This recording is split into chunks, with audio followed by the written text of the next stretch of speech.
in the lead. Enemy in sight! Enemy in sight!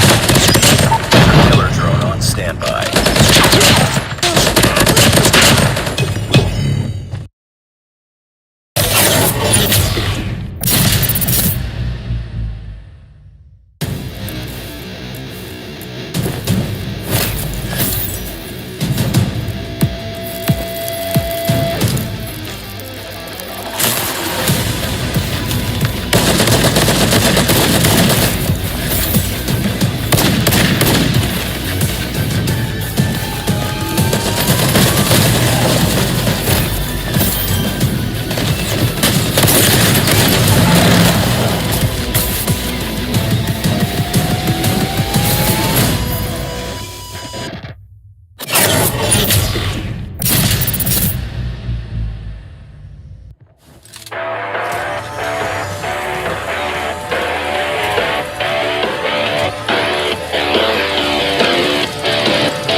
in the lead. Enemy in sight! Enemy in sight! Killer drone on standby.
Ladies and gentlemen, boys and girls, welcome to Garena stage for our road to the 2023 World Championship. My name's AJ, and with me on the destiny, one of the best Garena casters to have ever picked up the mic, the one and only Jericho. Welcome, brother. How are you feeling about the show? Feeling great. Really excited for stage 4. I mean, I got a memory because last year was already over at this time actually. Yeah. And we qualified, and a lot of dreams and a lot of dreams were made. A lot of dreams were also broken. Yep. But today it's a new day for everyone. It's 2023, and we are the last region. And the last 2 teams will be the one to represent our region, our Garena region, to showcase their talent and maybe, just maybe, bring it home this time over at Garena. It's definitely a blessing and a curse. A blessing because you're going to have a lot of your colleagues in the Call of Duty mobile world itself, if you are a pro player out here, who are going to be supporting you. But at the same time, bad because you're stressed, man. Now you've got all eyes on you. The very last of the regions, the very last of the servers to find those qualifiers to throw on through, and everybody's eyes on all of these teams that are in here today. And we've got a massive number from the SMP server itself, Jericho. Yeah, we got 7 teams, and then we have 2 teams from the Thailand qualifiers. Yeah. We had 2 from Indonesia, and obviously we only have 1 now from the Taipei server, which they could probably make the difference. I could give them the best name in the tournament, 3 Evil Dragons. That sounds amazing, but hopefully they can make the difference. But again, the highlight here, I'd probably say, you got the Low Kings always, and you got the 2 representatives from last year, which is Omega as well as Powerhouse. But your dark horse would be the brand new renamed Wolf. I absolutely agree, right? Because even last year, to qualify for stage 5, everybody was just making so much of noise. And, things happen. Shockers happen at our own stage 4 as well. At the end of the day, Smart Omega as well as what is known as Powerhouse now did manage to move on through a little bit of unfortunate circumstances. And GM3 was the one that kind of led to those circumstances, right? On LAN event, Smart Omega was a different kind of beast, man. And you were with them at that point of time. They were a totally different beast. But after some changes, of course, happened to the squad, they lost their touch. And now Wolf seems to be the more threatening squad. I mean, that's been the way in the recent past.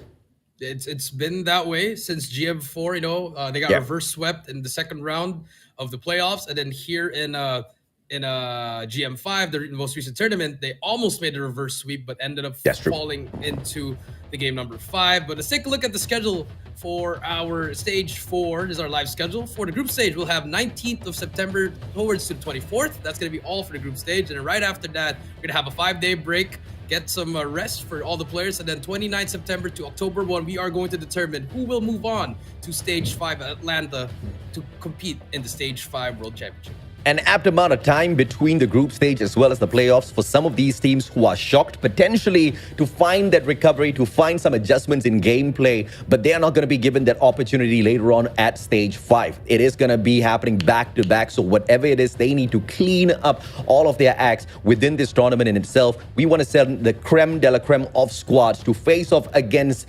exactly what the world has to offer. 2 groups, 6 teams per group. The top 3 will move on to the playoffs, Jericho. Yep, and I feel like the seeding here will be very, very important, because if you are that first seed from Group A and Group B, you'll automatically go to that second round, which makes your journey to the grand finals a little bit easier. You just have to win 2 more series, and then you are qualified to stage 5. So the group stage actually really matters now in this tournament. No doubt at all. And it is gonna, every single match, every single opportunity will count. It's either your journey is a little bit harder or a little bit easier. Like you said, lesser number of matches if you can perform really well in the group stage. And that's exactly what you need to focus on. But of course, even if you do not end up being the top 2 seeds, that's not gonna be the end of the road just yet. You still have an opportunity to fight your way through. Falter once in the group stage, acceptable. But at the playoffs, that's not gonna be accepted at all. 2 teams will then move on to stage 5 to represent the whole of Garena. And these are the squads from Thailand as well as Indonesia. We've got WDC Xenon, WDC Free Slot, Garena, as well as ABC eSports. And for the Taiwan region, we have 3 Evil Dragons. And for the MSP, we have 4 suits: WPM Low King, Smart Omega Esports, Sacred Scotty, Powerhouse, Wolf, and Broke Boys Club. And AJ, I hate to break it to you, but this is the first time we do not see a Malaysian team in stage 4 since the start of the stage 4 ever since 2020, AJ.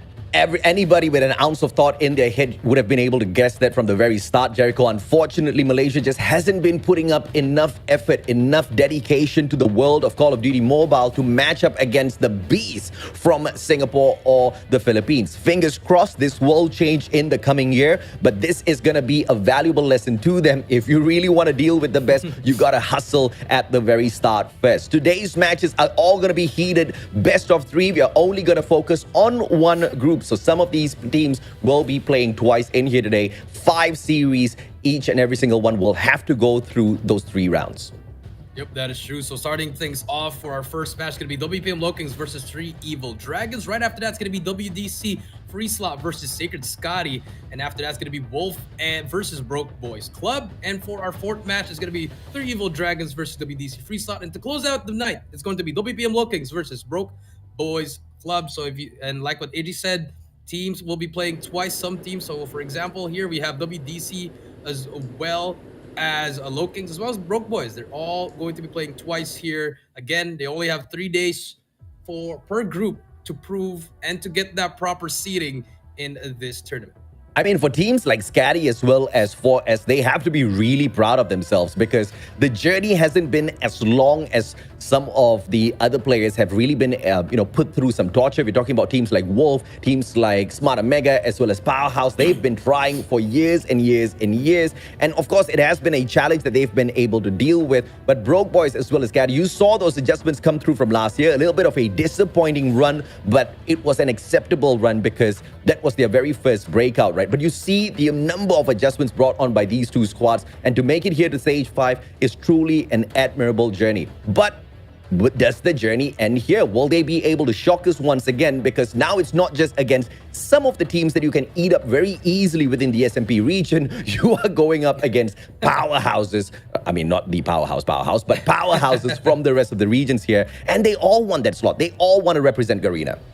Yeah, that's all they want to do, to get on that stage 5, get that recognition, and at the same time get a taste of that prize pool, because that prize pool, AJ, it's pretty good. It's pretty good, AJ. I'm not gonna lie, it was pretty nice. Once you got it, you're looking at it and you could do whatever you want. But also some notes that I've been taking. I got to talk to Cisco, and 2 of his players are underage. I'm pretty sure it's Freezy, one of their best players, are underage. So that could be a problem for Scotty because they're bringing back their OG squad, AJ. Yeah. That could be a problem for them. Let's take a look at the maps here. Again, this is a World Championship map selection for Searcher's Choice: Slums, Meltdown, Fire Range, Express, and Tunisia. Hardpoint, it's going to be Apocalypse, Takeoff, Summit, Hacienda, and Arsenal. And for Control, it's going to be the Raid, Crossroads, Strike, and Standoff. And it is not just the maps feature that we're going to be taking off of the official rules. This time around, we'll also have in application the gun rolls for each and every single player within the squads. Yep, the gun rolls, it's been a part of stage 4 for all of the region, and it's just right that we are finally including it. So expect all these players to just be using 2 rolls, and just they can't switch the guns, because if they do, that will be considered as a disqualification, AJ. So they have to be very, very careful. Hopefully, we don't want to say that, hey, you got to read the rules. Hopefully they've been reminded. They've been able to fix their classes as well, because we do not want to see any disqualifications. Oh, we most definitely don't, man. I mean, I think that'll be one of the most painful disqualifications. But if they can find a gun that they do prefer out there on the battlefield, they can either pick it off of the dead bodies of their own team members or the opponents. That gun can be used. They cannot start the match with the guns that they have not already been pre-assigned to. Of course, it's not pre-assigned. They choose what roles that they want. But apart from that, it is all Gucci. Every single other rule is going to be following exactly what the other regions went through for stage 4. So this is going to be a little bit of a challenge as well, Jericho, because this is not what the teams went through within their own stage 3s. So I'm pretty sure this next level of, I guess, the spanner in their clockworks will kind of throw them into disarray, potentially, if they haven't prepared for it yet. Yep, that is true, AJ. It could spark a lot of controversy. But first, we do have the WPM Lokings with Luffy, PJ, Susano, Kalo, Olea, and Yopi, undefeated in the group stage over at GM5. Only lost 2 maps in the grand finals, and they were the champions of GM5, looking like a lock for stage 5. The Lokings, they are going to be the first team to play in this tournament. I cannot think of any other team that is more deserving of this opportunity. West Point Mamba Low Kings, they've been trying all the way from Garena Masters Season 1. They shocked us with their appearance. They shocked many teams with what they could do. The quality could just not get them to that #1 spot. But after 4 seasons of trying, finally the breakthrough came through in Season 5. They clinched that #1 spot, and in such astounding fashion. Like you said, Jericho, not a single map dropped within the group stage. And they did not just take on easy squads. They were taking on the Titans of the past, and they were showing up strong. So definitely one of my main picks as well, but we cannot underestimate what the other teams from the other regions got to bring to the table as well. And these teams, these players now from West Point Mamba Low Kings, they have to be prepared. They take on 3 Evil Dragons. But that being said, not a lot of history and data behind the 3 Evil Dragons to make them a huge threat in front of the Low Kings just yet. Yeah, I definitely agree. But, I'm pretty sure they're not underestimating any opponent. And I'm pretty sure Olea, he's cemented himself as one of the best coaches in Garena. And he could definitely cement himself as one of the best coaches in the world. And I'm proud of this team. They've been together. They've had a lot of roster change, a lot of controversy, but it doesn't matter. They're here now. Let's take a look at 3 Evil Dragons. Arthur, Biu, Chen, Julie, Nyx, and Star, and that one player that I was looking for, he's still here. Arthur is still in the competition. He's been in all of the stage 4s for the Taiwan. But remember, we talked about this, AJ. They do have some imports from FPX, former FPX players, Chen and Biu in the squad. Absolutely, man. And this is exactly what is going to show that the 3 Evil Dragons are ready for game, right? They have been putting in heavy investments to beef up what their team can do out there on the battlefield. A little bit of a Chinese strategy mix into what the 3 Evil Dragons can bring to the table. I think that is just brilliant ideation coming through from their squad. And we've seen the mechanical skills of Arthur, Biu as well as Chen in the past. I'm thinking this is a team that can really put up a strong fight when it comes to the strategy outtake against West Point Mamba Low Kings. But the one thing that we've seen thus far from the Low Kings is their mechanical plays. The way they slay is sometimes so uncontrollable. If they're their opponents, you really have to play it on a whole other level, which a lot of teams from SMP thus far haven't been able to do. Yep, that is true. A lot. It's only been the Low Kings that have been executing perfectly. But now as we take a look at the maps and modes, we do have Takeoff for game #1, Fire Range for Search and Destroy, and Control for game #3. And then you see the maps being banned here. A lot of quote-unquote hiding strats. Obviously, it's just a group stage. But it's still very important. But at the same time, since they don't really have much of the scouting here for the side of 3 Evil Dragon, I think the Low Kings, they're gonna go with their comfort pick here, 80. That's what I'm guessing. The way that Olea is trying to pick these maps. I absolutely agree with you. I think he's just picking straightforward maps to make it as general as possible. Yes, as straightforward as possible, right? Let's not go out there and be pushed to the very edge where we will have to pull out some of our trump cards very early on. I mean, hiding strats is gonna be a good strat only up to a point. And, stage 4 is not really the kind of place where you can play around with strategies like that because you might just be sent back home. You've got a lot of hungry teams out there. But against 3 Evil Dragons, based on historical data, perhaps they can take a little bit of a slower approach, try to play around them just a little bit, and we just really need to see how this first match goes, right? But based on the map bans here, I truly agree with you, man. I don't think Olea just wants to show his cards just yet. Yep, I don't think he is, but from 3 Evil Dragon, the one pick that I'm very skeptical was the firing range one, because that is the Low Kings' weakest game mode. I mean, they even say it themselves that the S&D is their weakest one. But before we talk about that, we take a look at the operator skills. Claw, Purifier, Gravity Vortex, Sparrow, and War Machine for the Low Kings, and for the 3 Evil Dragons, it's all the same, but there is an Annihilator for Chen. Could be the difference maker, could not be, but again, for the Garena teams, the Gravity Vortex has been a favorite. Not really used in other regions. It's the most used here in Garena. So hopefully that could be the difference maker for the Low Kings. Yeah, the other regions really feel like the Gravity Vortex is one that they can easily counter using those trophies out there on the battlefield. I just have a simple response. You wait till the West Point Mamba Low Kings meets you. They'll kind of work their way around. These boys have their way, right? But of course, can't wait to see what those engagements would look like later on at stage 5. Question is, will 3 Evil Dragons make this an easy journey for West Point Mamba Low Kings? Will we see upsets at the very start of stage 4 for the perfect kings out of SMP, right? Because once again, they were just all throughout a clean sheet in those group stages. But if they drop a single map at the opener of stage 4, I think some of the other regions are going to be very excited watching that. I think they're gonna be very excited because they know that the Low Kings, they are beatable. If that's the case, if Yes. they lose to a team that they don't have any info that much, Yeah. we don't really see them in tournaments. Yeah. And we only hear them every time it's stage 3 to stage 4. And the power of surprise could be that, AJ. Yeah. And, they could probably take one. Probably not the hard point. The hard point, I'll give it to the Low Kings as a lock. That is a lock. But Yeah. for S&D and Control, could be a difference. I know Arthur with that sniper. He's always been using non-meta guns. He's always been using the Arctic 50. Him and M4 back in the day could be the difference. But then again, you gotta abuse the meta. That is pretty much how you have to do it. Yeah, I mean, why make the situation more difficult for yourself? If the meta gun can just carry you all the way through, then perhaps that's exactly what you got to focus on. And that's exactly why I love the gun roll application of the rule this time around within stage 4 in itself, right? It really squeezes in your opportunities to abuse whatever meta is available. Yep, that is true. As we begin for game number 1, Evil Dragons versus WC Loki.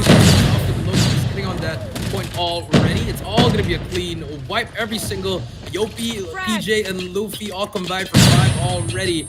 And this is the dominating start that we know from the Low Kings. They want to set the tone right, and so far they are doing it. I love the graphics as well. 22-0. 3 Evil Dragons just haven't found no ingress just yet. As you can see, those blue little icons spawning off from the right-hand side. No power positions assumed just yet by the 3 Evil Dragons. 25 more seconds to go. They really need to position themselves well, but they're losing out on a majority of these gunfights, Jericho. That's just stopping them from making any play. Killer drone deployed. And it's weird because this is V1. V1 it's all about it's about a contest hill, and finally managed to break the hill, get that 1 point at the moment. But the Low Kings, they got all the time that they need now over to that rotation, and they could just late rotate this because mechanically, AJ, they are more superior than the side of 3 Evil Dragons, and that should be a problem for 3 Evil Dragons not getting that practice that they need against the top teams in Garena. And this is once again why West Point Mamba Low Kings are just so threatening, right? Attacking from the weaker side, not taking over spawns just yet, but 2 players being forced to spawn out of the control room, attacking from the back. They slay their way around,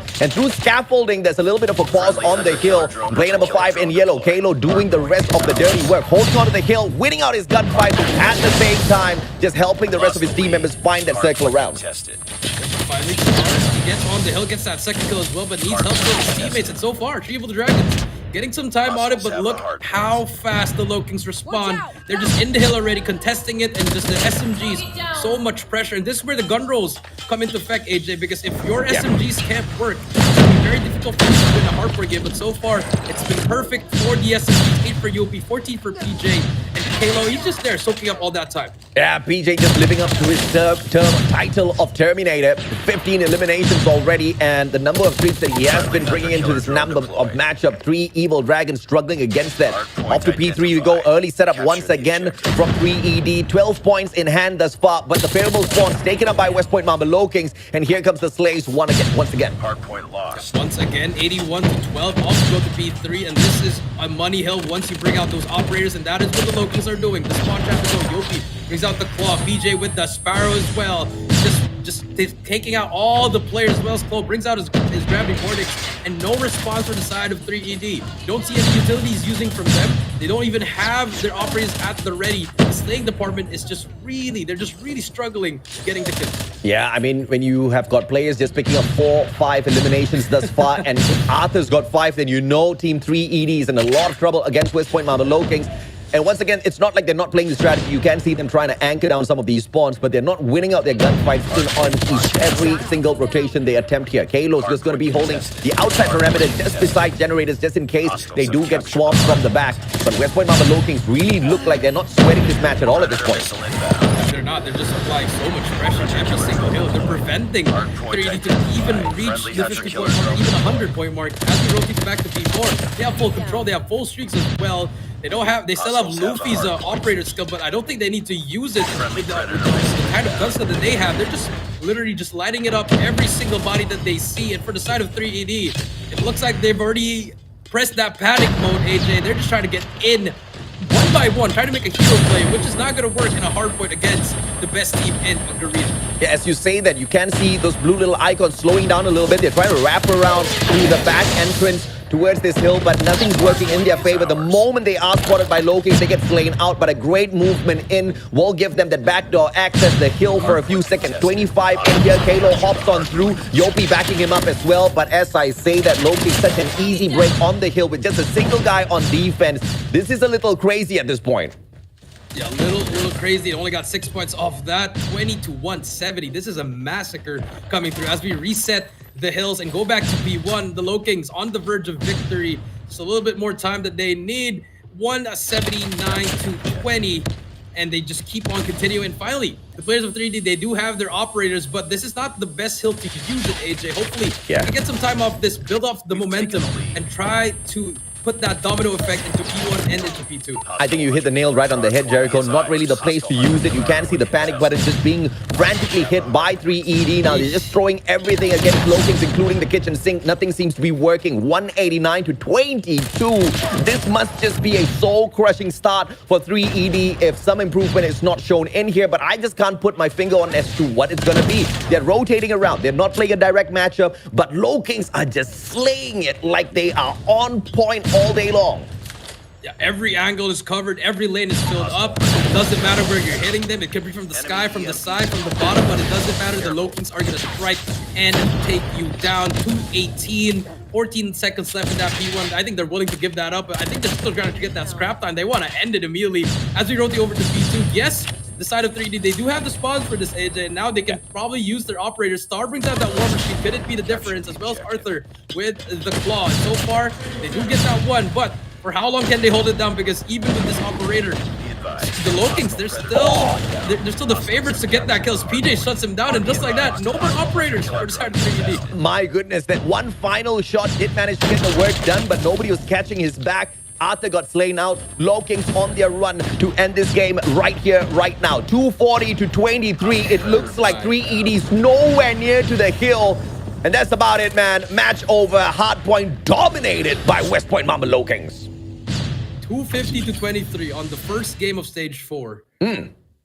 I mean, there's a reason why they are the champions of GM5. There's a reason why they are undefeated in the group stage and why they are the best teams and the favorites to move on to stage 5. The Lokings just asserting dominance, I mean, AJ. Yeah. And, I mean, as they should. I mean, Hong Kong, Macau, Taiwan, unfortunately, the scene has never been able to put up a super strong fight in the past. We see a little bit of a repeat from that, but I think the gap between the teams have just grown so much wider based on this one match. I think that gap will be narrowed a little bit when the other SMP teams reach to 3ED, but thus far, I think this is a total mismatch once again, man. West Point Mamba Lokings, they were just on a roll. Look at that. PJ, the Terminator, 45 eliminations, and he only went down 13 times in total. And you can see Luffy there, he barely went down. He was barely finding those engagements as well, but you can't allow the Lokings to run away like that. I think this is how the gun rolls would really determine. That's true. If your SMGs are dropping 45, 28, and your ARs are only having like 14 and 12, it just means that your SMGs are making your life easier. As an anchor, as an AR, you don't really have to do anything but just to soak up, get those kills that they didn't get. And so far, only 13 times PJ died, and Luffy, he just had to pick up some of the kills there because pretty much PJ was a one-man army. And I think this is a very it's a very showing match as to what the weak point of Lokings is going to potentially be in the near future, because they have to stick to this rule of gun rolls all the way up to stage 5. And when you rip away some of those SMGs from their hands, there's a little bit of a lowered performance. Let's see if or not this is a continued issue that they'll have to deal with all the way up until the end of stage 4 here. But, you know, it was a totally one-sided matchup. I feel bad for 3ED because they tried, and my, oh my, they even tried to slow the pace down. They didn't want to pay into the pace of West Point Mamba Lokings, but it was just not that sort of a game mode, right? The more they slowed down, the more Lokings ran away. Everything was just going against them. And just when you thought they were about to pull off a brilliant play by Arthur and his operator, just break away from the 22 points, then the guy gets backstabbed as well because, you know, it's Lokings. Yeah, I mean, they tried playing as fast as they can in the first half, AJ. They tried to slow it down in the fourth when the game was really out of its hand. Yeah. And then they tried playing it with the operators. Nothing was just working for them. And, I mean, this is just...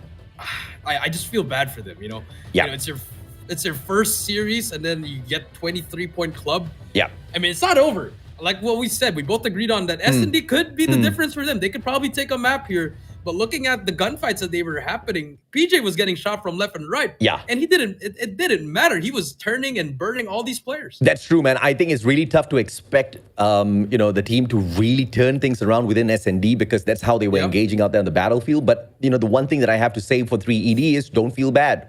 Many other teams have gotten crushed just like this, It's not a you thing. It is a them thing. It is a West Point Mamba Low Kings just doing West Point Mamba Low Kings thing. PJ just doing PJ things, just being the Terminator that he is. They just have to do their very best in this S&D. I mean, if it's just a matchup that they just can't pull anything away from, too bad, too sad. You do have other matches. You have got a total of 5 games that you need to play within the group stage in itself to qualify for the next level, for the playoffs. So, you can let one go, but preferably we want to see them really build up that confidence, at least pull away a few rounds initially in this S&D and maybe just shock West Point Mamba Low Kings. That might lead to a great control. It might lead to a great control. Like I said, S&D is the worst game mode for the Low Kings, and they know that as well. And so far, trades are coming in actually, but now it's a 2 versus 4. As PJ, Susana, Yopi, okay, never mind. Okay, I know. It's just that kind of day, man. It's just that kind of start to the day. And 3ED, once again, trying their very best, but just not finding what it takes to shut down West Point Mamba Low Kings just yet. And that was a very aggressive defense from Low Kings that 3ED just didn't expect. Yep, they didn't expect, and they actually tried to go against it, but unfortunately the gun skill just wasn't there as Luffy misses 2 shots that you don't normally see him miss as he gets taken down. And now 5 versus 3 AJ. That could be the play, but Kalo on the flag. Susano equalizes it on a 3 versus 3.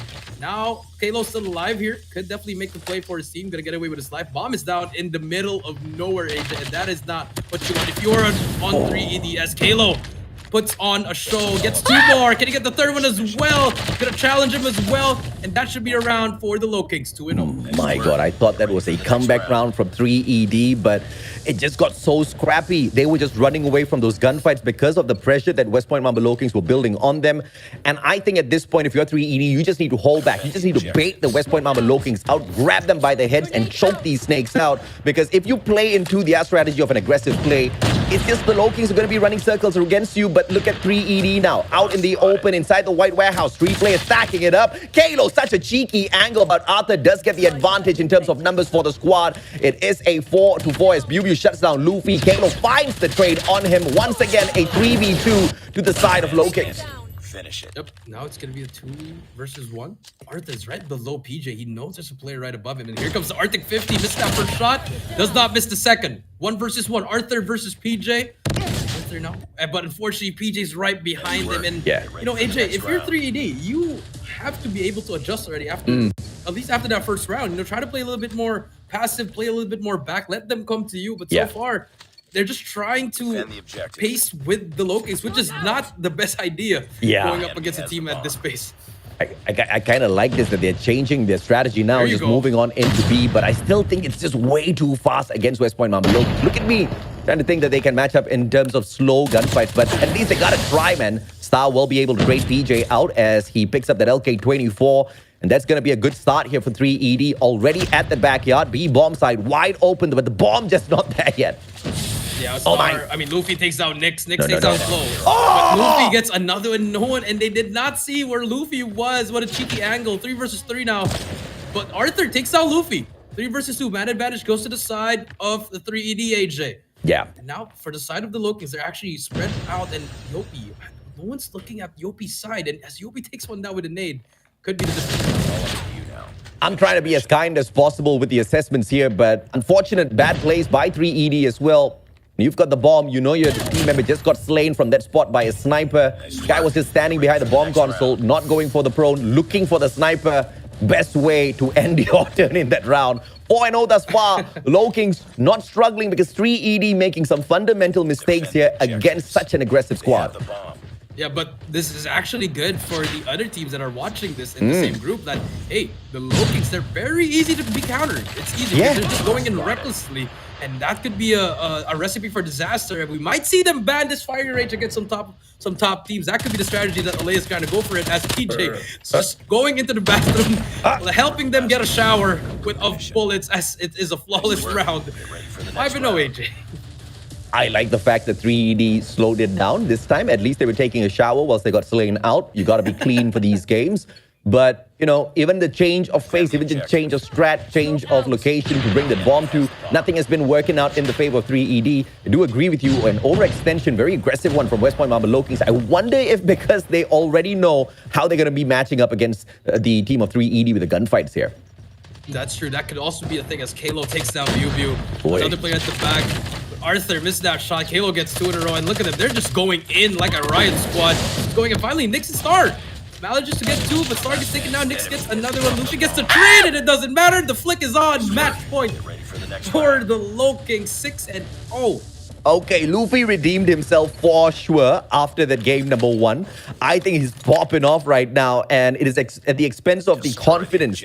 The tiers of 3ED, they are getting absolutely crushed. Match point now, West Point Marble Lokings, they got the bomb. Let's see how 3ED fares on defense. Perhaps this is their game mode.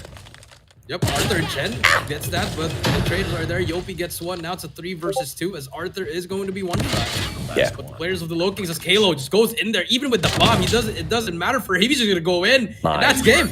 Get ready for the next round. At least we are on a speed run. That's the brightest side of the day. And as you can see, the West Point Marble Lokings are not too proud of what they have just done. They know they have forced some tiers out, but they're going to respect 3ED by not over-celebrating their victory. 3ED, on the other hand, they had an opportunity to slow things down, but you saw them make the exact opposite in terms of move. That was a huge mistake. Giving Loking so much of confidence within the first 2 to 3 rounds in itself just led to them back-to-back just rushing into the compound of 3ED. Yeah, they just tried to go mano-a-mano with the Lokings, which is not the best idea.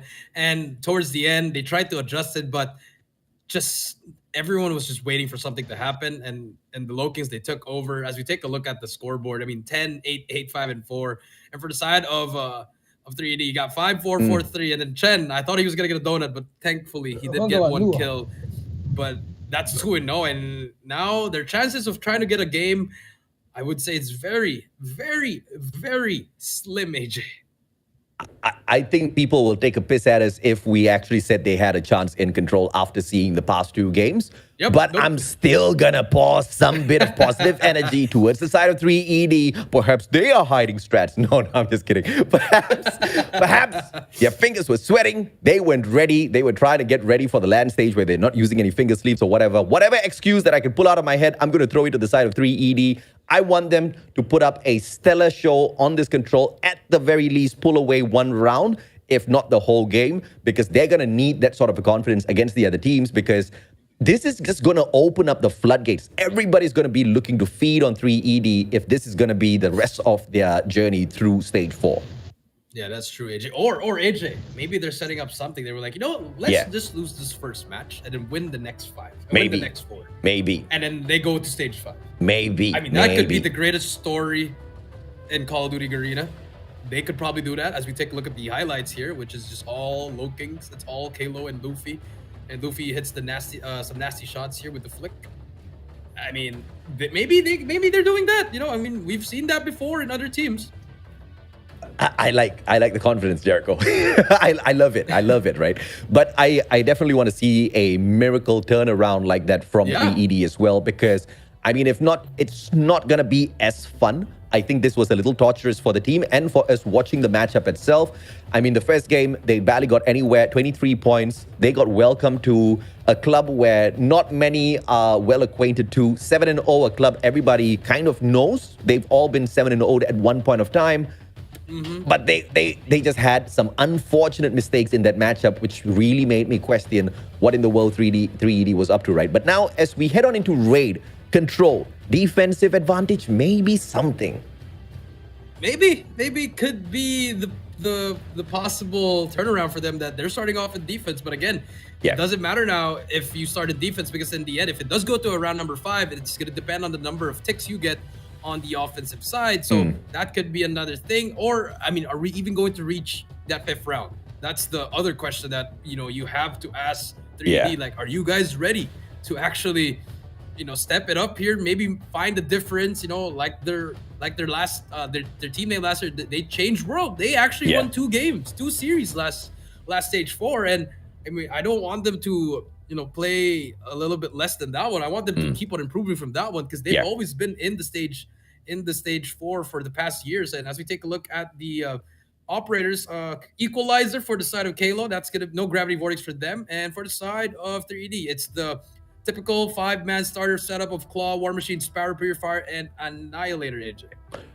Unfortunately, the operators will not matter at all in this game because 3ED barely got there, right? I think they got to those operators just purely through the timer and not with the eliminations backing them up at all. And that was torturous to watch.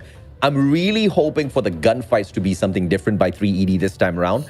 And I just don't know how much of a chance they stand if they're going to be taking a split defense or a split offense. I'm looking forward to a very strategized approach by 3ED, attacking together, 5-man rush into A if they're going to be on the offense. If they're going to be on the defense, just bet your life on choosing one and then just rotate together as a squad and win out those gunfights because straightforward gunfights are just not working. They have to play for those trades. Yeah, they got to play for the trades, play as a team. Yeah. Slowly fill up some lanes and Yeah. work, just pretty much get some trades. The bait and switch is always going to work for them. I mean, Yep. Unless they're getting double kill, triple kill by PJ, then that just shows that okay, then the Yeah. skill is just not there. Unfortunately, you hate to see it, but Yeah. it is what it is. If that's the case, I mean, the Lokings are just outworking all of these teams. If that's the case, I mean, Yeah. they just put in so much time and effort. And if you're the side of 3ED, like what we said, there you've been here for the past years, but it's just we don't really. It's just always super little improvement, and I just want them Yeah. to take that next step because I feel like Taiwan, they have talent there. They do, yeah. Probably just haven't gotten the right practice. I would say, AJ. I mean, there's talent here in Malaysia as well, man. We don't have a team on stage for a good reason, right? Sometimes you just get outclassed. But I just want to see the effort to really make a difference in this matchup. As 3ED starts off on defense, they've already lost that one segment already. A huge wraparound coming through from player number 5, Chen, but he gets slain out as well.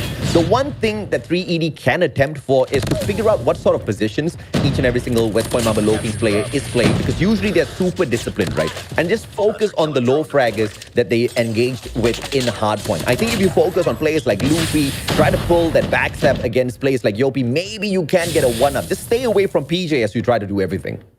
Yeah, maybe isolate these kinds of players like Susano as well as Kalo and Luffy. I agree with you.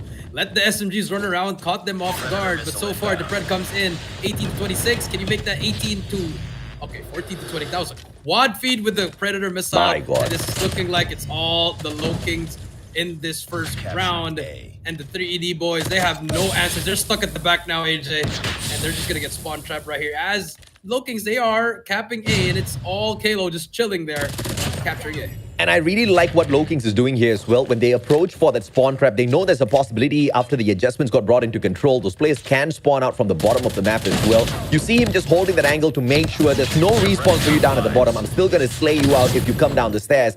I mean, every single angle is a clutch for West Point Mamba Lokings. An easy attacking round as both gets capped. Lost that round, but it's not 21 over to yet. 3 life Ready up. deficit. First round in the books already as you switch sides, and by the looks of it, it looked like the Lokings were on defense on that first round, AJ. It kind of seemed like that as well, right? 3ED now on the attack. They do not split up, please, for heaven's sake. 3ED splitting up on the map, setting in for a 2-2-1 split. Can they hang with their gunfight? Initial answers are going to be all no. They fall like dominoes. Attacking onto B. They need all the backup they can get, Jericho, but they're pretty confident by flanking around. And player number 2 in blue, he's not attacking the site just yet. He's not attacking, he's trying to get a pick here, but he's probably going to get met Oh. by Susano as he gets taken down. Yopi brings out the Sparrow, and this is going to be a recipe for disaster as we see the operators finally coming out for the side of the Lokings. And just a spawn trap galore. It's finally in. They do get some trades, but it doesn't matter. The damage has been done. 11 life deficit for the side of 3ED. And Yopi, Oh, yeah. he is not stopping. Let's see if or not the players of 3ED can find a way around here. Finally, they're sticking together as a squad. Attacking A. They back away just a tad bit, but the spawn traps have ensued. West Point Mamba Lokings now knocking hard on their doors. 3ED spawning from the back. Backstab opportunity now, but everybody's still stuck inside of this driveway. Nothing much that they can do to break away. Too many of Lokings within their compound. 23 to 5, AJ. 22 to 5. Miracles can happen, but this is far from a miracle. As we can see, PJ still behind, gets 2 in a row. Last 2 players remaining. we move to the next round. Pew, My pew. goodness. He's gonna get taken down, and it's all up to Nyx. Has he gets sent to the next Lost that round? round, Match but point it's for the not over Lokings, yet. and this could Ready be a up. world record for the fastest series in a best of 3. I mean, you hate to say it, but we're calling it how it is. Yeah, you hate to see it, man. Unfortunately, we're just not seeing 3ED find the kind of strategy that's going to keep them alive for a little bit longer out there in the battlefield. Now, play number 4, just running straight in towards the Annihilator, but Yopi finds Bew first. They do split up, and it looks like this defense is a little bit more well strategized from 3ED, but they start losing their gunfights as well, and they might as well start saying bye to B. Yep, that's gonna be 2 taken down with the Pred. There's gonna be more players coming through PJ, applying so much pressure, but gets taken down by Star. That's a start for them. 5 life deficit, but here comes the War Machine. That could change the things around for the side of the Lokings as Luffy shuts down 2 in a row. The spawn trap can begin. B is being captured. 2 ticks already, but the pinch might happen here, AJ. They can stop here as are the takes down 2, and now they have, this is a closer round than we expected from the first 2. Yeah, I love this. They are able to wrap around, and you can see the effort coming through from 3ED this time around, but West Point Mamba Loking still overextending, trying to get that spawn trap running here and be just a little bit more to get capped. And finally, you can see the players of 3ED winning out some of those gunfights here. This has been the best round thus far. We just want to see a little bit more of this effort, but 4 operators on standby from 3ED can extend their beautiful run here just by a little bit more. Yep, 9 life deficit, still very winnable here if they play it like an S&D, play the picks that they need. But unfortunately, as the Lokings trample into B, they're going to be able to get that B and extend this game 19-9. Now it's looking like a very, very difficult situation for 3ED as they stack over at A, AJ. Yeah. Now let's see if they can get some kills here since they do have the defensive positions on lock already. Here comes the sniper. Bew could definitely make some plays. Finally kills the player in the flank. Gets 2 more in a row, actually. And there you go, 6-14. But they got to be flawless here. As soon as we say that, 2 go down, 4 versus 14. This should be a GG's. More than double the lives, make that more than triple the lives now for Lokings as opposed to what 3ED walks into these final few seconds with. 2 more lives to count, and Loki's not even going for the cap. They're straight out running here for the slay. Operators are available, so why not, they say. Final guy, and they are gonna find him through PJ. Fantastic run by West Point Mamba Lokings. Very unfortunate for 3ED to start off stage 4 meeting such a strong presence. Yep, meeting such a strong presence. I mean, you expected that from the champs, from the GM5 champs, for our stage 3 as well. And they took care of business. And now they can take a break and then wait for that final matchup at the end of the day against the Broke Boys Club.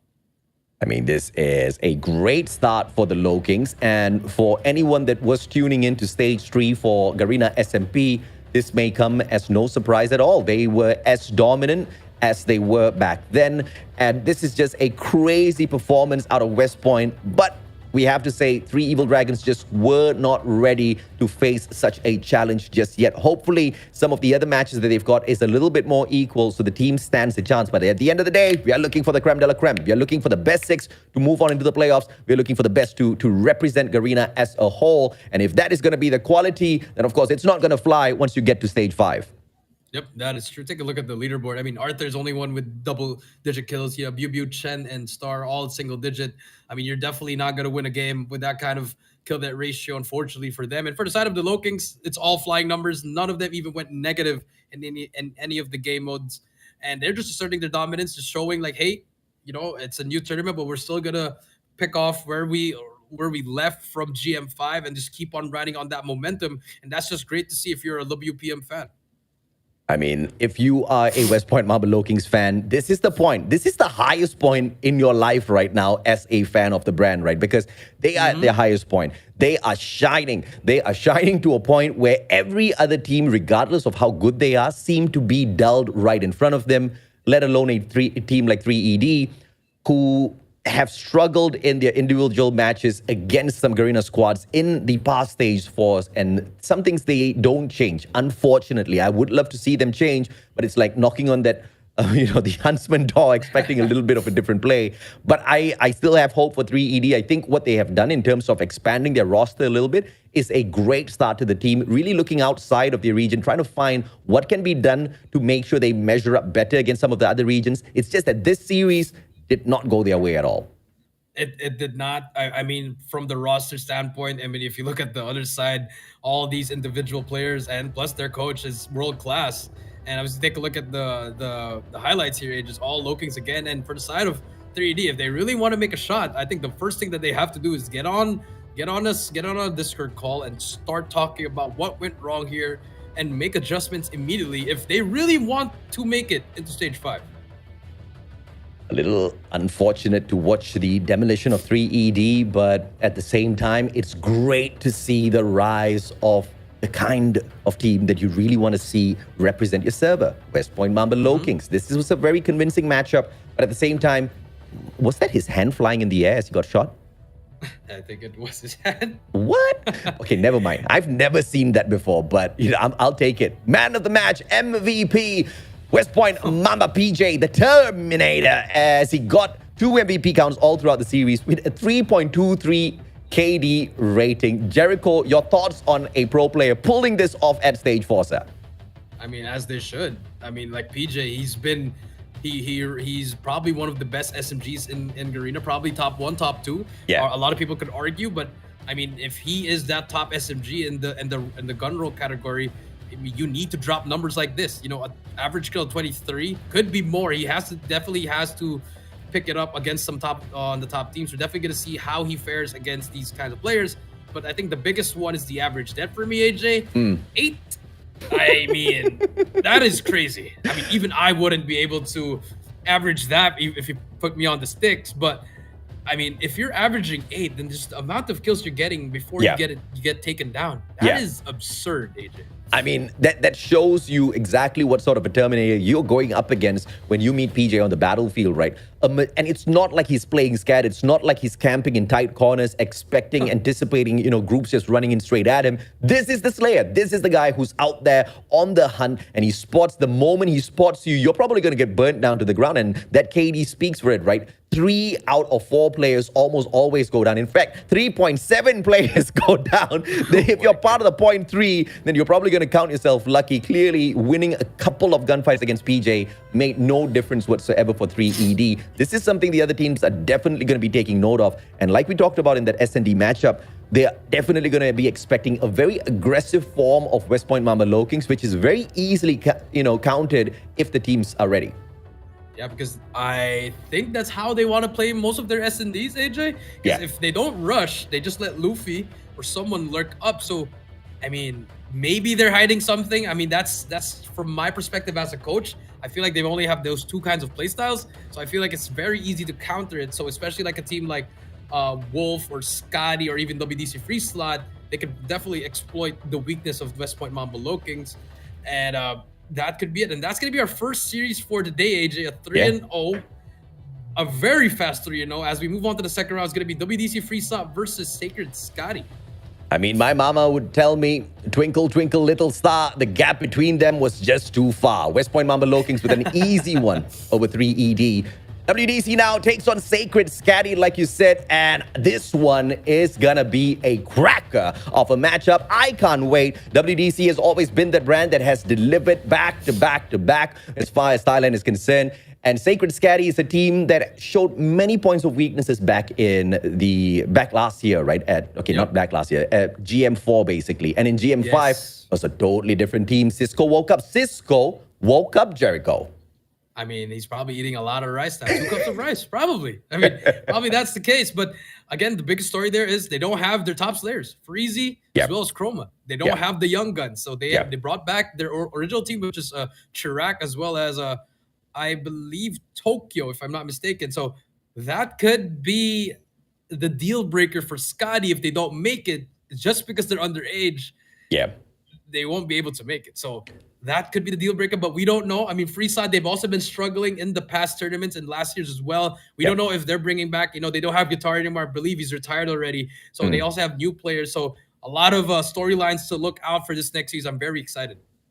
And so am I, man. I think even if Scatty cannot go all the way through, I think getting to stage 4 itself has been a huge victory for the players, for the brand, because, fingers crossed they are going to be able to attract more great talent to their side as they continue the journey later on. If they can make it through, though, that'll be a real testament to what the teams are able to do out here, especially for Sacred Scatty. We're going to take a quick short break. When we come back, it's going to be WDC Free Slot taking on Sacred Scatty.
Taking the lead.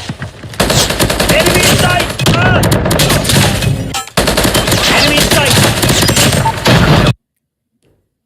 Ladies and gentlemen, welcome back to the Call of Duty Mobile World Championship 2023 Stage 4. This is the Garena region, the final region to complete the 16 teams in the Stage 5. And so far, we started things off with a very, very, very, very hot 3-0. Unfortunately, the best team in Garena, which is the Low Kings, went up against the 3 Evil Dragons. Yeah. Unfortunately, all those dragons are slayed now.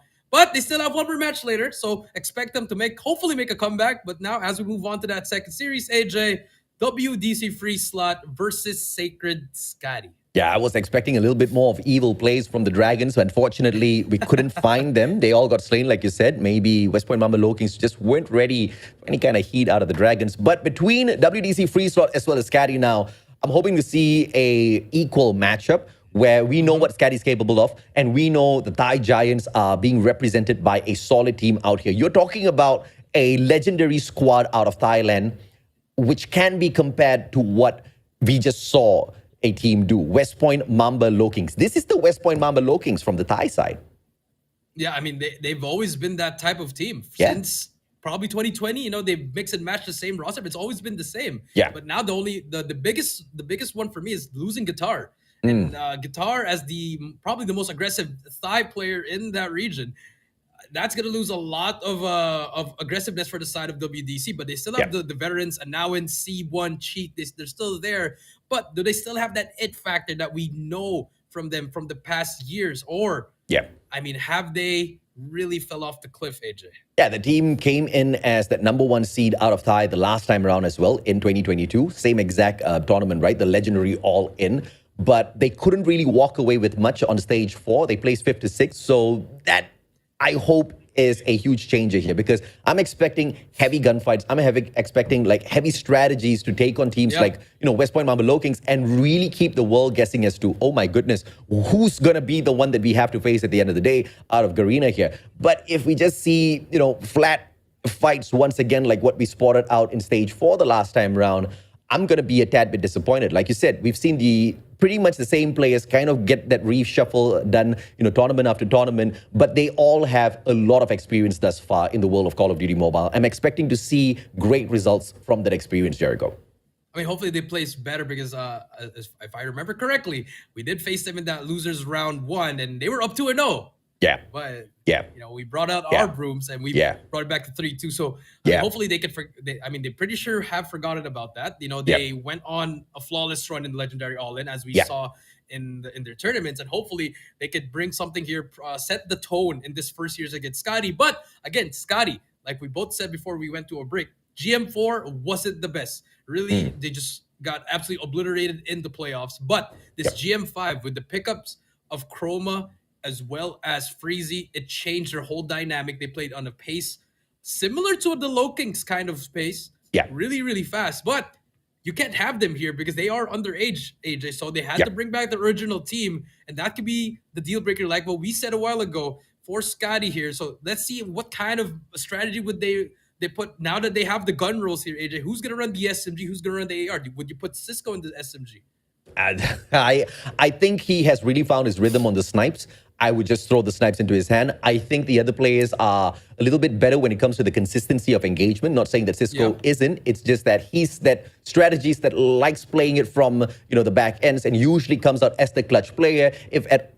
I don't think that he's not reliable. I think he's just more reliable as that backup guy because Cisco's just that kid, man, where you need to pressure him before you can see the best out of him, And when you throw him into clutch situations, you're going to see him shine. And thankfully, if he's already got that sniper role, picking up the guns from one of his other team members at the SMG or whatsoever to continue that slay to clutch out that round is a position where Cisco will truly shine, right? I'm hoping to see that out of them. But at the same time, though, this is the first time that they are ever making it to stage 4. This is the first time these boys are going to be tested at a level like this. It's also going to be pretty stressful, right? And that's something that I'm hoping they've got the enough experience to manage. I mean, I got to talk with Cisco last week. He told me the last time he was in stage 4, it was 2020. He was in a team called XDG Elite. Yeah. And you don't hear that anymore. And it's been years for him. And he told me he wants this super, super badly. And I hope him as the captain can influence his whole team and maybe they can make a run for their lives because anything can happen in this kind of tournament. You can have a subpar group stage, but have a perfect playoff. And hopefully for Sacred Scotty, they could get this win immediately, set the tone right, and then from there, just keep on building to get that top 3 seed.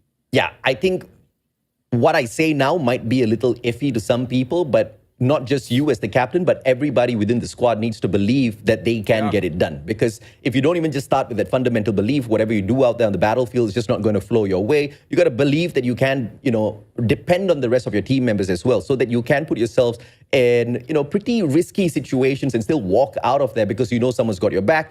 And they need to be trustworthy enough to really have your back, right? Especially against a team that they are going to face now. WDC Free Slot, they're not going to be easy, man. You've got legends like C1, you've got, you've got a Nawin. These names, strike fear in the hearts of Call of Duty mobile players. You've got Cheek in there as well. So it's not going to be a walk in the park for them. Every single strat is going to count. Every single SND round later is going to count. Cisco is going to be in the hot seat as well because I assume he's going to be picking up the snipers. And if he does not perform, like we all know, those first bloods really make such a huge impact in SNDs. So he's going to be one that the players depend on. Yeah, that's true. First bloods in SND sometimes can make or break a play. It could destroy a defense. It could destroy your offense as well. So expect the sniper roll from C1 as well as a now in as well. They could probably run a double sniper setup if they would want to, and then you also have Cisco and Chirac holding it down for the side of Scotty. Yeah. So and now it's more than valuable now, AJ, to have that sniper since we have that gun roll. They are a big difference, especially in control as well as hardpoint, because they could turn around a whole game.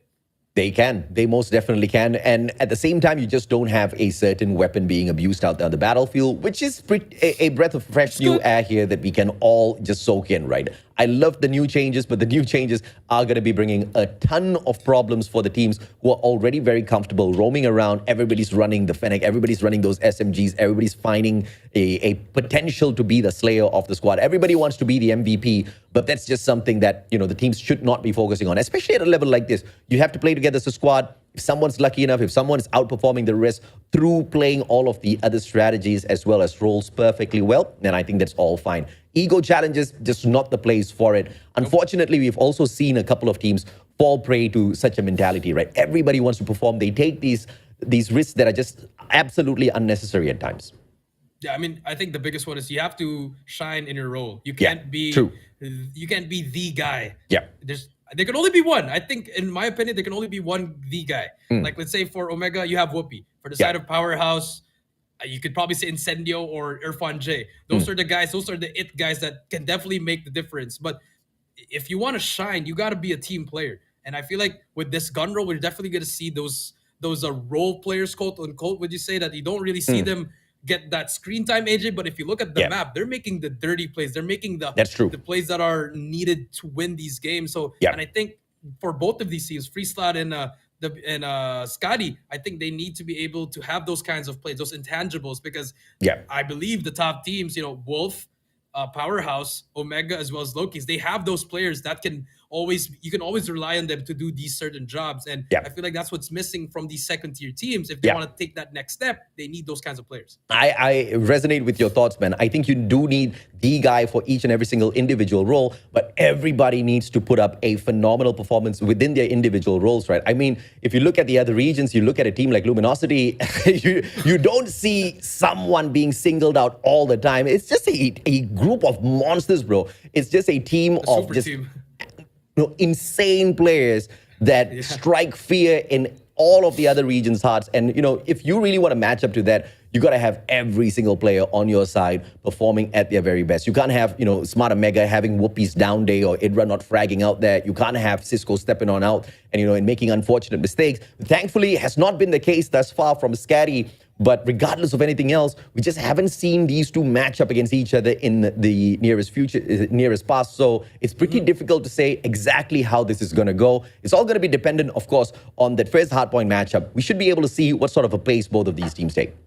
Yeah, I think the maps and modes would be very important as well here, because are these teams not using their go-to maps, AJ? Are they going to go with something weird? Are they going to go with something like we don't see them? Maybe we do see those kinds of maps coming out here. But again, if you do pick a map that you're not comfortable with because you want to save those maps in their later matchups, it could lead to a defeat for any of these teams. That is true. Now, we do apologize for a little bit of a delay in the start of the matchup. We are about to hop on into it, just sorting something out in the background, just so that you guys can have the best viewing experience possible as we start the day off. And as we move on into the maps and modes, let's take a look at the bans here first. Summon and Takeoff removed by Team WDC. Sacred Scatty don't want to mess with Arsenal and Apocalypse, the brand new maps that have been added into the rotations that have also been torturing a lot of the Garena players. I like this actually from Freeza. They've done their homework, AJ, because Scotty, their favorite map is actually Takeoff. So immediately off that, and they don't want to play against a team that could double the pace like Scotty. So off Summit as well, they bring it to a much more balanced map, which is Hacienda, and this is a very, very good map for Freeza here. They could definitely take the victor here. And then on that second map, Tunisia could be anybody's game here, but I believe I would give the slight edge to Scotty here. They've been a better S&D here. Team here, they like switching up their pace back and forth. And then for control raid, like what we said, it's pretty much anybody's game here, like what we see from all these top teams, especially if it's control raid. Sometimes one team gets the lead, then they make the comeback. It's just a back and forth. You really don't know how to call it down the line in this raid. I do agree with you. I think these are brilliant picks coming through from WDC Free Slot. Yes, you are going to see great comebacks from Scatty as well in the Tunisia, but Hacienda as well as Raid to punish Scatty might just be the places where they take away those points and overall the series as well. So map pick-wise, it seems like it is leaning towards the side of WDC Free Slot. We have seen them make those runs in the Legendary All-In as well. I mean, 100% dominance from these guys. I mean, such great map awareness. They know those rotations, that such timely rotations to anchor down the spawns as well have been the key power of how WDC Free Slot has been able to dominate so many of their matches, right? Scatty just needs to keep up for those fast-paced action, perhaps try to play this from a little bit further away. But, you know, as I say that, it once again comes to my mind that they can't really all try to play a distance matchup, right? Because once again, of those gun rolls, they are going to be forced to play in positions where they're perhaps not too comfortable with. Each and every single player needs to be on their best form here, because I don't think many of them have prepared for such the roles just yet. Yeah, that's true. I mean, a lot of these teams, they probably just heard of the role, probably after GM5 and for the side of WDC. I think they've been doing the unique operators, but not the roles as yet. So it's a little bit new for some of these teams. And it just shows if maybe they put in the time, AJ, double the effort here. So hopefully we do see some kind of difference, because in Hacienda, we're going to look at these ARs, because they're definitely going to be the ones to make the difference, getting those cutoffs, getting those anchor, those power positions, getting those kills that they need, making it easier for the SMG to breathe inside the hill and just focus inside the close quarter combat. I do agree with you. At Hacienda, if you're not going to be rotating on time, you're probably going to be losing out on a lot of advantage. But we've also seen some slower rotations really undo some squads, right? But that requires a lot of map proficiency as well as an overwhelming amount of gunfight that goes your way, because you need to slay all the way around as you pull off those long flanks. It is possible on a big map like Hacienda, but they need to be timed really well. Because of the size, you fail once, you're going to be spawning all the way across the map. And by the time you get back, that hill is going to move on, right? So mistakes might not be very favorable to your side if they keep happening again and again. Let's check out the operator skills here as well. You've got the War Machine, Claw, Purifier, Sparrow, as well as Annihilator stacked on the side of WDC. On the flip side, you've got Scatty bringing in the Sparrow, War Machine, Annihilator, Purifier, as well as Claw. Pretty much the mirror flip on both sides. I don't see anything different here. Thankfully, we don't see that equalizer out there. For some reason, that operator and I just don't click well together. I think I would use the equalizer here over the purifier, in my opinion. I feel like it just gives a little bit more range in a way. It does. I mean, the purifier can be a little bit glitchy sometimes. Sometimes it gives you range. That is it true. Kill you 100 meters. Sometimes it can only kill it to 5 meters. So, I mean, that's just me. It's just RNG thing. But I think if you are able to use the purifier, especially in those close quarter hills, like let's say for Garage, for P2, as well as for P3, and especially for P4 in that open tiles area, it could definitely rack up some streaks and just get a lot of time for those players who are using that purifier. So definitely the operator usage would be very, very important here. At the same time, this series will be close, AJ. It's not going to be like that first series. That's why I'm very excited to get in this game, AJ. I'm ready. Likewise, man, I am super ready too. By the way, the assessment of that equalizer just purely in my hands. In the hands of a pro, the equalizer equalizes, all right? You need great mechanical skills. You need good aim, which I'm slightly absent too. So the purifier, blind, just walk on into a hill, like you said, small, close quarters combat, just burn everybody down. That works in my style. Let's see what the boys of WDC and Sacred Scatty can pull out of this first hill, though. Great big engagements up on the top floor, and that just opens up the hill for Scatty. Yep, and actually Cisco is on that AR, so we do have a Snurpy and Chirac, the two players that were originally in the original team, are back here with the SMGs. And so far, Scatty, great start so far. They have control, hasn't flipped the spawns, and their ARs they don't really need to do much because they're just soaking up that time. But finally, as soon as we say that, WDC finally answers back, gets that time as well. AJ, spawns are still in favor for the side of Scatty. C1 tries to make a play for a team, gets taken down, and here comes Scatty trying to break the hill from C1. Yeah, Sacred Scatty, what a play thus far. 20 points already, but WDC here, match up against them. The gunfight's won out once again by Sacred Scatty.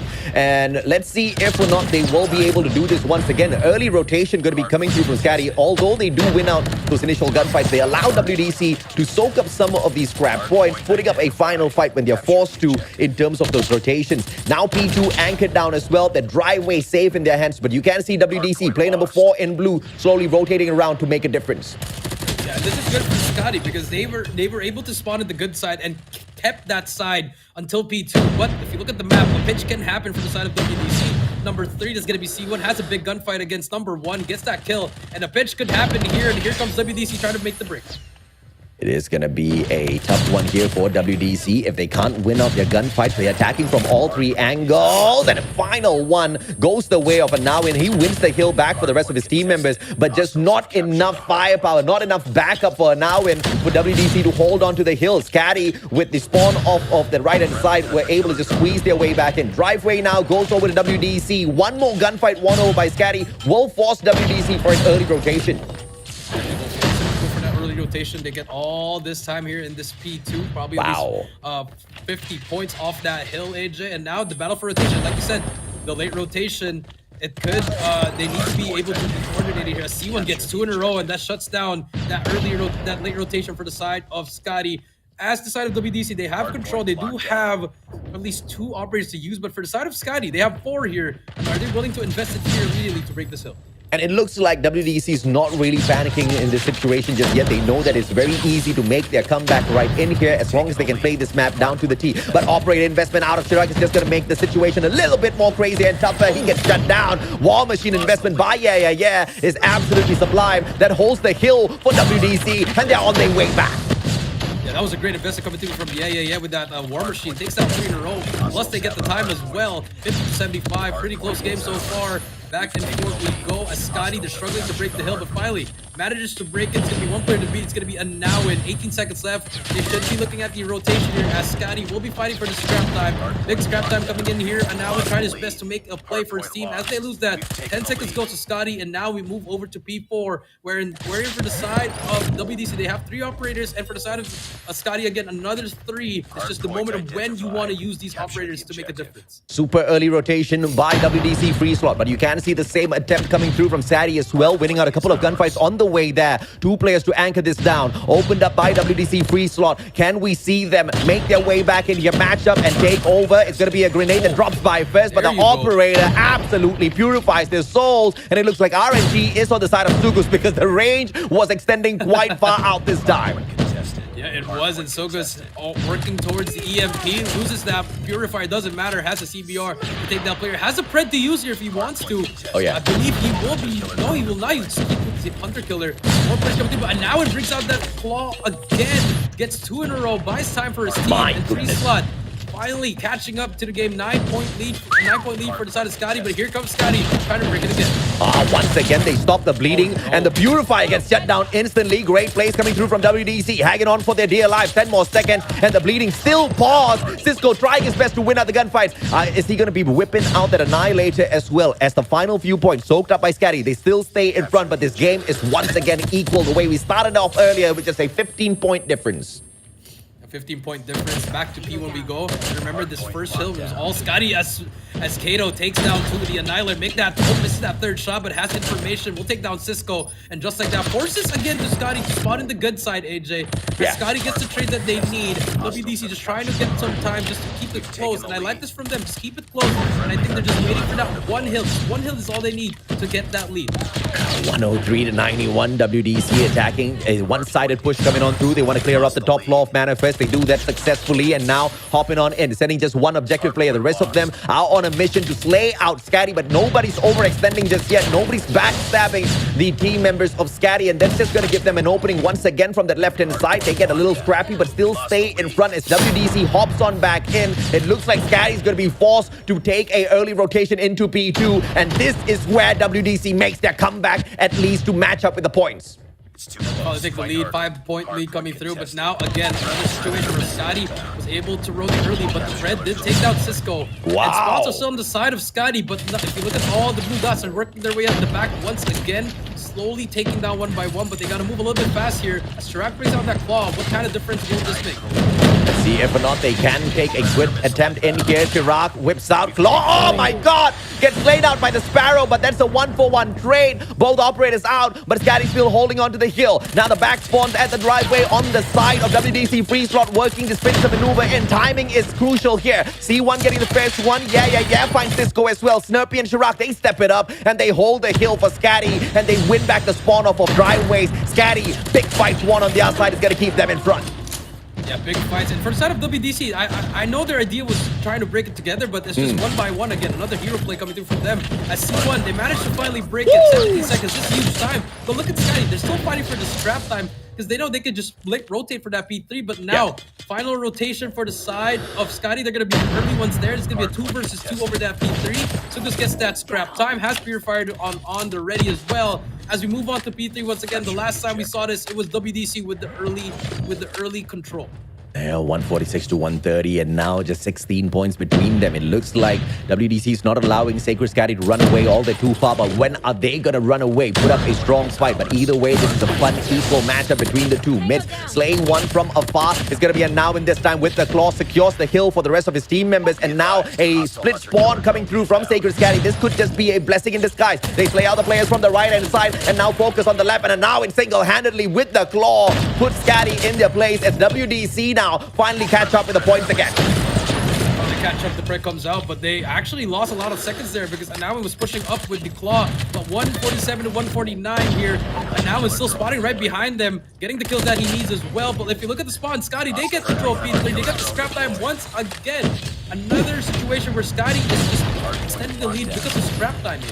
Absolutely, man. And this time WDC just doesn't want to release it just yet. The equalizer comes on through, but a pause there as the player gets slain out. WDC once again takes a slight lead. Early rotation coming through from Sacred Scatty. This is the place. This is the P4 where we saw WDC just slingshot themselves in front. Can they do it yet again and not just catch up, but this time leave Sacred Scatty in the dust? It looks like Scatty's ready for that.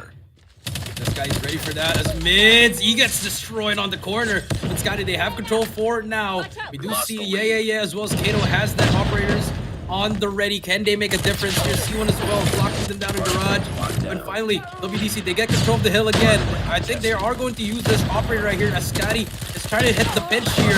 More players coming through. Scotty manages to break the hill. 170 to 158 so far. Scotty on top. The smoke played against the players of WDC free slot there. They thought that would stop Scatty from getting the hill, but that just blocked out their own vision, and Scatty played them through those smokes. WDC free slot, a little bit of a boo-boo of a play there. 158 to 177. They find a break back on the hill, but 15 more seconds to go. The Scatty put up a strong fight. It looks like they are going to be rotating, but P1's very close to the P4, so nothing's going to be wrong here with a one last fight attempt. Snurpy drops by in, but the slays are there for free slot, and this time they narrow the gap yet again. Only 3 points between the teams.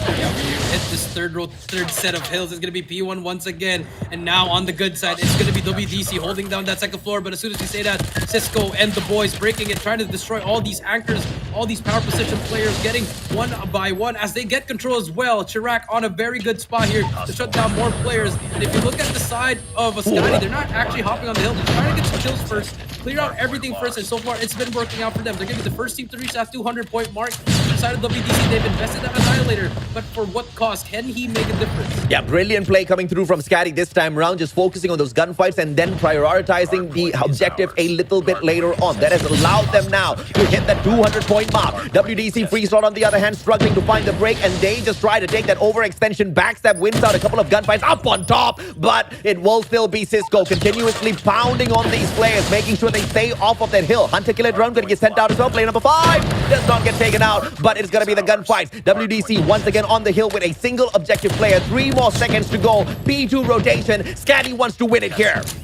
Yeah, they want to win it here, and this time again, they win the rotation in P2. And now for the side of WDC, do you invest your operator here? Do you invest your Purifier coming through? As WDC, they're trying their best to make it through. Pred comes through as well. Here comes Sugus with the Purifier. Gets one, but gets taken down by a Sparrow as well. And now Scotty slowly inching their way in this game 1 victory. What a fight both teams are putting up here, and Sacred Scatty really impressing everybody right now with the way they're handling the situation. And that unfortunate Freddy mistake by WDC free slot, which could have helped them get into this P2, just wasn't laid out properly. 222 now, Sacred Scatty, but it's going to be the War Machine in the plans of Sugus finds Snurpy as well. Players attacking from the right. They win out the hill. Sacred Scatty's back again. They're back in the game. They could definitely end it right here with the War Machine. Mids gets another player as well. Tokyo gets that trade, but more players from WD. They need to contest this hill in order to force another hill, but it doesn't matter. 13 seconds left. WDC, they're still trying to contest. Just has to hop on this hill right here in order to contest the game and make it to the next hill, but as we can see, the rotation's already there. WDC already in this P3. Big gunfights, but the Preds gonna come through. Gets the information that they need, but does not get anyone. And it's gonna be a foot race for the side of Scotty. Nah, if anybody's going to be sacrificing scrap points, it should not be WDC free slot unless they can win out each and every single gunfight. That has not been the trajectory of this matchup so far. Sacred Scatty have a huge opportunity to slay out those players. 3 more remaining. Make that 2. 1 more on the hill. Bleeding stop. Cisco overextending at the same time as well. They get the hill for a single second, but here comes the grid out of WDC free slot. 41 seconds on this hill. 2 more players to slot out. Tokyo gets it, and the game is done. What a fight from both the teams, but Sacred Scatty, just the better one. I am impressed with Sacred Scatty. Wow. I Me mean, too, bro. the way that they were winning P2 was their hill, and the way they were breaking towards that second half was just amazing. I mean, everyone was filling in the roles, and the way that they were using the operators, well, it wasn't getting the kills that we thought it would make, but it was just making so much space. Both teams were using it properly with the spaces that they were getting it. But for the side of Sacred Scotty, I mean, you have Tokyo with 44, but other than that, I mean, yes, no one really has a 40 bomb. I mean, for the side of WDC, you got 2 players with 40 kills, but they were just getting exit frags. It wasn't the kills that they need. And for the side of Scotty, they were getting the kills inside the hill, getting the transition kills, the kills that takes a lot of time to get, and eventually it helped them win the game. I'm shocked, bro. I tell you, it was the P1 management of the objective played here by Sacred Scatty. Wasn't scrappy at all. Was very well planned, even better executed by the squad, just hopping on onto the second floor of Mana, playing the game of Slays first, winning out a majority of their gunfights, making sure the whole of their opponent's spot, I think it's the wrong replay, but is this? Yeah, it's the wrong replay. We apologize. This is a little bit of a google, but, you know, just focus on my words, all right? I mean, that P1 scrappy play, Scatty handled it so well. And not just once, multiple times we went back in there and they did the exact same thing. And the adjustments just could not be found on the side of free slot. And I just don't agree with the early rotation by WDC free slot to go back in there for P3 when that P2 almost sought out the game for Sacred Scatty. This was the time where you need to be super scrappy. You need to give your heart and soul for every single hill, even on a hill like Hacienda, even on a map like Hacienda, where it's so huge when it comes to the rotation, right? But they let it go, and just a couple of seconds of break found Scatty the match. I think it could have played out to be a little bit more closer if free slot did not let go of that P3 early. Yeah, I feel like for the problem for free slot here, AJ, is they kept on rotating early, but they kept losing the hill at a certain point wherein everyone's trying to make the play. Everyone's trying to slay out, go out of the hill, get the kills. Yes, they are getting the kills, but at the same time, if you look at the map, no one's on the hill. No, you are not getting any value from those kills. And Scotty was abusing that because they kept on seeing, oh wait, they keep on pushing. We can just rotate late. And I mean, dude, that was just a no-brainer call coming through from Cisco and squad. Unfortunate because WDC really played a good game against Scatty. And we saw the numbers. When it comes to the engagements out there, they are toe-to-toe with each other. Nobody's outslaying the other, but it kind of looked like that on the hill just because of how WDC was just so scrappy, just jumping in play after play, not really taking a team push in towards that hill. And most of the times they were allowing the gods of RNG to dictate. I mean, if they spawn off split spawns, they're attacking split, right? If they spawn off from one side, they're just taking a straightforward attack against Scatty. I didn't see a lot of planning come through from them. But once again, surprisingly, Scatty had all of it going right for themselves. I'm wondering what's going right here for the squad, but WDC needs to figure out what's going wrong for them because that could have been a win, which was unfortunately dropped by them because of those decisions that were made, right? And I do agree with you. I think Scatty just noticed they were going in so early for those rotations. They're like, yeah, go right ahead. We'll pick up these scraps. Take it. I mean, from the operator side as well, I only saw one good play, which was Sogus with the Purifier. Other than that, everybody was getting caught off guard. They bring out the Purifier, their Claw, they get taken down immediately. So it was pretty much just all gunfights, which was, it made it an equal fight because even if they brought it out, they're not getting any kills. They're just making space. And for free slot, I was not expecting them to drop this game because I thought going with the map process that they knew, they had the plan, but it's the adjustment that Scotty made. Like, even if they planned for so long for this, it didn't matter because the in-game adjustment from Scotty was just on point. Yeah, I think if there was just some strategic changes coming through from WDC free slot, this could have just very easily gone to the R side instead of Scatty. But I'm glad to see that it was a 50-50 fight. And even the scoreline speaks of a 50-50 fight, right? Towards the end there, we saw a couple of unfortunate mistakes. We did see FreeSlot kind of hold on to the scrap points as well. They were fighting for those scraps. But as opposed to what WDC was doing, Scatty didn't allow them to play all those scraps. You still saw at least one player from Scatty going in to disrupt those plays. Whether they won that or not is besides the point. The fact that Scatty did not want to allow those scrap points to be soaked up showed how much Scatty respected WDC. But WDC just weren't thinking those moves through. But let's see in an S&D, because I believe the snipes out of WDC FreeSlot, dude, they hit hard. Yep, they hit hard. As we can see, both snipers getting one kill at least now. Bomb is going to get down. It's going to be a full retake for the side of Scotty. 4 versus 4 so far. Utilities not going to be working for them. Just going to go in there. Guns blazing. Snurpy does get one. That's going to be a 4 versus 3 now. Snurpy on your screens. Can he spot that play? Yes, he does. Peekaboo gets that kill, but Kato does get Cisco. Kato gets 2 in a row. That's going to be 3 kills for him in the round. 2 more for the ace. 2 versus 2 now. As Scotty making their way into this site, they need to take down that sniper. They know there's gonna be one player. Snurpy gets it's gonna be a 1v1, but Kato gets 4 in that round. And there you go, AJ. The snipes finally showing up for the side of FreeSlot. Yeah, Quadra clutch coming through courtesy of Kato as well as his snipes. This is what you want out of a team on an S&D matchup, especially Tunisia, right? This map was built for snipers, and Kato's making good use of that. Now, yet again, another attacking round. The team is going to be focusing towards A, but they are going to be surprised. 4 players on defense stacked up for Scatty. Yeah, 4 players on defense. Snurpy gets Kato. No more sniper for him. But they're going to be pushing this. WDC, they're still going even though they lost that player. Snurpy gets Sugas as well. Finally gets taken down by Mids gets a trade on Yes, C1 gets Tokyo, and Nawin gets Mids. Now it's going to be a 2 versus 2 once again. Cisco and Chirac versus Nawin and C1. Bomb on the ground. And it looks like Sacred Scatty wants to play that long rotation. Check out mid first, but nobody is home. Bomb gets picked up. Audio cue goes over to Sacred Scatty, and they might just be able to catch this bomber off guard. What's player number 3, C1 doing? He's trying to clear out the location at B first, but the bomb's just hanging back way too far away from him. This looks like a recipe for disaster. I'm wondering how WDC is going to clutch this.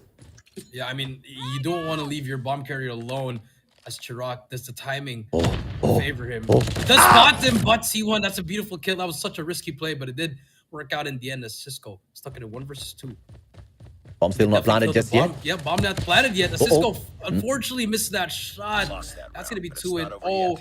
And great plays coming through from FreeSlot. You know, it's a little bit risky there. I mean, if C1 got taken out there, it could have been a round for Scotty. I think WDC got really lucky in that round, because if at all the bomber had been pushed here by 2 players and they had the positions to really catch him in a corner, that could have been a pincer. It would have been a deadly round, because then Sacred Scatty has the bomb. But thankfully, 2 rounds now on the side of WDC. FreeSlot, really good engagements as well. So they are earning these wins this time. Bringing that bomb straight up towards B. And the rest of the players just clearing out the front. The defense coming on through. 4 players. Can they stack it all at the same time? And they do it. Here comes the fights coming through. So put yourself down. Snurpy gets 1. Can he get the second one? Almost gets him. He is going to be 1 shot. So that's going to be a lot of time for them to push up. But takes out mids. 4 versus 4 again. Snurpy has a lot of information. There's going to be 2-1 in front of him, but he needs help from his teammates. As no utilities being brought out from the side of Scotty. Kato takes down Tokyo. And takes down Chirac. Cisco gets back and forth trades we go. But they need to start moving. Kato's still alive. This is going to be a threat. Cisco needs to be really careful here. He's spotting the exact correct position, and he shuts down Kato. Snurpy traded out by Nawin. It's a 1v2. Cisco makes it a 1v1, but the positions managed to allow WDC to walk away with 3 rounds back-to-back. Great plays thus far from the attacking team. Yep, and finally, WDC waking up here in this S&D. They know they could have won that hard point, but now they're showing why they are still a feared team in this S&D, especially in Tunisia, one of their favorite maps coming through. It's going to be a 4-1 defense for the side of Scotty. And again, for WDC, if it ain't broke, don't fix it. They're going to keep on going for this side as they take down Chirac. And that's going to be another bomb down for the side of WDC FreeSlot. This time the numbers to the side of WDC again. And just overextending. Snurpy trying to get a refrag, and will find Sugus' head. Not before Mids got taken down first. So that is a great trade back from the side of WDC. Bomb getting planted finally in a 4v2. A 4v1 and a none.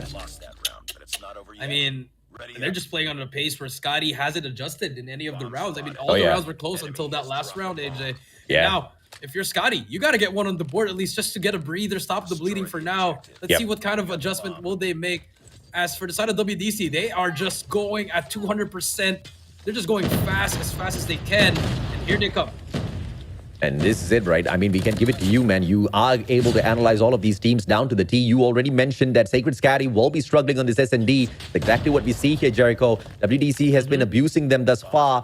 And yet another attacking round taken perfectly with the bomb planted. They do have the numbers advantage, 5v3. It doesn't look good for Scatty just yet. And even when the bomb switches hands, these are just too many rounds given away to WDC. Yeah, too many rounds. I mean, the first 2 rounds could have been their victory. But mids, it's not about that player below him. Gets taken down. Just a little bit of a mechanical unfortunate there. I see one. Spots player. He's going to get taken down as well. What? That's going to be a flawless round for WDC free slot. And I was not expecting this to be this dominating, AJ. But so far, WDC free slot, 1 round away from match point.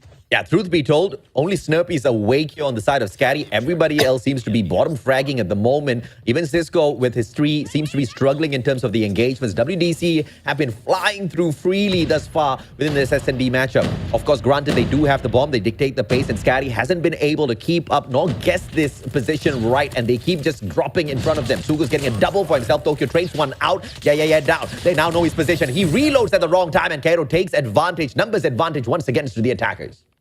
Yep, 2 versus 4. Bomb is going to go down. Chirac and Cisco, what can you find? So far, C1 does get that's Chirac. It's all up to Cisco in a 1 versus 4. And this should be match point for the side of free slot. And, I mean, okay, that's a nice shot coming through for Cisco. But can he hit 3 more in a row? Cisco, he's going to get taken out by Kato. Match point for free slot. And if this is going to be the S&D of Scotty, I mean, they could definitely make it to the playoffs, AJ. I would say that they have a good chance. But again, if you're going to a best of 5, you got 2 S&Ds there. That is true, my friend. And Sacred Scatty hasn't really been able to put on a great show thus far, but we do know that they are pretty decent on those S&Ds as long as Cisco is on his top game. But we do see as well the change of roster really affecting Sacred Scatty at this point of time. The usual players are just not going out there, finding those heavy big frags, and we're having to depend on Snurpy and Cisco this time around. So this is a little bit of a change of pace. But as they pick up the bomb, they are down in man once again. They rotate towards A, and this is going to be a tricky situation because it's a 4-man stack on defense at this site. Yeah, 4-man stack on this defensive side. And for the side of Scotty, they're trying to make a play. They're trying to go in here, but WDC, they're doing the same exact defense of Scotty here, but I think the execution just might be a little bit different here. As Chirac tries to hit some wall bang, will not get anyone. Scotty's still a minute to go here, AJ, but what can you find? I mean, you're down 6-0. You just have to try something here to at least stop the bleeding, and then from there, work your way, get some momentum at least. Well, at least one player is doing something. Cisco slowly wrapping around, trying to see if or not the B bomb side is clear. But I think this is just a too aggressive of a spot for Snurpy to be holding. If at all, he does see a WDC pre-slot player going in for the push. Snurpy's going to be in a lot of trouble. If that bomb gets dropped, perhaps this round, perhaps the game as a whole is going to be over. Yeah, spotted out. But trades out Chirac, who couldn't really get his shot on point. Sugus finds Cisco, and I believe this S&D is over with a 3v2, though. Bomb really low. And this is about it, Jericho. I mean, this could be it. Snurpy, 1 versus 3. Does get 1 versus 2. Almost gets a second, but it doesn't matter. Second, 7-0, AJ, in day 1. Dude, I'm shocked, bro. I am shocked after what WDC showed us in that first game. I expected a couple of mistakes, but no. WDC stepped it up. They were clearly frustrated from their performance in that Hardpoint, and you can see no smiles. This is just a serious matchup, and they really want to punish the team of Scatty. And I am shocked as well as to what Scatty could bring out in this matchup. I mean, those were just rounds where they were just getting capped one after the other. I expected a little bit more of a scrappy play, maybe a couple of cheese threats, overextending together as a squad. That didn't really happen. They stayed disciplined, which is a good form to see out of a pro team. But if something's not working, you got to bring it. You got to make it a little bit fresher in the next round. But you didn't see those adjustments coming through. Yeah, no adjustments whatsoever all throughout. I mean, the first 2 rounds were great, but after that, the next 4, I mean, it shows in the game. But if we take a look at the leaderboard, AJ, I mean, it's only Snurpy who's awake. I mean, Tokyo and Chirac mids 1, 1, and 2. The Cisco with 4. It's not really cut it. And for the side of WDC, They were working as a team. Oh, yeah. And, we thought that they weren't really working as a team in the Hardpoint. They were struggling a bit, but in S&D, I think all cylinders are firing correctly. Yep. And this is good. This is great momentum for them. And now let's see if they can bring that momentum into control to take this series as well to 2-1. And this is a clear indication here that WDC Free Slot just needs to slow the pace down as they take those defensive rounds against Sacred Scatty, who are going to be trying to bring that, that step up in terms of pace, just like what they did in that Hardpoint matchup. But all of those mistakes that we detected in terms of Hardpoint, we don't really need to fuss about that all that too much, because they don't need to worry about early rotations here. They just need to win out their gunfights just like in this S&D, and they need to really prioritize those hills. If they see Scatty just focusing on one, just turn it into an all-out gunfight, and it's clear that WDC can win a fight like that.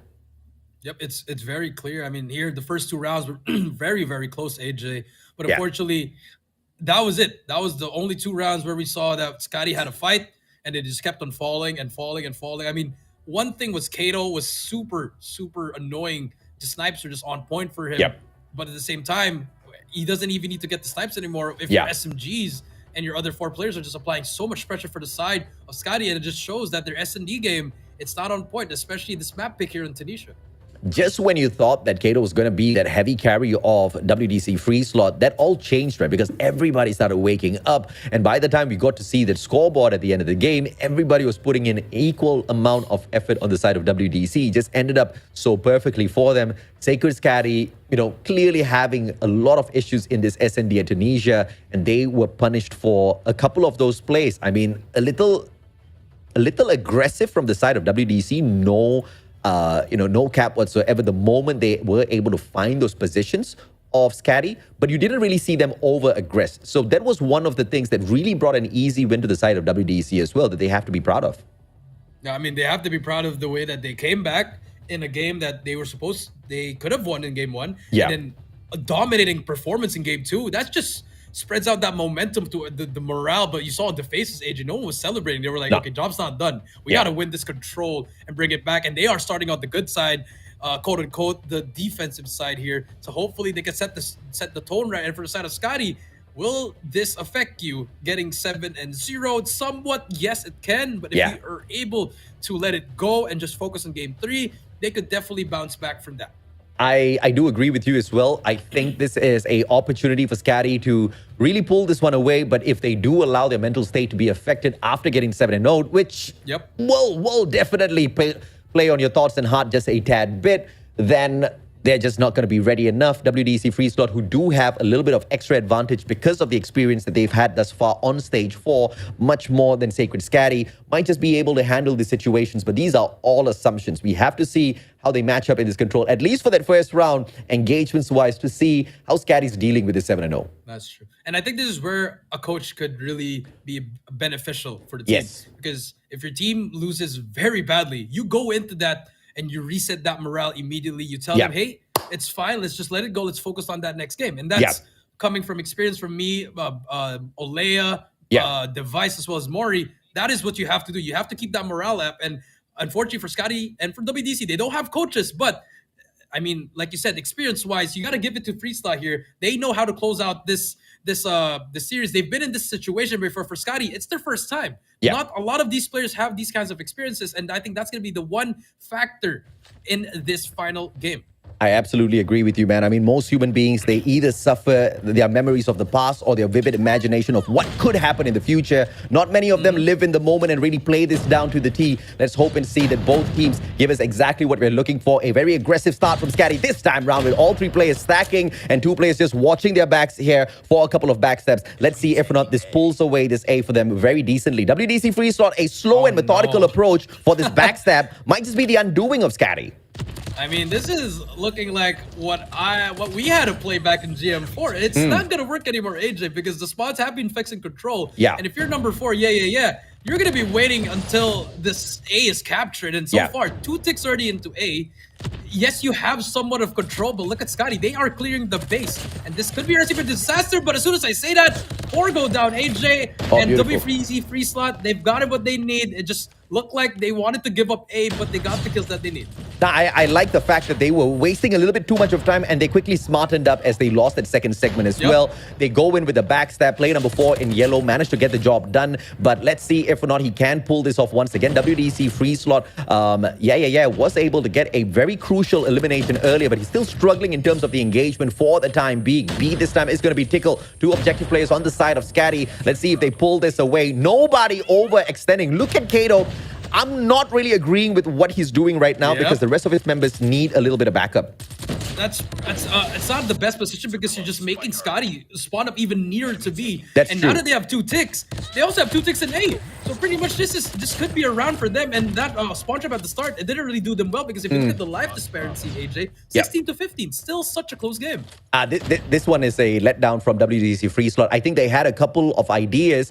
But I don't know if they tested out the ideas. Perhaps it worked against some of the other teams within the Thailand scene, but not against Sacred Scatty, who are very easily running around them. But the blessing in disguise here, the lives are all equal, right? 13 to 13. But the disadvantage here is 2 segments have been let go due to that unfortunate approach that WDC initially took. Now, all Scatty needs to do is just overextend. Player number 2 in yellow is going to be Snurpy. Heavy dependency on Snurpy now to pull off a couple of backstab gunfights. Yeah, he needs to make something out of this play, but CC1 does get one. 8 to 12, 7 to 11, 4 life advantage for the side of Scotty. There's going to be a Hunter Killer to try to take down that one player, but he's going to get gunned down by mids. 5 to 11, and AJ, everything is not looking good for the side of WDC as the Hunter Killer gets 2 as well, AJ. That should be a GG in this first round, but we do see WDC still fighting, but the life advantage is going to be one last player, and that's it. Round number 1 in Scotty. I think big brain plays from Scatty here. They knew that WDC was just trying to play those cheese strats and they anticipated it. They had those right guesses, won out all of their gunfights, and the approach towards the final hill there. I'm just surprised that WDC is being quite cheeky with their strategies. I wonder how many times they tested this out. But now they are on the attack. It's all in their hands. All 5 players on the approach. 1 flanking around from mid as well. We'll find 2 defenders. Very easy for them to sort out. But the smoke's just making it a tad bit tough. Finally, the slays come on through. First segment in the hands of WDC.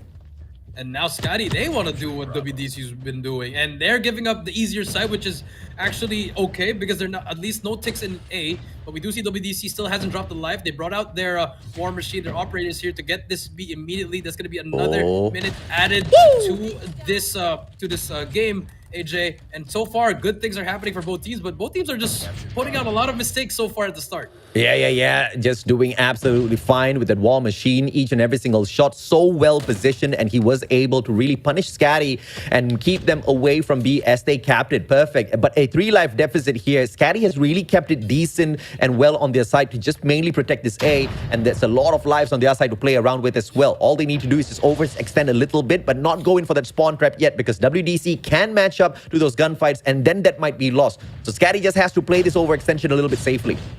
Yep, and they can also invest their operators, so they have 3 on their side as well as WDC. So just proper usage of that operator could definitely turn the tide of this game. Yeah. Both teams 21 to 20 so far. Chirac, he's gonna get shut down, and the spawn trap might just happen for the side of WDC. C1 with the Sparrow can definitely bring it out and make that difference. But so far for the side of Scotty, they have a great perimeter defense on this side of A. Let's see if they can try to get some kills, to string up some kills here. As WDC, they're trying to play like an S&D, but Snurpy brings out that Purifier just to clear out that side. And this is good, but Kato with the Annihilator trusts him down as well. And another shot, beautiful shot coming from WDC. And now they have somewhat control of Kitchen here. But Snurpy again on the Purifier, just cleaning things up. Yeah, great plays, but both teams very equal with the lives. 1 more minute to play. WDC still can pull this attack off. Sacred Scatty has been amazing on the defense yet, though. And the investments of those operators have been very well timed. Mids now with the War Machine. You don't see them all bringing out those operators all at the same time. 1 by 1, they keep the advantage to the side of Scatty. And this is the way you play that defense. And now those players stacked up again, anticipating a spawn trap, and they don't give it away. 2 players holding down the spawns at all times. And WDC free slot down in lives and struggling a little bit. Yeah, struggling a little bit. 3 life advantage now. And here comes Anawid gonna push up. He's gonna get that kill. 2 go down. 8 to 11. Again, another 3 life advantage for the side of WDC. They need to start moving here. Probably bring out a sniper. It could be useful at this time. But at the same time, are you willing to give up that life? 7 to 11. 20 seconds left. They need to hop on it now. 2 operators for the investment here. Does WDC want to take this risk? They are half in life. Cisco and Snurpy stepping it up. Headshots all around the map. 8-4 now. Double in life. Cisco, big fight, but C1 wins that out. And finally, the cap for A starts. But I think it's too late. Just like Hardpoint, WDC playing their timing wrong, and they will get punished. Yeah, they will get punished. 5 seconds left. It's all up to Kato. Not even close to get on that hill. Not even close to get 5 kills in a row. And that's going to be game 2-0. One more round for Sacred Scotty. Ready up. Oh, how unfortunate for WDC on these respawns. They have ideas. They have strategies. But I am just a little curious as to how many times that they experimented in scrims against some of the other regions, because it just seems to be so offhand that it's really not working out at all. And Scatty's just having a good, easy time against them. This time, defense on the side of Scatty. 4 players hopping on in straight up for the attack. They get slain where they stand. 3 more attackers are still alive and kicking. The wraparound player 1 and 5. And this is going to be WDC with a great start. But Scatty already with the first segment on the other side at B. Yeah, first segment complete already, and Scotty went down for that default push coming through, but great defense coming through from Free Slot. And now you see the rotation coming through. Number 2, Snurpy's gonna get taken down, and this is how Free Slot should have played ever since their first round of defense. But so far, now that it's working, let's see if they can keep it up. Let's see if they can keep this up. Angles are all locked down well here. And now in what a slide. But Tokyo will not catch him off guard. And now in slaying on a double, almost a triple as well. But Mids finds the Punisher. LK24 just a little bit better in that engagement. But the defense this time has been so much more stellar on the side of WDC. I totally agree with you, Jericho. Let's see how Scatty now handles this one-sided attack towards A. Yeah, that is true. And if you're Free Slot, maybe just 1 round is all you need. 1 round to bring back that momentum and maybe take this 3 in a row, because now you just need to win 3 in a row in order to win the series. But so far for Scotty, struggling on the offensive side, can't find anything. As soon as we say that, they do finally get on that A point. But for how long can Mids hold that down? Slurpy gets that kill, and B is going to be started to get that capture in that second segment. 19-15 so far. Mids still alive, just making so much space here for the team. Finally gets taken down, but the damage has been done over that B segment. We are going to see another 60 seconds added into the time. Brilliant split push coming through from Scatty, and that just opens up this B side for them to cap. And just that one distraction over at A did manage to pull a couple of the defenders out of WDC, out of their positions, and Scatty ran away with that kill capture on B. Now, the methodical approach towards A needs to be executed here by Sacred Scatty. They do have a life disadvantage, so they really need to be they need to approach this situation well. Yeah, they need to approach this situation like it's an S&D. I know it's still early, still have some lives to waste here, but more of an S&D type of a gameplay as Tokyo. What's that player? He is going to get flashed, and Sogos takes him down, and that is super unfortunate if you're on the side of Scotty. You had him on your sides, but you did get flashed into heaven. But unfortunately, 14-11, 45 seconds left. Snurpy spots that player, but gets gunned down by a now. And so far, you see the side of WDC. I mean, they don't need to throw their lives here. Just play it back. I mean, you don't need to push up. But for the side of Scotty, slowly the plays are happening as we see 3 go down. And that's going to be an A capture. They're working on their A capture. Tokyo as well. But here comes more push from the side of Kitchen as Mid takes him down. And this could be game for the side of Scotty. But C1 has something to say about it. Takes him down. Brings out the Sparrow. And great shots coming through from C1. That is how you want to use your operator. Cisco takes himself down with a nade. You hate to see it. 8-5. 8-4 now as Scatty just losing lives. A little unfortunate, but it's great to see WDC wake up in this matchup as well. And those operator investments have been coming through for them. 3 more lives here for Sacred Scatty. WDC Free Slot don't really want to waste those operators anymore. They cannot afford it as they are still behind in terms of these rounds. They're just holding Scatty back by a little bit. They finally win 1 for themselves, and they save 2 operators for the next round. Yeah, that's good for the side of WDC. You know, get 1 on the board slowly but surely. Just work on each round. Let's see how they do in this offensive side. Will they go for another unorthodox play, AJ, or will just go with the default? And so far, a split will happen. 3 players go to B, 1 will go to mid, and 1 in A. So for the side of Scotty, they're going to try to go for that spawn trap once again. Snurpy trying his best to hold it down. As he gets taken down, B will be captured already. Starting on that capture, C1 gets 1 as well. This gets a lot of space. And now B already done with that first segment. Methodical approach by Scatty, overextending, finding the spawn trap as well. Can they slay? They will not. And that puts them on the back foot because that play has to check out on their end. They could have just easily dropped over in towards the gallery and found those backstabs and stopped the attack onto B. But Sacred Scatty, that 1 lapse of decision making has given away 1 side over, and now they have to defend A with their lives. The last time they did this, they did manage to pull it off, but oh my goodness, the Pretty soaks up nothing, and the trophies do save their lives. The trophy saved their lives as Snurpy trying his best to hold down Kitchen. Pinch will happen for the side of WDC, but they are going to get shut down by the side of Snurpy. Snurpy gets one as well. More players in front of him. Can he make the plays for his team? As Yeye on a 5-kill spree, working towards that Predator missile. A lot of time here. They do have a life advantage, so at least 5 lives in their bag here. As Chirac, he's going to get taken down, and finally starting to capture A here. Let's see if will this turn around the side of WDC. It would be quite an epic comeback if WDC Free Slot can win this and then the next round as well. But Scatty have shown us not once but twice now they can get the one-up on WDC Free Slot when it comes to control. Great engagements as well as rotations came through earlier from them. But this time they seem to be struggling a tad bit. And now in with the claw this time round. Overextending and will get the double for his squad. And this is just a little bit more crushing for the Spirit of Scatty.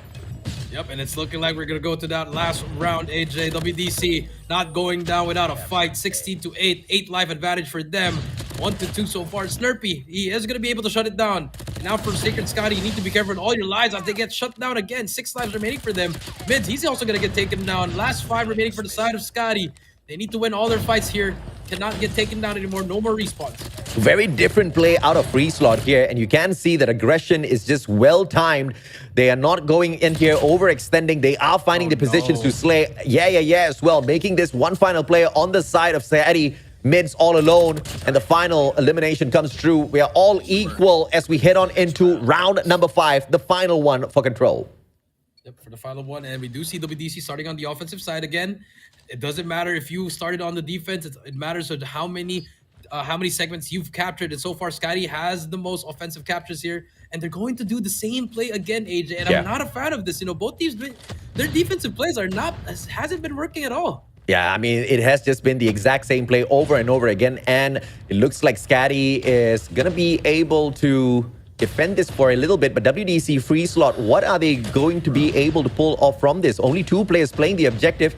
Everybody else betting their lives on overextending and shutting down Scatty through gunfights. But it seems to be working out. Yeah, it seems to be working out for the side of Scotty. You've given up B all the time in defense. And My goodness.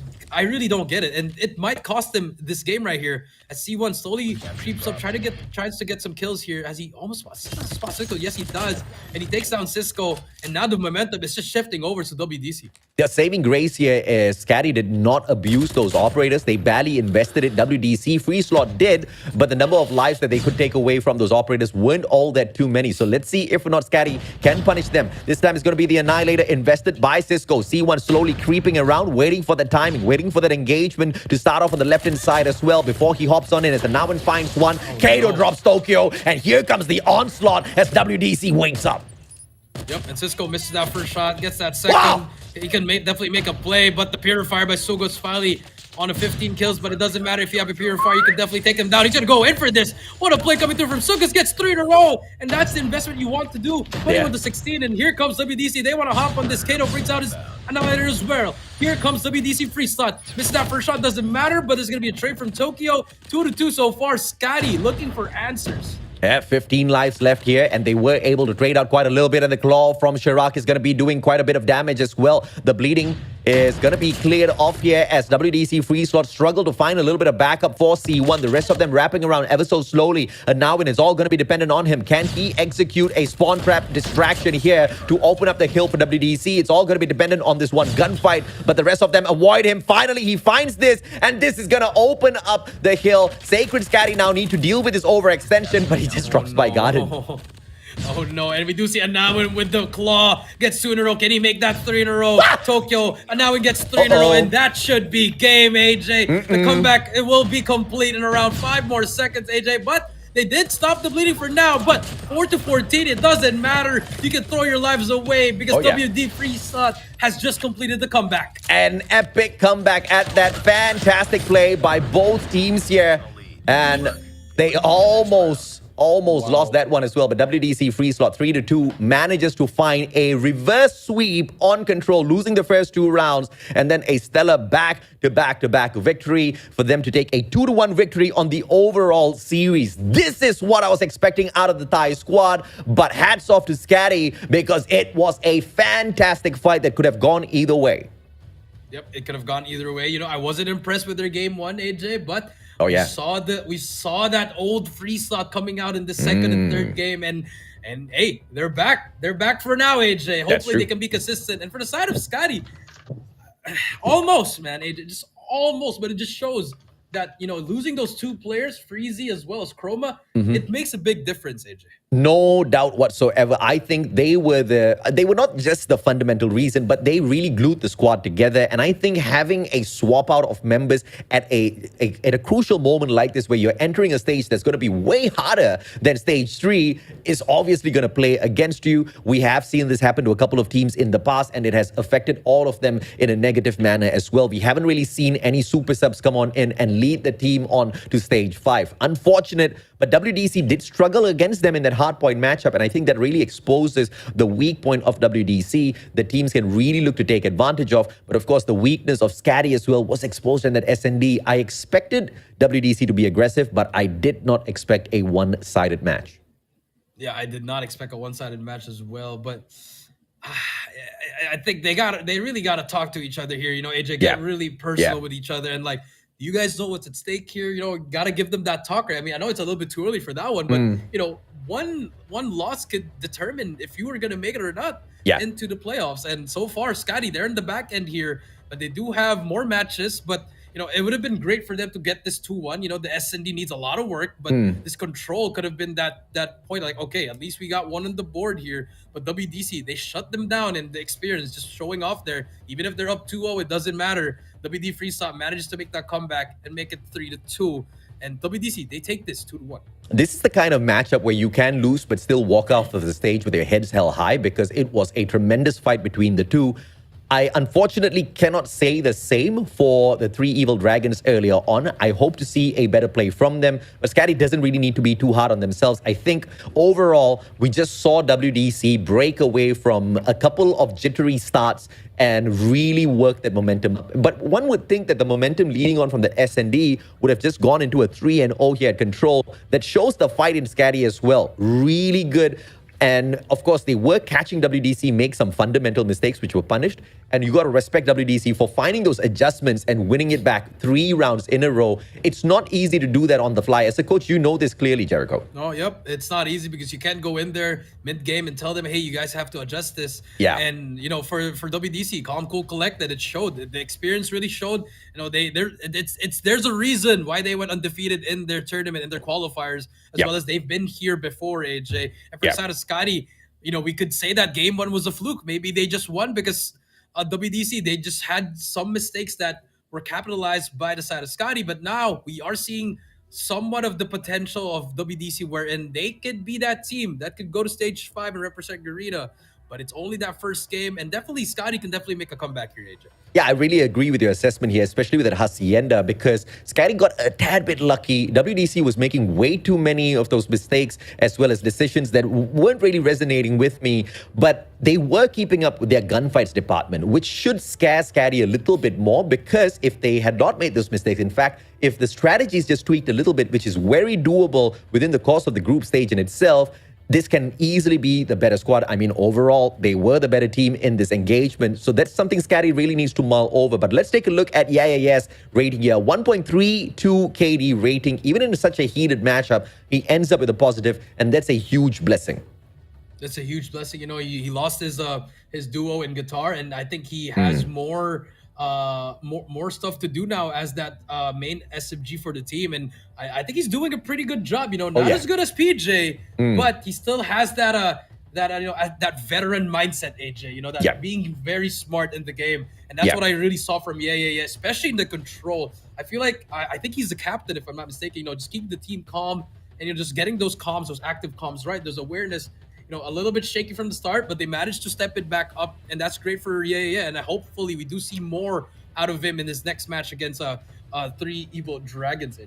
They prevented themselves from being punished by Scatty, but that sort of a play would never work out against the West Point Mamba Low King. This is something that WDC really needs to, let it soak, because all of those adjustments, by the end of this series, like as we are talking right now, I expect them to be back on the drawing board and really figuring out what went wrong in that Hardpoint, because it would really be punished by any of the other squads, right? Sacred Scatty did punish them, but they still managed to hang on for quite a little bit. I don't think it will be the exact similar response from a team like West Point. I think they will not just punish you, but they might just whip out another 250 to 22 if you kind of like do that again, right? But as we move on with the competition, I'm glad to see no donuts for series number 2. And I'm pretty sure there's not going to be one for this next matchup as well, as we see Wolves take on the Broke Boys Club. I mean, definitely the S&D won't go 7-0 once again, AJ, but this could be a potential 3-0 on the series. That is true. But games will be close against Wolf as well as Broke Boys Club. Yeah. We both know these teams. You know, Broke Boys Club had a very subpar placing in a GM5. Wolf, second place. They placed first in GM4, but I feel like they have something to prove here, especially with the new name and everything else. And they do have a sub that I do want to talk about once we get back from the break. We'll be right back after this quick break. Drone on standby.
Welcome back, ladies and gentlemen, boys and girls. This is the Call of Duty Mobile Stage 4 for the Garena squads. And thus far, we have seen a pretty one-sided match followed up by a absolute quacker of a back and forth.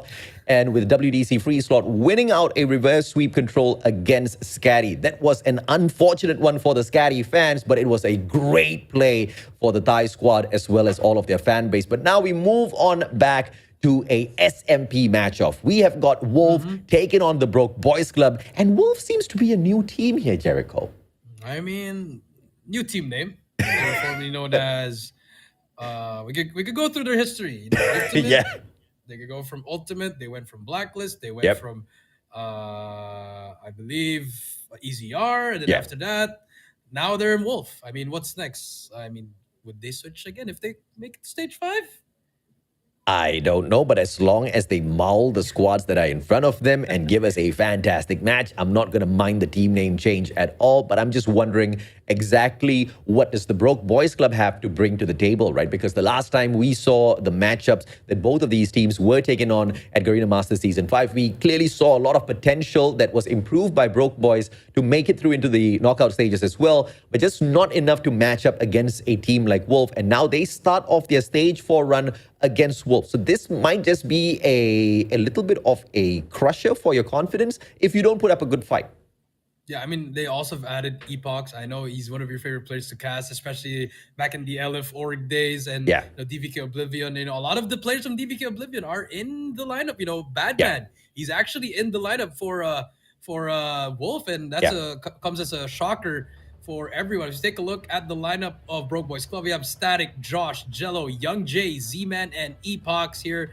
A team that has a lot of experience, AJ, but it's just more of the execution that's been really, really struggling for them. I mean, there's some of their feats, they handed Smart Omega a 2-1 loss in the group stage, but during the playoffs, it all fell apart for them.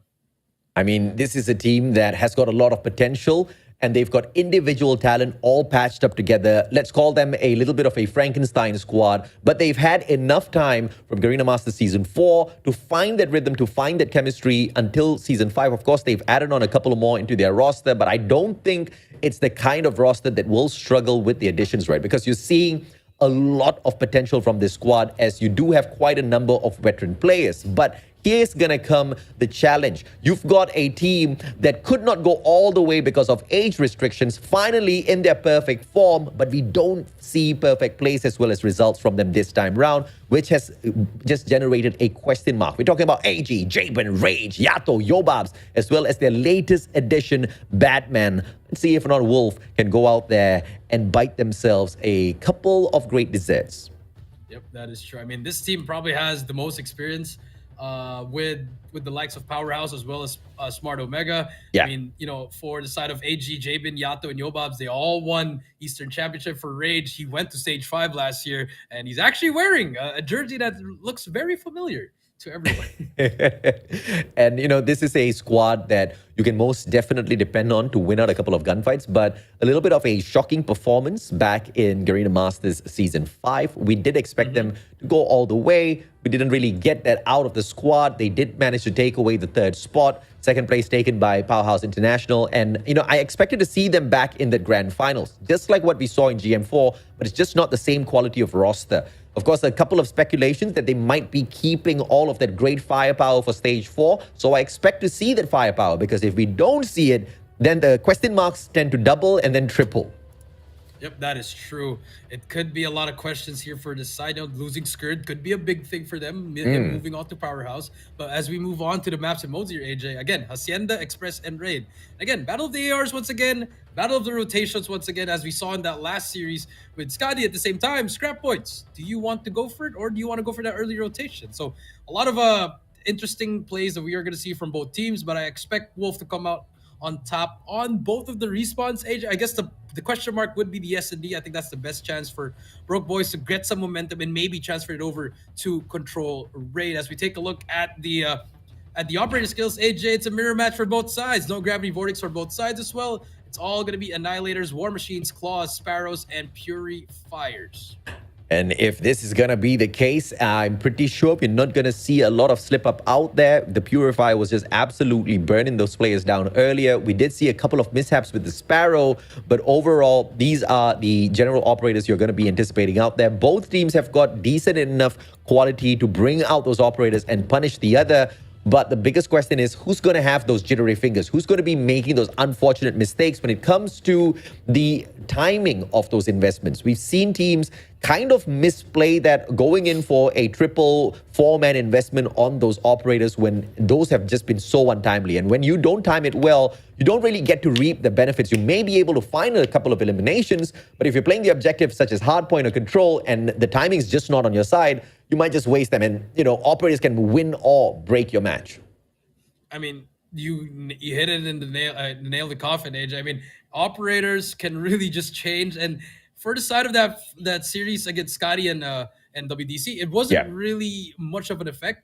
It did for like a couple of seconds, but we didn't see its full potential. And I think with Wolf and Broke Boys Club, I think we're gonna see the full potential as we hop on. Is game number one is gonna be Wolf versus Broke Boys Club. Game number one, Hardpoint on Hacienda, and for Broke Boys Club, they're spawning on that good side. Let's see if their ARs can hold down these power positions. Yeah, Hacienda yet again, and it looks like it's a great start for the team in yellow. Broke Boys fighting the hill just for a second, but not even enough to pull away more than that single point. Wolf, on the other hand, will find a few extra moments there. A single objective player just hiding in the corner, and that's going to be Jabin all alone. Static finally finds a slay on him, but not getting too cheeky with the objective play. Making sure the perimeter's all clear, then wastes a couple of seconds, but it's going to give them a safer approach. Broke Boys Club now slaying from the back, and they do find their way back into this matchup. This is how you expect P1 to go back and forth. Yep, this is how you expect these teams to go back and forth. 13-12 so far, as we do see the scrap time hopping on board here. 15 seconds left here. And for the side of Wolf, they do have sponsor P2, but if you look at the recognition for Broke Boys Club, they are just sending at least last two players in this P1, but they're already on their way, overextending over at that well side to get that spawn for P2. Let's see if or not Wolf can make sure they punish them at P2 as well, because they've managed to soak up some of these scrap points here, and the rotation seems to be absolutely timely for Broke Boys. They do have the favorable spawns. One at driveway, and player number 4, Jello, wins out such a big gunfight. This is going to give Broke Boys the advantage for a little bit. A split spawn coming through for Wolves now. They have to win this out through a tight little opening through the door. They do exactly that, but Jello quickly ends their push in here. Gets traded out by Jabin. The back and forth between them ends up on the side of Broke Boys. What a scrappy match. Yeah, scrappy match, and so far for the side of Broke Boys, not a lot of kills, but it's all equally spread out for everyone. And for the side of Wolf here, it's only been Jabin that's been really slaying. Has 12 kills, but all of his other teammates, they need to start stepping it up as well. As Z-Man and Jello, they clean up house, and they have the hill so far. Great start coming through from Broke Boys. You know, it was a bad start. It was a bad P1, but the P2, much better for them. Yep, 52-24. Wolf finally finding a little bit of rhythm, but just can't find their gunfights over the Broke Boys Club. In a game like Hardpoint, even a 60-point lead, even a 100-point lead can be undone, especially when you've got the quality like Wolf. But the Broke Boys Club, they've got the hunger. Let's see if or not they can eat up the big bad Wolves themselves. A late rotation coming on through from the Broke Boys, even though Wolf were already there earlier, but just no great presence seen here at that early anchor for P3. But they win out some crucial gunfights, so this should be a good start to Wolves. And they do get that back. I nearly lost my mind. Apox makes the play there, but a lot of players for the side of Wolf. Rage here on a 2-kill spree will get taken down, but not a great start for them so far. You know, your 3 Slayers not really doing a lot here. Yato, Yoas, and AG as well. I was not expecting this from AG to have a super slow start here, AJ. 65-35, and here comes Broke Boys. They finally get the hill as well. They get the flip that they need. They can definitely bring out their Annihilators here, as Young J is doing that. Can we see some difference here as Yobob finds players with the War Machine? Wow, great shots out of Yobab's here. The War Machine just doing a lot of damage, just clearing out both sides of this corner as he continues to slay them down with the HVK as well. And here comes Wolf right back into this matchup. Final 12 seconds gonna be ticking down, and Broke Boys gonna stick for a early rotation into P3 instead. Hunter Killer Drone will get sent out. Let's see if or not it does manage to slay a player on the way for that rotation, and it does not. Player 2 in yellow does manage to get away from that Epox with his life. Early rotation from Wolf though. Just one player now anchoring down P3.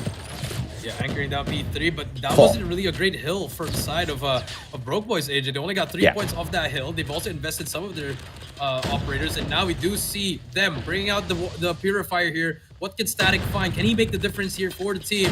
We do see him trying to spray and pray, but he eats an arrow and gets taken down. But they are getting some time here, AJ. 84-65. Z-Man clears out that water side on the 4 kills before he gets taken down. Here comes the player of Wolves. They're going to try to push in here, just brute force it without some operators. And this is what they're good at, coordination. They've been a team for such a long time, and it shows here that, you know, the chemistry is on point for them. The operator counter earlier, Purifier versus the Sparrow, and that was won out great by Wolf. That opened up the hill for them, so no momentum shift here. Broke Boys going to be trying to attack from the back, but now the momentum as well as advantage to the side of Wolf. That operator Purifier not really burning those players down to the ground, and yet another opportunity. Final 6 seconds though. This is just ticking the clock down, and Broke Boys need to find a better strategy, at least to wrap around and find that backstep, pull away that spawn from the left from the hands of Wolf, at least towards the second half of this first hill to find the advantage once again on the P2. This match is just way too close to take risks on. Yep, it's true. 91 to 83. It's looking like that Scotty free slot game, AJ. Just back and forth we go. But Broke Boys, they are holding on to that lead. 92 to 87 as the side of Wolf. They are getting some time off here, and no one's actually near here. So great positioning for the side of Wolf here. As soon as Z-Man shuts him down, they're going to get some time as well. Back and forth we go. Z-Man gets two as well. And the Broke Boys Club, something has happened here, AJ. They weren't playing like this in GM4 playoffs, but this is good. This is a good sign for them that they're actually making a lot of adjustments from that GM4 blunder. Yeah, I agree with you, man. I mean, it's shocking to see what they can do against Wolf now because they are also winning out a majority of their gunfights. I mean, not by a lot, but there is a little bit of a difference here. Wolf struggling just a tad bit, and I would say Broke Boys are playing this great, but this is not the side of Wolf that we saw back at Garena Masters Season 5. Perhaps a little bit of a downed emotion here as they step on into Stage 4. They may be expected to be the champions of GM5, but not even walking away with that second spot could have been a little bit crushing for their soul. It could be a little bit crushing for their soul. 150 to 96 as we rotate over to P2. AG gets taken down, and those are some gunfights that you expect AG to win. But Rage, he's going to get taken down by the Sparrow. Another operator usage for the side of a Broke Boys Club. They bring out the Sparrow, the War Machine, as well as the Annihilator. Let's see what difference can it make. And we'll find one as well. Epox, the new addition to the team, making the most out of his debut in this Stage 4. Young Jay as well, 127 to 100. We are just going over and over as Yato brings out the Sparrow and stops the bleeding for now. But the sponsor is still in favor of the Broke Boys Club. Yeah, great plays this time coming through from Wolves. Now the bleeding has been stopped. 3 players attacking from the driveway. They open up the hill for themselves. Yato finally drops on in as the Sparrow runs out. But the hill in the safe hands of the Broke Boys Club. 30 points away from Team Wolf, who are now attacking from the back. They want to take over the driveway first, and this is going to give them that back. And Jello just whipping out the claw, making quick work of them, forcing them to go in for an early rotation. What a play from the Broke Boys. Yeah, they're using their operators to their advantage and getting a lot of time off it, as well as the scrap, as well as the rotation. Everything's been going on for them, and if you are Wolves, struggling. AG on 13, Rage on 18, Yobob's on 18 as well. It's only so much that Yato and Jabin can do, but your SMGs, if they're struggling, you're not going to have a lot of pressure inside the hill. Oh, this is just insane plays coming through from the Broke Boys. I mean, they were just trickling in those final few points, and the first ones to rotate over into P3 as well. Warehouse finally broken by Wolf. They want to make their comeback in here. Hunter Killer Drone sent out first to clear out the space as Broke Boys hop on in. The smoke's going to be laid out as well. Yato blind sprays coming on through, but he gets the advantage off of the CBR4. Wolf still holding on to the hill, and this time flipping the area where Broke Boys attack from, and a more methodical approach with 31 more seconds to go. This gives one more opportunity to Broke Boys to take the hill. Yeah, one more opportunity. This could be a huge scrap time boost for them if they want to get this. This 20 seconds is going to be huge. If the Wolves get this, they will get the 4-point lead here. But Rage finally starting up here on a 2-kill spree. Has a Hunter kill to use. Can he make it 3 in a row? Static going to get wallbang, but it's still just contesting. And this is a good contest for the side of Broke Boys Club, as they have the late rotation, but they do have a Purifier on the side of Static that can be used for this P4. Big 1v1 inside this P4. It's going to be Yato versus Jello, as Jello wins out that gunfight. And there you go, Broke Boys Club. They have control of P4 once again. Let's see if the Wolf Boys can manage to break it. Brilliant comeback here by Wolf, and they open up this next hill as well. P4 safe in their hands, but it's not going to be here for long if they can't win out some solid gunfights. You see that Operator Purifier instantly put down on the ground as Yobabs wins out a fantastic double fight, coming on straight directly towards him. Jabin shutting down Jello as well. Finally, Wolf turning up the heat, equalizing, pulling in front. The bleeding gets stopped once again. One more play to sort out, and the smoke is just going to be a tad bit annoying, but the play is on the side of Yellow. Broke Boys attacking from this both sides, and the pincel will go ahead to fail as Wolf wakes up truly in this match. Yeah, they are finally waking up in this match. 160 to 151, still a close game here. And for the side of Broke Boys, they need to break it right now. Tries to stop the bleeding right here. Number 4 on the flank. Jella gets one, about to get the second one as well. But AG still inside the hill. Can he make a play? But he gets taken down by Jello. Big plays coming through from the Broke Boys Club. And this scrap time is going to be huge as we hit the reset again for the third set of hill. And back in P1, second floor will be the name of the game. And we do see just nice shots coming through from Z-Man again. Halfway already in that Sparrow, and he's been super efficient with that Sparrow. Let's see what happens in this third set. Another equalizer, and this time Broke Boys pulling up in front. CBR4 will beam down one. Z-Man just fantastic in terms of how he takes care of his angles. And now he's going to overextend, finding one, almost 2, as he overextends towards the compound of Wolf, and that just slows down the pace. Broke Boys open up this P1 on the third rotation. Yeah, on that third rotation, and then the Pred takes down one. A little bit too early on that Pred for my liking, but 180 to 164. Broke Boys guys have been perfect in this P1 agent, just getting so much time, even in the nick of gunfight, of bullets hailing. They're just trying to get all this time in this P1. At the same time, they have spawns for P2. So this is going to be very, very huge for them. If they could at least just get at least 20 points here, get to that 200-point mark, they could firmly secure this lead. Yeah, the big bad wolf finally waking up, but are we gonna see them crushed by the end of this as Broke Boys once again find the hill, but they get slain out. 16 more seconds to go, and Wolf looks like they have managed to discourage the Broke Boys Club, who are in for an early rotation. One final bleed stopper coming on through, play number 1 in yellow, but he gets slain out, and that's a great play overall from Wolves, but such a scrappy match against Broke Boys, who have been giving it their all. Overextension by Epoch, taking over this driveway and stopping all of that statue spawns from making their approach towards this driveway. One more big fight, and player number 5, Young Jay, wins that out. Annihilator and Purifier Operator both invested at the same time. Let's see how long Broke Boys holds this for. Yep, that is true. The Purifier, the Annihilator, the War Machine, all been invested here for the side of Broke Boys. I don't think they want to use the Claw anymore, but they did use the Sparrow as well. They've used everything here, AJ. Let's see if they can try to get a lot of time here. We see more players coming through for the garage, and Epoch takes his life down, but he takes 2 as well before and now the Broke Boys Club 207 to 191, as we can see them firmly in the lead here. More players coming through. Young Jay gets the trade, but the front break needs help. Jello gets 2. Can he get the third one as well? Needs more help from his teammates, but it doesn't matter. More players from the Broke Boys Club just holding it down.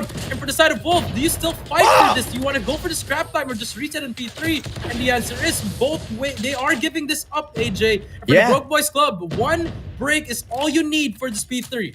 I mean, Yobab's brought out the War Machine, but unfortunately, he just didn't have any backup at all. Whoa. Static wins out a triple, holds on to the scraps for the squad as well, and now about 13 points to end the game. Broke Boys Club are so close to absolutely biting out the big bad wolf, and the Wolves just struggling a tad bit. Freddy's going to be landing as well. That's going to secure them a little bit of a rotation in towards this next hill. P3 is going to be the dominance for Wolf for the time being as Broke Boys attack from the right.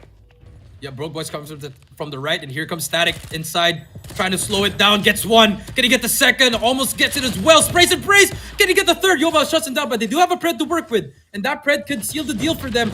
As for the side of Wolf, they are spotting far. The Pred will not get anyone, but will get information for them. 30 seconds left here on this hill. They need to be flawless here if you are the Wolves. Yeah, brilliant attack now coming through from Broke Boys, just splitting off into 2 different groups, and the pincer maneuver will give them a little bit of an advantage. Then the break comes on through. The bleeding gets stopped though. 21 seconds. Epoch 37 slays thus far. The guy is on a roll, but he can't match up to Z-Man. Already on that 50 bomber. Has got the sticky in hand as well alongside the score streak. Jello does manage to find a slay, but 218 to 241. 9 more points can bring this game to an end. But Wolf refuses to give up, and this is the kind of fight we expected out of them from the very start of the match, Jericho.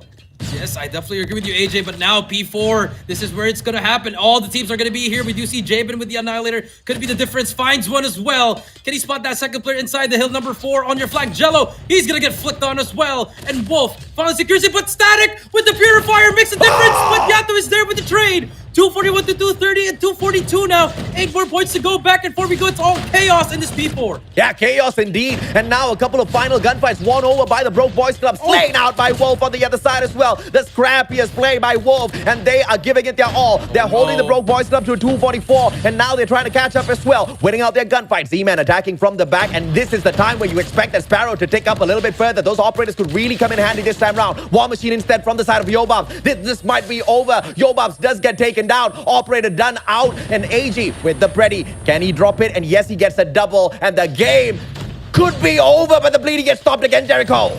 Not yet over. There's going to be one more player to beat, but the more contests coming through for the side of Broke Boys Club. They're going to come in as well. Here comes Z-Man. Z-Man gets one. It's all going to be up to him. In a 1 versus 2 inside the hill, he gets taken down. And Wolf, they managed to make the comeback, hold the line in the last hill. But, AJ, this begs the question, what is happening to the Wolves? Maybe that first game jitter, but Broke Boys Club, they are here. They've improved so much in that GM5, AJ. Yeah. And we are in for a series, AJ. I do not know what happened, but they started off soft, but you gotta absolutely admire the fight in Wolf.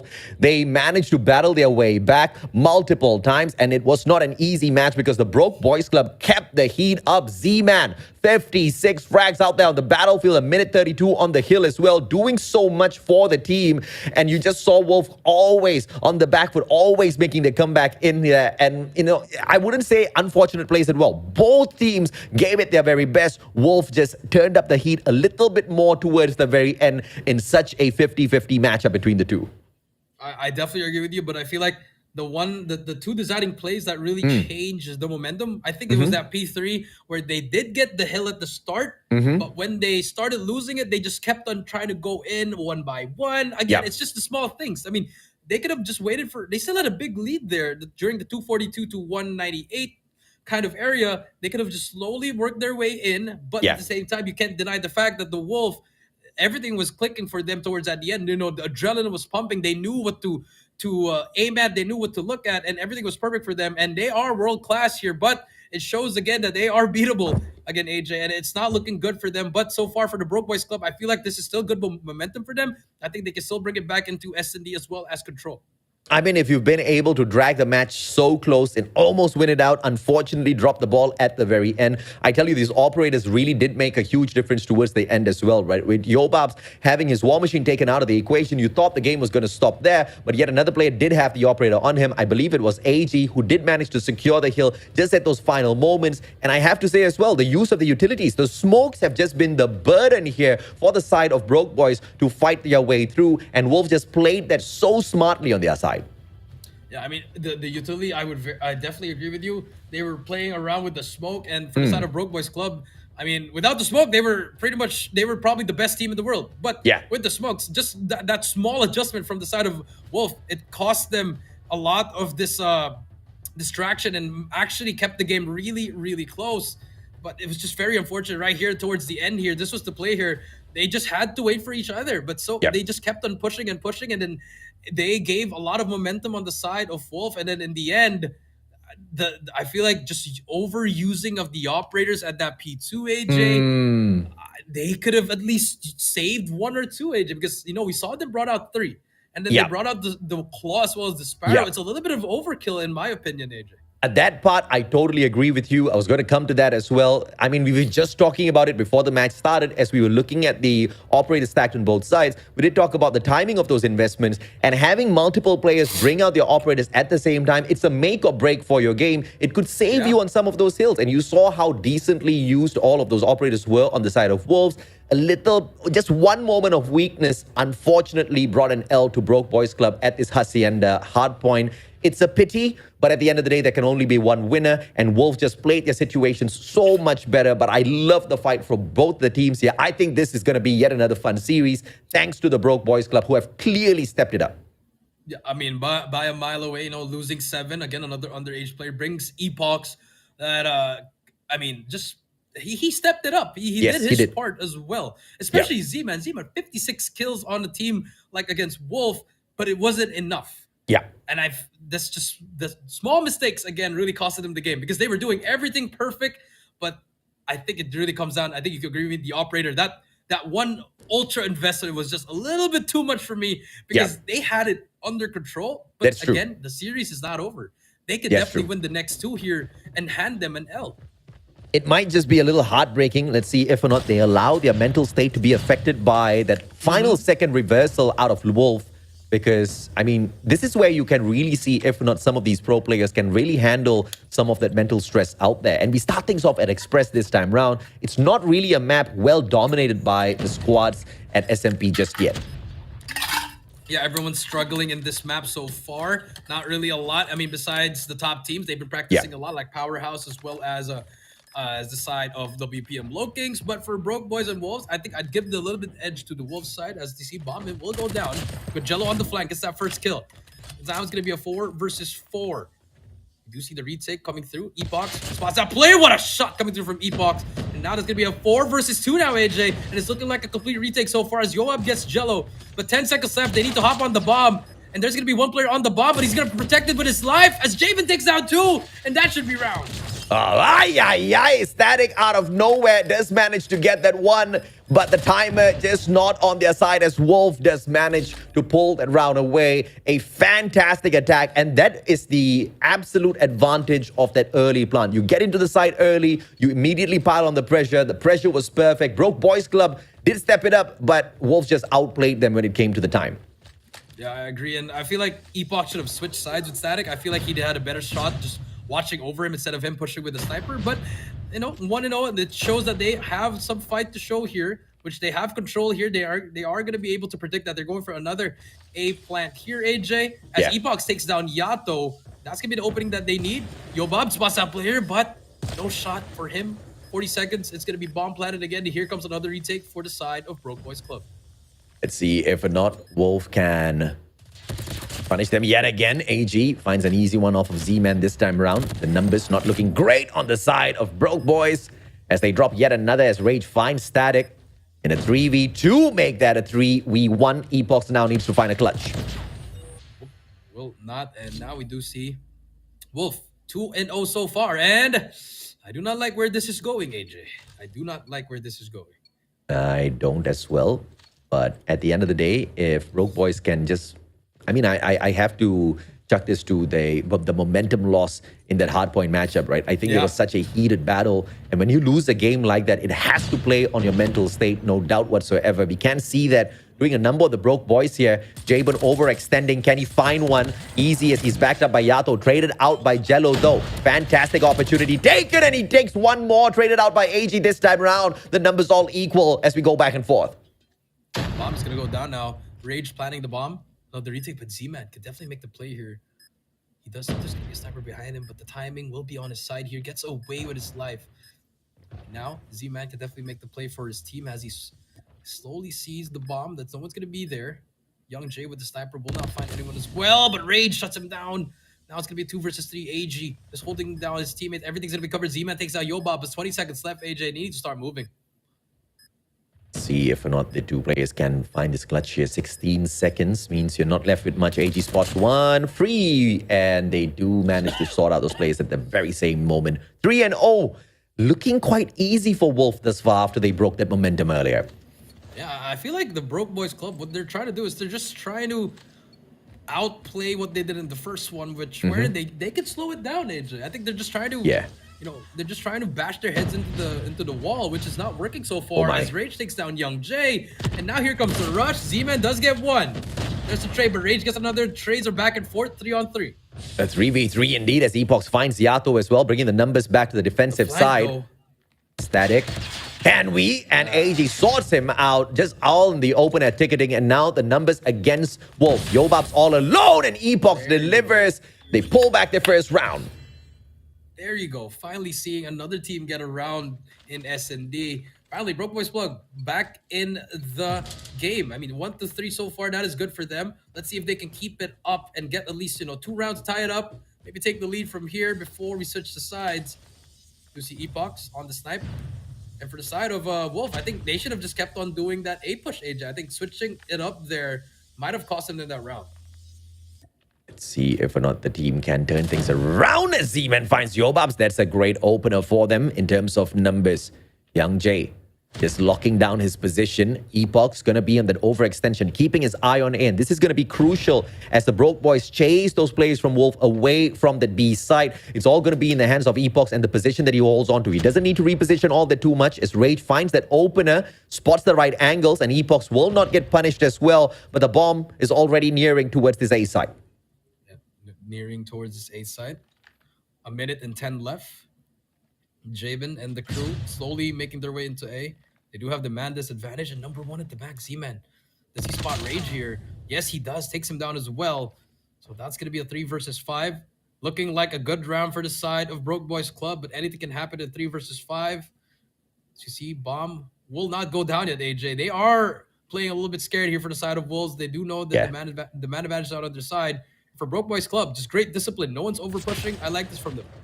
And I like this from Wolf as well. Not really overextending. They know that they are at a disadvantage. Slowly rotating over back towards B. And Z-Man finds a triple out of nowhere. And this all of a sudden may just look equal. 2 rounds in a row now. Broke Boys have gotten it done. Yep, 1 more round before we switch of sides. Would be definitely great for Broke Boys to just tie it up here. Now let's see if they can keep it up. Z-Man already on 8 kills. Yeah, I mean, he's still hot from that first game. 56 now on 8. On pace to at least get double digits coming through. Epox gets Yobab. That's going to be the first blood. Stops the push once again. And it's been working well for the Broke Boys Club. They've been getting a lot of info. They know it's going to be another A hit. And now they're going to move and work their way a little bit faster. I like this change of pace. Going to be depending on your snipers. And it looks like Epox is really delivering on the side of Broke Boys. And Jello now, this is going to be a deadly backstab. Can he execute this? Nobody's watching him. Spots the wrong area first. Does he check the right corner? AG sorted out by Z-Man. What an opener. Z-Man fighting another as well. goodness. This guy's on a roll. 10 eliminations already. And Wolf just have Yato to deal all of that damage in a 1v3. 19 seconds to find the defusal. Z-Man shuts down the final player. What a play, Z-Man. I mean, Z-Man, he's probably the best player right now. I mean, he's proving it in this series, AJ. Oh, yeah. He's definitely the best player, willing his team back, and you love to see this from the team. That mental state that we're talking about, it's not affecting them so far, AJ. 3-3, now to switch aside to see how they do in offense. It started off a little rough, but Broke Boys just clearly have woken up in this S&D matchup as well. And we have yet again a little bit of an equal matchup here, unless one of them just decides to wake up and run away all of a sudden. Taking all of those predictions, chucking it out of the window. Bomb's going to rotate ever so slowly in the hands of Broke Boys towards A. And halfway met through 3 defenders. But Z-Man again finds Rage. A clip on the legs. Young J will find the finisher onto Jabin. What in the world is going on, Jericho? Jello gets 2 as well. Yobob's all up to him in a 1 versus 2. Epox and Young J as well. Looking for that last player. Bomb is down, though, and not in a good spot. So this could be a good advantage for Yobob's here. But Epox and Young J, they're both running snipers as well. I feel like Yoba is trying to look for a gun here. But it doesn't matter. Young J finally gets 2 kills. His first 2 kills of the game. And 4-3, they take the lead, AJ. I need to slap myself a couple of times and wake myself up, because what in the world is going on? I mean, it seemed so one-sided initially in the first 3 rounds. We were expecting a little bit of back and forth. We expected the mental state of Broke Boys to be broken a little bit. It was, but this is what you expect from the squad. They wake up instantly. They don't let their mental state get the better of them. Yobabs now. Timing's just not going to be on the side of Young J. Goes out for yet another peek. The HVK does not deliver, but perhaps the grenade, and the players are already off. Getting that space. Bomb is down as well. Now gonna be a full retake for the side of Wolf. Yato down as well. Jamie with a sniper. Jello in that cheeky spot. He is gonna get flashed. So AG might get that spot, might get spotted, but Yobobs gets that kill on him. 4-3 so far. Yobobs gets another one, and here comes the full retake. Rage as well. The players of Wolf slowly but surely. Rage gets 2 as well. Thada gets 1. Wow. But Rage is there for the trade. Almost gets the 3-piece, but great utility usage for the side of Wolves. They were all getting flashed, and just perfect challenges for the side of Wolves as they tie it up 4-4. I mean, the guy woke up, right? Rage, I mean, doing his very best to step it up. Static was just putting on the hurt on the rest of his team members. He does manage to find a little bit of an equalizer through those gunfights. And of course, this SMG really delivering in terms of the firing capability and just managing all of the pressure that they receive from the Broke Boys. This time it's going to be a big meeting over at this B bomb side. Players stacking up against each other, just one on the flank against each other. Player number 1 in yellow and blue, meeting outside the waiting area at A. But Broke Boys Club are all down in terms of defense, and Z-Man now in a 1v2 clutch. 1v2 clutch, 14 kills, can definitely make it happen, AJ. But Bomb is down over at that B site. Z-Man has been perfect so far with all his engagements. Let's see if he can make another miracle play and keep the hopes of Broke Boys Club alive and take the lead 5-4. Z-Man with that sniper, trying to scour and look for anything. Nice cheeky spot coming through, but the players of Wolf, actually, they gave up that bomb, and they actually are staying in that blue side, just going together. And I like this from them. You know, they don't want to get a isolated 1-by-1, but at the same time, they don't want to get hit by a collat by a sniper. But so far, this could be a free plant for Z-Man. It's all about the opportunity, and the grenade will not find anyone, but that gives away the information to the defenders. Wolf should have heard that grenade, and they're stacking this really well, trying to potentially execute a backstab against the attacker, Z-Man, who's got the Fennec in hand, rotating over towards ticketing. To pick up this bomb isn't going to be a challenge, but he takes way too much of time. And I understand the patience out of him. He doesn't want to get caught out in the open, anticipating a stack on the bomb. But Wolf very smartly rotating around. And this is probably going to waste a lot of time on the side of Broke Boys and pile up that pressure a little bit more. And if that clock comes down to a point where he needs to force a plant, then the advantage to Wolves. Yeah, and he has to push. The train is coming, so no more A rotation. Demon's gonna get caught by the timing. Oh my. Yato's gonna get the kill, and there you go. Just too much time being wasted there. And I think the players from Wolves, they played that perfectly. They know by the time when it hits a 20, he has to force the plant there. Yeah. So pretty much Z-Man, he lost his chance there once he started just roaming around the map. Yeah, I agree with you. I mean, you really have to keep an eye on the clock, and he just put himself in that position where he wasn't really given an opportunity because, with, like you said, right, within 20 seconds, you don't take the plant. Obviously, they're going to be stacking up the bomb site. He didn't really go out for a long rotation over to A as well to give himself any bit of advantage. Out in the open, he would have been in trouble, but, you know, even at ticketing, the access was just a little bit too easy. They come back for Wolf at the defense. But this time, a little bit more of a disciplined approach by the attackers. Really stacking the right-hand side, trying to open up this platform area.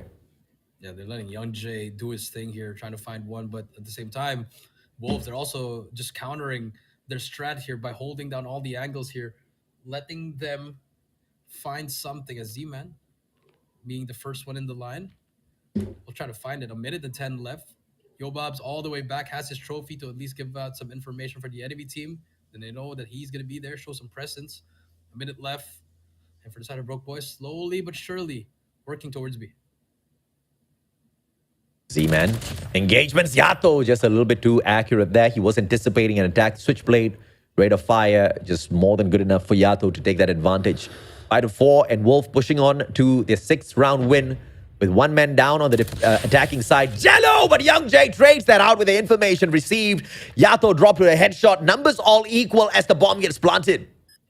Yep, and Young Jay has a big gunfight here. Yobab takes out Epoch. Nice util usage, but Rage, he's going to get taken down. And that's how you want to use that utility. 4 versus 5 now. 3 players for the side of Wolves. They're going to go push through, but Young Jay could be the difference maker as he hits the flank from middle. But he needs to move a little bit faster here, AJ. Ooh, and Jay been sorted out by Static. Great plays. AG tagged up as well. Static drops a double. Fantastic play as Broke Boys equalize once again. And if you are Wolf, if you are the Wolf that is walking in with so much of promise and quality, you get stopped by Broke Boys in such a fashion, pulling such close games between each other. Even though you take a victory, this is just going to be question marks all over the place. Wolf needs to run away with the next 2 rounds. If Broke Boys make some sort of a comeback here in this S&D against them, I wouldn't know what to say, Jericho. Yeah, I agree with you, but Rage shuts down the MVP. Z-Man hasn't been getting any kills so far for the past 3 rounds. AJ been struggling in this offensive side. 4 versus 5 already. But if you look at the setup of Wolves here, they're ready for this A retake. They know they've shown some presence here. Young Jay, he is gonna get shut down by Yato. Nice shots with the Fennec. Don't see that every day. But 1:20, 5 versus 3 now. And it's looking like Wolves, they have some answers and they have some counters, and they are showing it right now. Let's see. If or not, the 3v5 is going to work out here for the attacking side. Ace all clear. They just can't seem to get that information just yet. To rotate over in the open is going to be quite the challenge because of what the North platform offers in terms of sniper's nests. And the Broke Boys finally at the site. Epoch's checking out the area first with the scopes. Jello needs to execute this, but even if they do, they're playing against a 5-man defensive team of Wolf. This is going to be a risk either way, and they're not going to be able to engage with a way the Wolves are holding back. And I like this out of Wolves. Just keeping the numbers advantage to their side, not over-exerting. They know they have an advantage for the retake. Yep, and I feel like Static could definitely make the play here, AJ. If he just picks off 1 or 2, it could be nice. That's all you need. If you're Static, you just get away with your... Okay, never mind. I mean, that's... through, and... I mean, you know, if he stayed alive there, he could have still hit that late flank, AJ. Just, you know, a little bit of overextending there, not the best time. Now you leave your teammates at a 2 versus 4, even a harder situation to win this round. Rage doing the dirty, long wrap around. Epochs, are you going to get caught? You got the pants down. Tries to spot Rage out. Quick scope does not work. AG and Rage deliver as Jello's late grenade finds Jabin. Unfortunate, but the timer on the side of Wolves to take match point. Yep, match point for them. 1 more round, or unless we do see an overtime for the Broke Boys Club. Or will they take this series 2-0 already? Let's see what will happen in this round. 5-6 match point. Broke Boys really impressing everyone. And even if they take another L here, I'm still going to be a fan for life, man. They have been so phenomenal thus far. Epoch's going to miss out that flick. Quickly repositions, checking their backs as well. They now know exactly how to attack as Young Jay finds Rage as they make that exit. Exit Frad on their side. Yobab's AG actually with the Fennec out in the open, just on the left-hand side of the train. It's going to be a little bit of pressure here to deal with. It does hop on over, but the bombs made good rotation already towards A. Yep. Bombs has made good progression. AG with a nice nade spot coming through. Will it get anyone or will it land on himself? Okay, thank God it did not land on himself. Bomb will go down for the side of Broke Boys Club. Now they have a full stack here. They've taken down Rage as well as Javen shuts down one with the wall bang. Almost does not hit the bomb carrier, but Young J is there for the trade. He's playing a little bit sneaky here. 2 versus 4 now for the side of Wolves. Oh my God, equalizer time. Yato gets Jello though. 2v3, bomb planted already.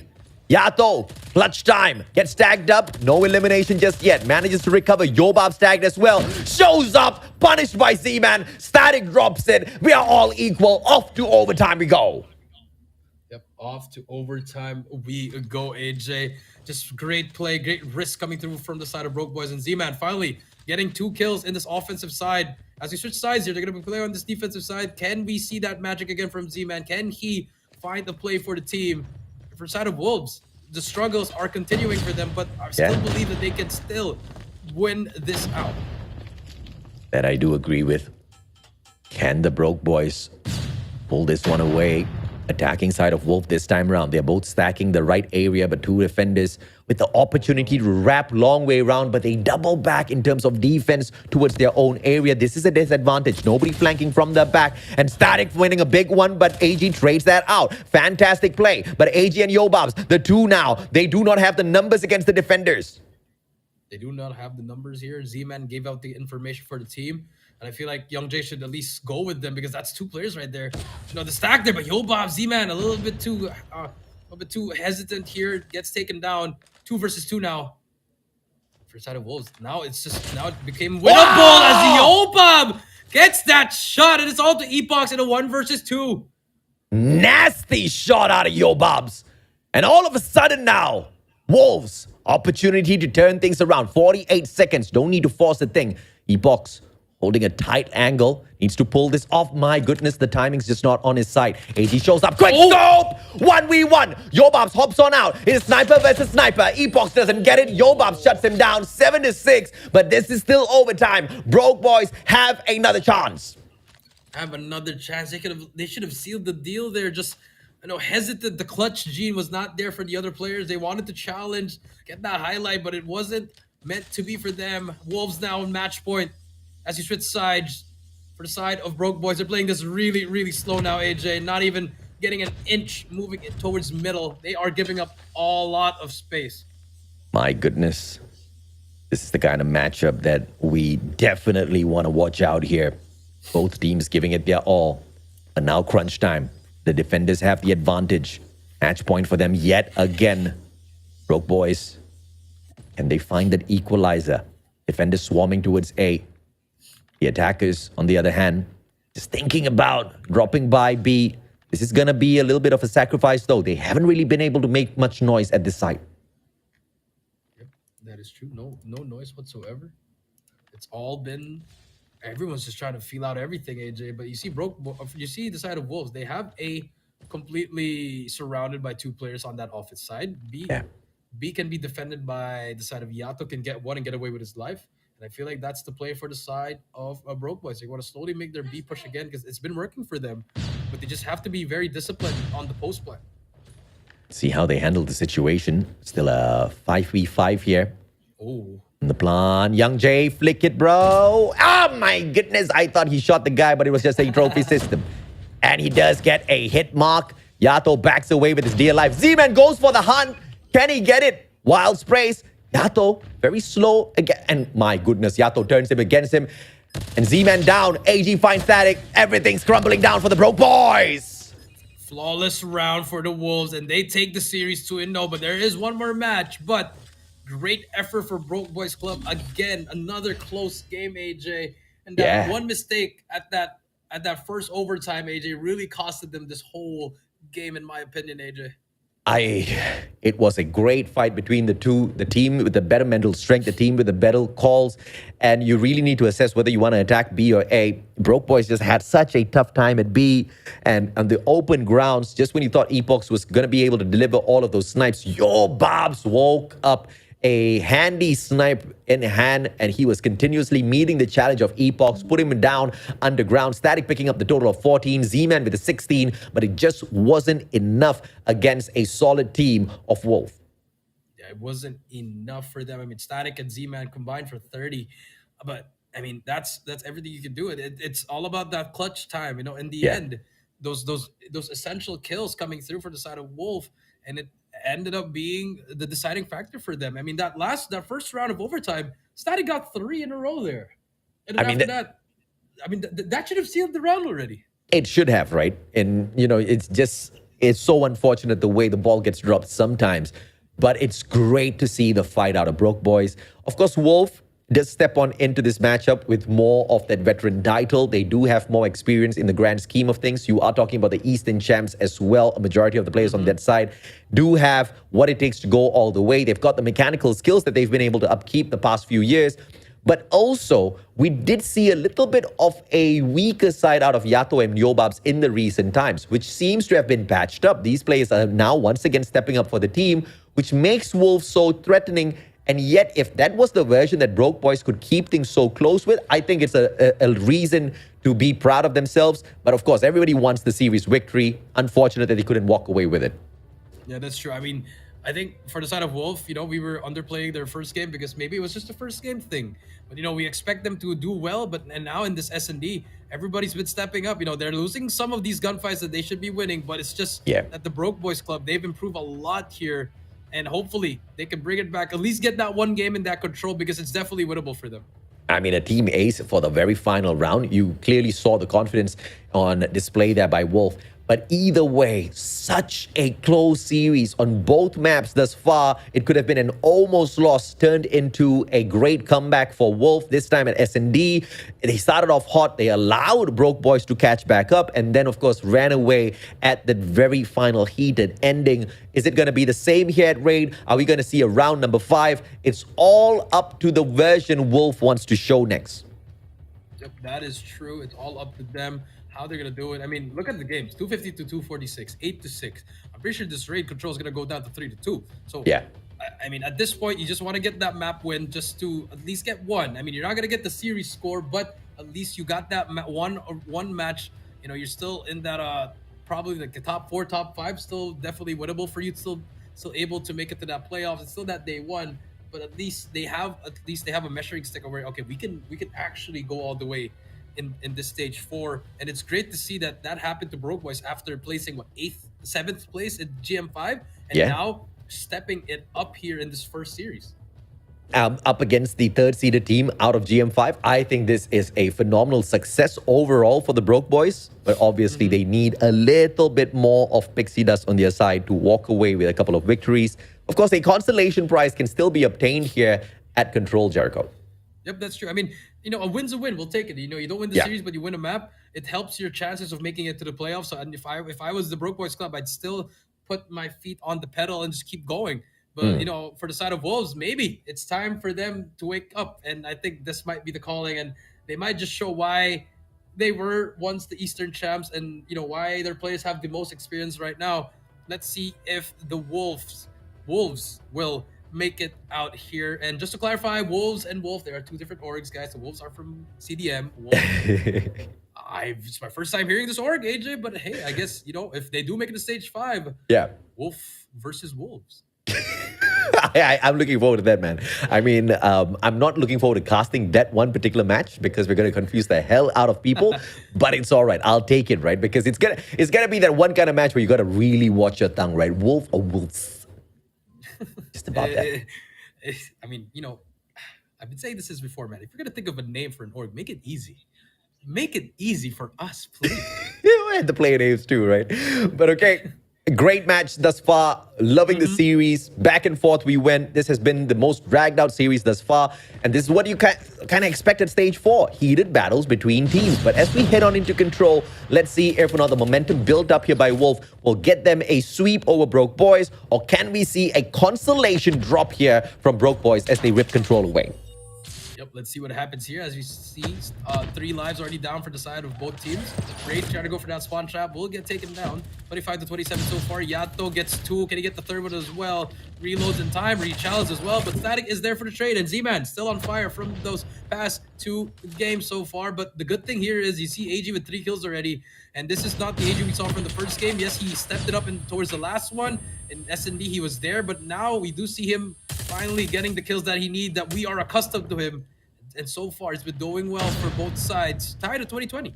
Yeah, brilliant attack coming through from Broke Boys here. 2 of those markers claimed at B, and they can easily rotate over for A, keep things fresh, but they're trying to play their objectives over at B yet again. I feel a little sus about this attempt here because they could have kept it fresh, at least send in one attacker towards A to play the game of distraction, lower the numbers of the defending side of Wolves before they kind of run away with this. But either way, they still do cap B, but at the cost of their lives. Let's see if they can recover this.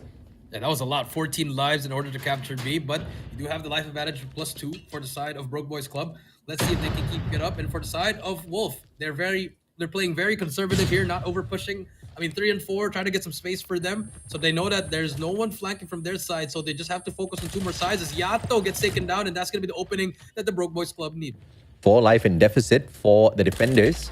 They need to work their gunfights really well, and Jabin Rage doing exactly that. 2 life in deficit now. They've managed to turn things around just a tad bit, but Broke Boys once again stepping up the heat as they move on towards A. A little bit of an overextension here. They want to find a couple of spawn traps as well. That's not going to be detected at all. And look at the overextension out of AG here. He's going to be quietly holding on to the garage, hoping and praying for a player to get slain out. Yep, hoping for a player to get slain out. 9 to 11 so far. Yato and Jabin, they tie it up 9 to 9. This is still a winnable side for both teams, but Epox gets 1, but the trade is there for Yobobs. 8 to 8. Now we turn into our side into an S&D as they clear out their base. Now it's all going to be base versus base. Jabin gets 1, the sniper, and if you are Broke Boys, if you know there's a sniper there, go up to kitchen. They don't want. I don't think this is a good idea unless they can get this kill right here, which they do. But now you have to take care of your money room as well as your court. Great timing by Activision to really patch up some of these spawns here at control, because you saw those 2 spawn traps executed on both sides and both giving the teams absolutely nothing. So that's really going to punish some of these overextenders. And Broke Boys really paying a high price for this. 3 final survivors, no respawns either side. 15 more seconds to go. Overextension gives Jello Yato's life. And now they need to continue pushing up as well. Nobody on the defense at A. Here's the opportunity for Young J. Knocks from afar. Just manages to clip a couple. Annihilator time though. This could be so winnable. Could be so winnable. Young J, Static, they brought out 2 great investments, 3 seconds left. But Yato brings out the Sparrow, and no one's going to be hopping on it. Static finally gets on it, but Rage is there. Shots are going down as well. 1v1. Static cannot get out of the hill here, still has the Purifier to work with. But Flash will come through. Rage spots him as well, but Static wins the gunfight, and Broke Boys, they get the first round. What a momentum boost coming through. Love the fight between the 2. Love the operator investment as well. Love the counter with the Sparrow. Everything on both sides, both giving their all. Broke Boys winning out a fantastic final engagement. And unfortunate for the boys of Wolf, Static just managing to step it up. And the guy's got 10 eliminations already. But let's see how they fare on the defense this time. Let's see how they fare on the defense so far. Fights are going well. 2 lives for each team's been eliminated so far. A lot of time to work here first. And we do see for the side of Wolves, they are actually capping in this B side and no defense whatsoever for the side of Broke. Oh, my nose. Sorry.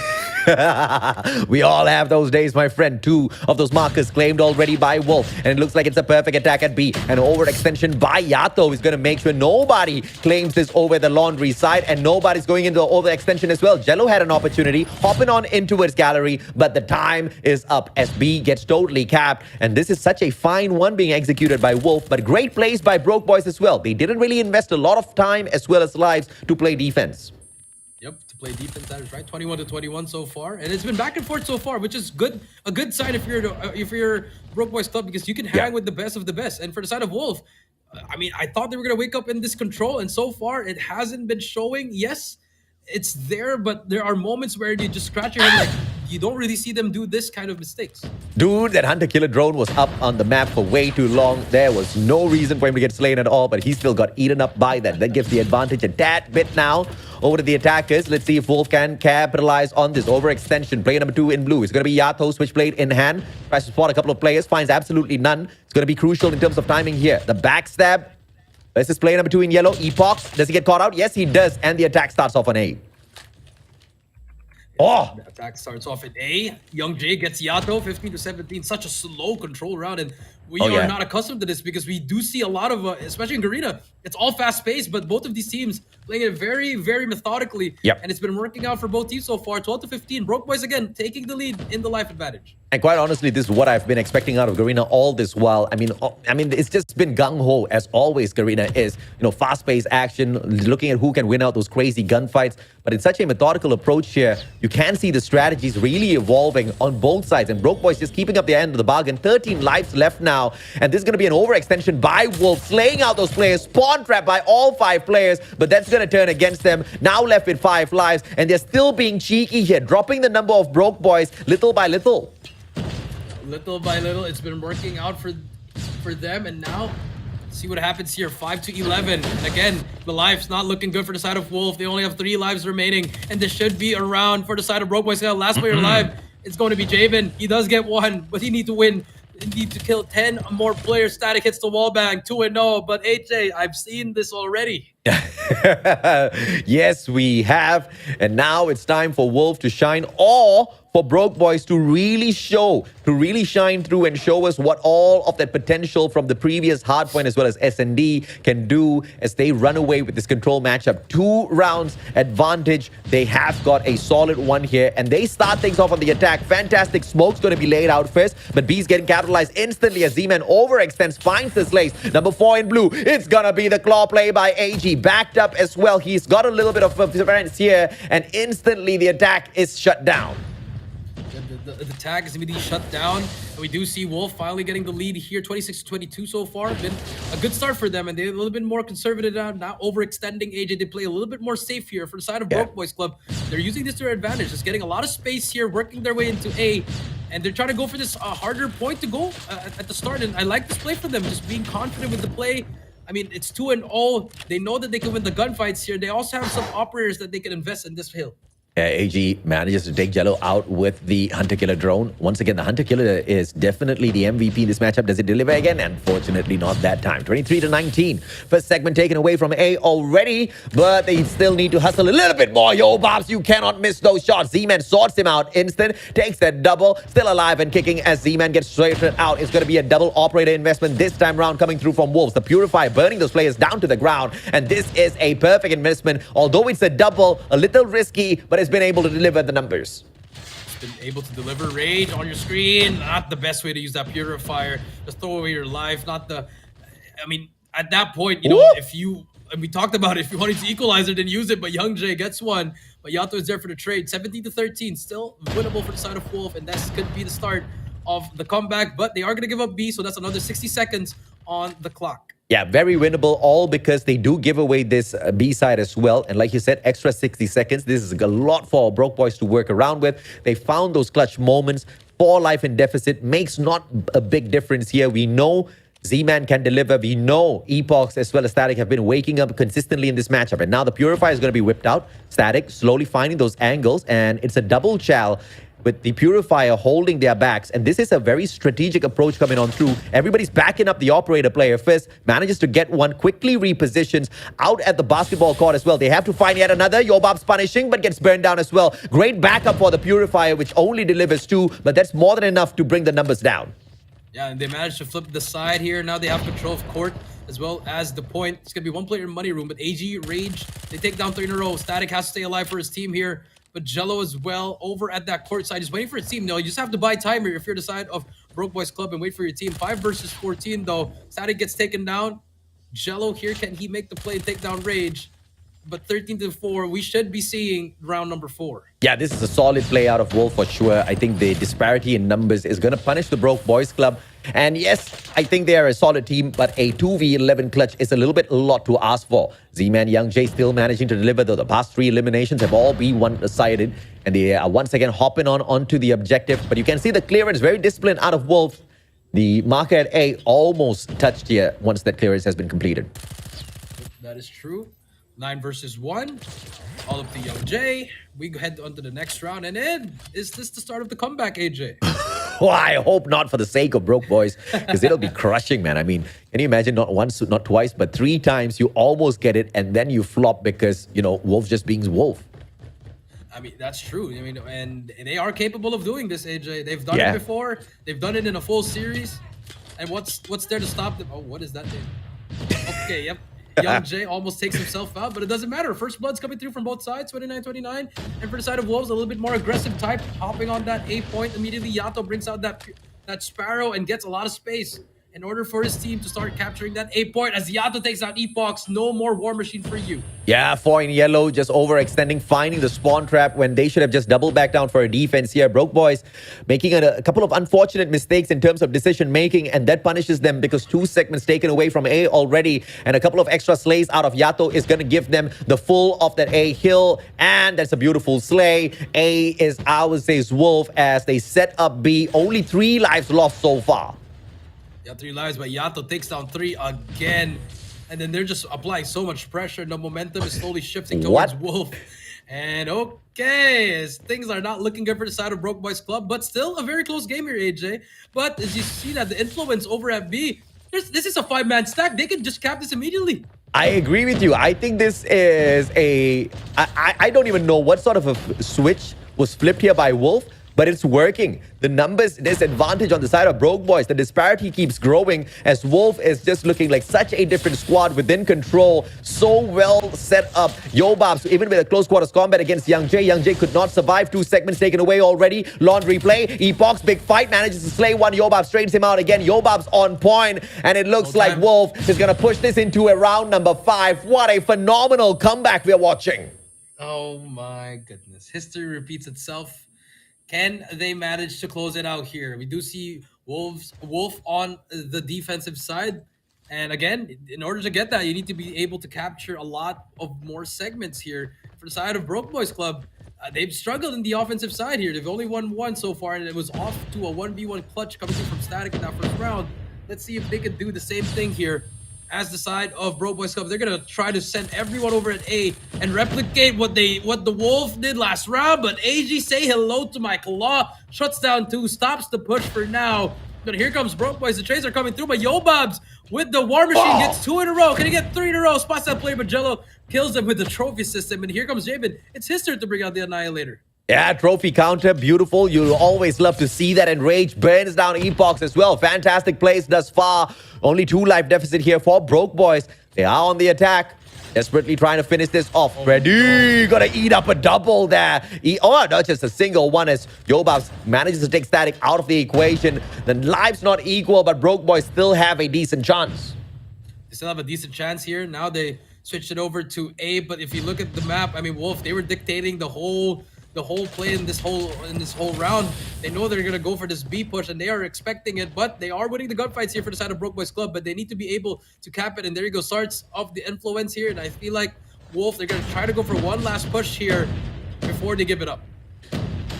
We on the verge of yet another reverse sweep here. Broke Boys trying to prevent that through the capture at B. One more survivor. Purifier helps Broke Boys stay alive. Takes the threat out of the equation. Yobab's gonna get burned down as well. Overextension by Static gives them a lot. Rage goes down. Everybody getting shut down by Static as well as his overextension. Hunter Killer Drone gonna be sent out as well. And this time they start clearing off A as well. That misses Wolf by just a tad bit. Static is on a roll. Static's on a roll, willing his team back here. Can he get one more before he gets taken down? Yes, he can. And just like that, 12 to 10 managed to get a lot of space. And plus 60 seconds. There are 1:10 left. Broke Boys Club in the driver's seat with 12-10. My goodness, Broke Boys with the Static run should be able now to just clutch this out. Young Jay, Annihilator. Oh my goodness, a little bit of a misplay. Leaves him wide open, shut down, Annihilator wasted. 8 more lives to play around with on the defending side. Make that 7 as Yato backs up 1. Z-Man gets a double, traded out by Yato. Great play with the switchblade, and now a 4-man attack coming through from the swimming pool. Once again, Broke Boys with the attack out of an operator. Out of the operator, 8-6 so far. Epox brings out that War Machine. Could definitely make the difference for the team, but so far Yato takes down Z-Man 6-7. Whee! War Machine will not find anyone, but just give them space. And here comes the capture in A, slowly working their way. The Sparrow, Yato gets 2 in a row through the smoke. AG gets 1. 6 versus 4, and the comeback It's almost complete, AJ. It's almost complete. This operator is going to torture their lives, though. A little bit more of the timer left on the Sparrow. Halfway to go. 2 shots. He needs to use this wisely. 4 versus 6. The attack once again slowed down because they're trying to time out this operator. Great strategy by the Broke Boys. They don't need yet another weapon out there to doom their lives. Jello with a flank around. He should be able to punish Yato here, but the movement's a tad bit slow. Moves out a bit slow, but number 4 though. Jello can Time. Take down Yato. Takes down Yato. 5 versus 4. They're gonna hop on it to stop that bleeding, but Jello brings out the claw. Could be the difference here. Does he spot the player on this left? Yes, he hurt him as well, but he has to go for the hill now. 2 seconds left. They need to hop on it. As number 1, it's all up to him, and this could be game already, and it is. And the comeback is complete. AJ, another one in the books as Wolf. They take it 3-2, and they take the series 3-0. A reverse sweep out of nowhere. The cheeky little buggers, they planned that all along. I mean, dude, some of those rounds looked so one-sided in terms of how Wolf was able to just dominate those gunfights, just looked so perfect. And then we had some of those crappy rounds where they made it look so equal against the Broke Boys. I don't know what the strategy is here, but they clearly crushed the confidence of Broke Boys through such a close match. I mean, it could just play at either ends of the evil, right? Because if Broke Boys just have a solid confidence on their side, they can't just call it as they almost won. They almost took the series away from Wolf, but they just got 3-0. They just got 3-0. I mean, the whole series was super close. I mean, 250 to 244. Yeah. 6-8. And then 3-2. But it just shows that the Wolf, I mean, I don't know if they're taking it lightly. I know they're not, but it just shows that the Broke Boys Cup, they've improved a lot. But they still need to get a little bit of they just need to find that it factor, just a little bit more. Because they could have definitely won this series. It could have been it could have been their series, 3-0. I mean, those comments might just hurt their feelings a little bit more, man, because the more they hear it, like, they could have, and yet they unfortunately dropped the ball. Of course, to a team which was so well set up in terms of the attack as well as defense for the final 3 rounds, Broke Boys just got outplayed for sure. But the ball was dropped not once, not twice, but 3 times in a row now. We saw the comeback at SND, and then the ball got dropped there as well. We saw the phenomenal fight at Hacienda, where they had the lead most of the times, and then, that got taken away from them. And this raid control, I wouldn't say it was as close as the first 2 games, but they had those opportunities at least to just walk away with that round, make something happen for themselves. But they won the first 2 rounds only to get yet another reverse sweep applied against them, which was just so unfortunate. Yeah, which was just so unfortunate for them. Take a look at the highlights here. The second round for the side of Broke Boys, this showed that they were ready to bring it home. But yeah, that third round, it's all starts with that third round. Once they lost that round, the momentum just slowly shifted to the side of Wolf, and they took control of the whole map. They took control of where they want the Broke Boys to push. And in the end, they brought it home. I mean, the other regions are watching this, and at this point of time, their confidence is definitely building up, watching Wolf underperform pretty much against the Broke Boys. They, of course, won this out 3-0 flat. It looks like it was a decent win on their side, but a lot of those weaknesses seems to have been exposed. But is this one that Wolf is just really trying to make themselves look like they're playing weak, or is this the true disparity that they've been kicked on into after years of waiting for a solid opportunity for this perfect roster? Are they not ready for stage 5? We'll still have to wait and see as the rest of the group stage continues. Yep, that is true. And also, this could have been a great win for Broke Boys, because their next matchup is going up. It's not gonna get easier, AJ. They're going up against WPM Low Kings, and this could have been their safety. Where if they won this series, at least if they lose the next one against the Low Kings, they at least got 1. But now they're down 0-3. It's not looking good for them so far. And if you do lose 2, you are just hurting your chances of not making to the playoffs. We just watched WDC free slot earlier on take on Sacred Scatty. They will be in performance once again against 3ED. So here's the time where we get to see if or not 3ED can smarten up, whether or not it was just a couple of laggy issues on their side or whether they are really struggling in the competition. But as we look at the numbers on the side of AG, because the KD average is not going to be very convincing, but we have to admit that was a close one against Broke Boys, which explains a lot. Yeah, it explains a lot. And, AG had a slow start in that Hardpoint. I mean, throughout that first rotation, really wasn't on the kill feed, but towards the end, he ended up getting 46 as well, which is really good. And the S&D struggled a little bit as well, but finally the control got that groove right. I mean, explains why it's 29 and 24, average kill and average death. It was a great team effort. There wasn't really that one guy that really solidified everything. I mean, you could say Jabin and Yato during that hard point, but after that, the S&D and the control, it was all about the team effort. That I can agree with that, man. I mean, I think they just took such a decent approach on both attack as well as defense. And Wolf clearly outplayed Broke Boys, right? The first 2 rounds, there's just nothing that I can say because it seemed pretty decently equal with Broke Boys just doing enough when it came to the gunfights. But the operator investments on both sides were super decent. The results, the final results, just does not speak well for the Broke Boys, although they were phenomenal in that game. Yeah, phenomenal in that game. You are right there on spot, AJ. And we take a look at our schedule here. We've already done 3, and we still have 2 more to go. 3 Evil Drags versus WDC Free Slot. And to close out the game, it's going to be WPM Low Kings taking on against Broke Boys Club. It's been a great series so far. I mean, at least the S&D was in a 7-0, but the control was the same story as that last series, AJ. And this is exactly what we won stage 4 for. We want to see those teams really earn their spots, but we also want to see exactly what the fights are going to be at a level like this. Thus far, it's just been re-engagements of what we've seen in the past, with a little bit of a difference coming through from the 3 Evil Dragons. They will be in performance once again. Let's see if or not it's going to be one-sided in that match as well. We'll be right back after a quick short break.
Taking the lead.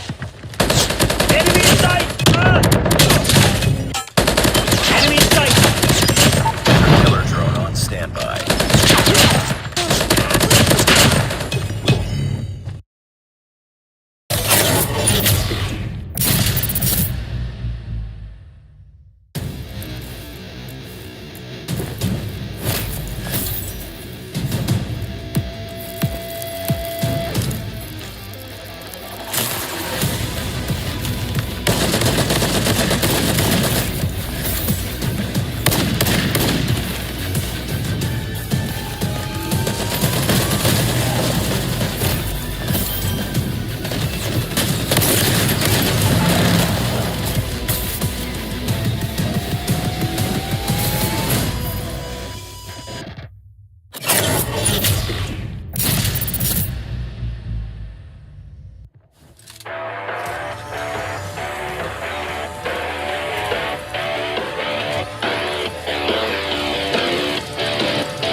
Ladies and gentlemen, welcome back to the Call of Duty Mobile World Championship 2023. This is the stage 4 for the Garena region, and we are three series removed. We still have two more to go. We have WDC coming back here as well as three Evil Dragons. And for the final match, we do have WVM Low Kings versus Broke Boys Club to close out the show. I'm your caster Jericho down here with the great Mustachio AJ. And I mean, a lot of deja vu happening, 7 and Yeah. O's in the first two series.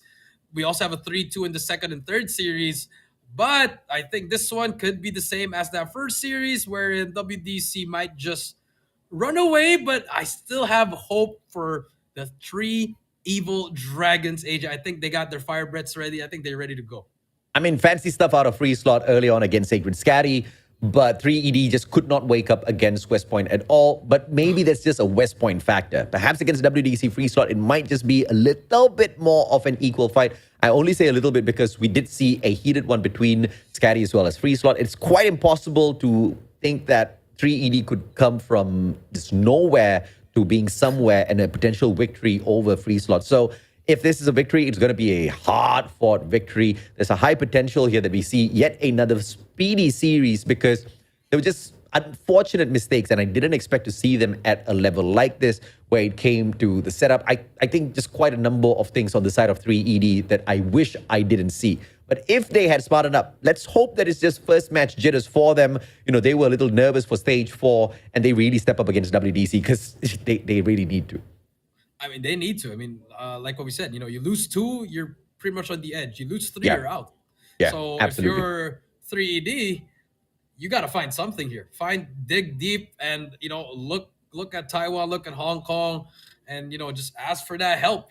Yeah. Gather that fan base and everything. But if they're gonna show the same thing over at that first series, then I mean, you got to call it as it is. Yeah. I mean, they will get punished if they do pull off the Yes. exact same mistakes.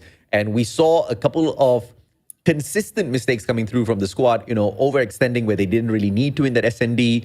They didn't really detect what sort of play that West Point Mamba Low Kings were going to go with, albeit they were losing out on a majority of gunfights, so Low Kings were always going to rush at them. Perhaps they thought, YOLO, baby, you just live once, let's just run straight at them.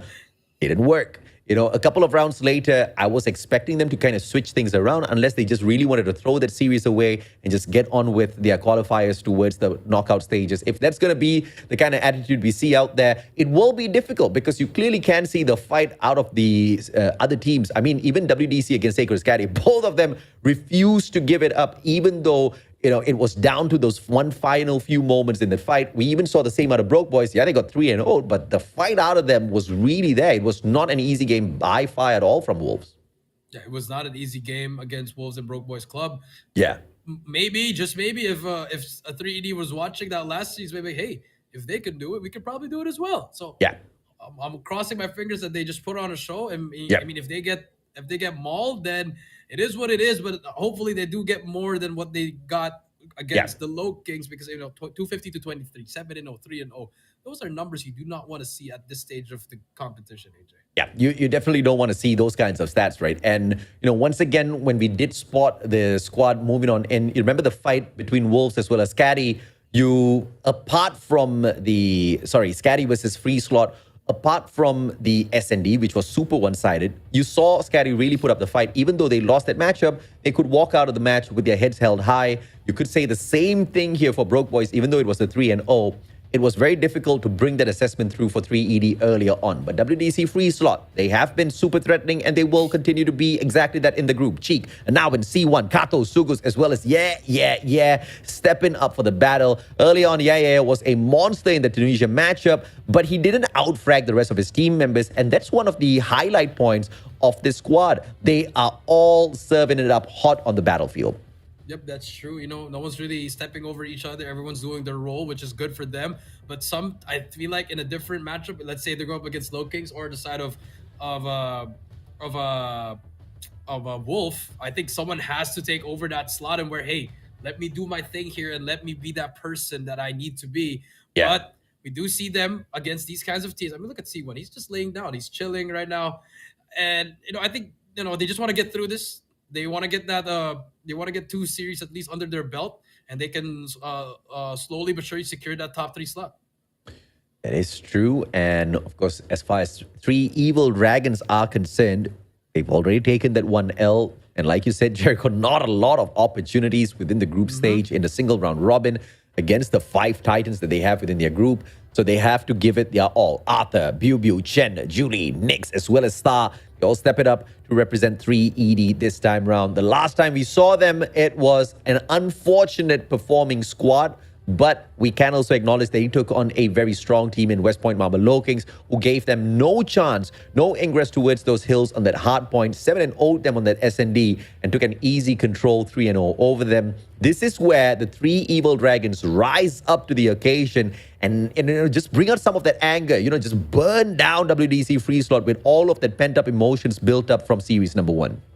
That's true. Or, just smile through the pain and take the L. That could be another option as well.